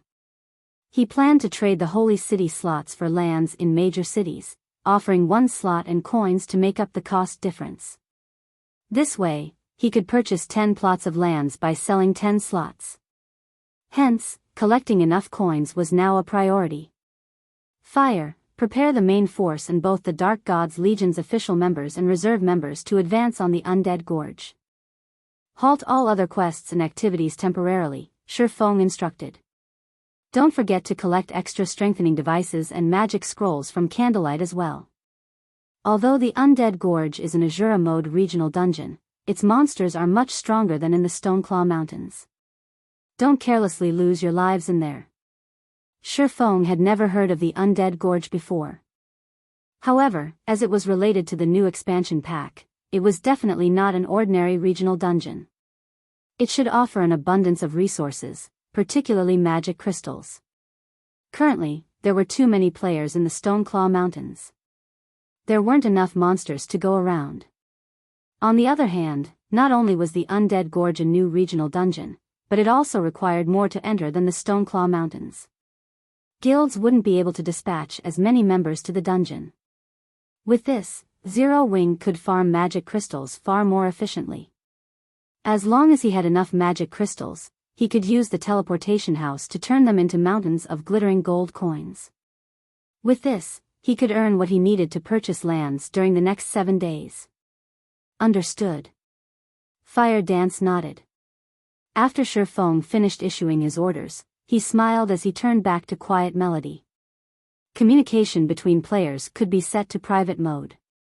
This way, unrelated parties would not overhear the conversation. Naturally, the surrounding sacred temple members had heard nothing Shi Feng had said, so these people assumed that he had been speaking with Black Flame. Temple Master Melody, I have told our guild leader about your offer. Our guild leader has considered this problem, hence, he has already prepared and decided to auction off the slots. In 7 days, the Candlelight trading firm will hold its first auction. Not only will the Holy City's slots be available, but many other unimaginable items will also be for sale, Shi Feng said. To participate in the Candlelight auction, you will need to hold at least one deed to a major city's golden land. These lands will be used to bid for the Holy City slots. Of course, Zero Wing will supplement the cost for each land with coins. However, Zero Wing will only announce the auction to the public in 3 days. This is all I can say for the moment. As for who obtains the Holy City slots, that will depend on the strength and capital of the various guilds attending. Updated by Novel Full. Calm. The moment Shi Feng finished talking, Lonely Fantasy, who stood beside Quiet Melody, flew into a rage, growling, "What do you guys take those Holy City slots for? Do you really think our sacred temple can't obtain our own? Fantasy, that's enough." Quiet Melody reproached her subordinate. Although Lonely Fantasy tried to continue, when he saw the fury in Quiet Melody's eyes, he snapped his mouth closed. Since Zero Wing intends to sell the Holy City slots, we are lucky. The Sacred Temple will certainly attend the auction, Quiet Melody said, her eyes carrying a silent apology. She then departed from the shop with Lonely Fantasy and the others. Lonely Fantasy still wanted to say something after leaving the shop, but Quiet Melody's glare silenced him. Fantasy, you have just officially joined the Sacred Temple, so there is much about God's domain that you do not know. Zero Wing is not as simple as you think. It was bold enough to provoke the super first-rate guild Dragon Phoenix Pavilion and the Super Guild King's return. Do you really think Zero Wing will think much of the Sacred Temple's threats? Quiet Melody scolded Lonely Fantasy, shaking her head ruefully.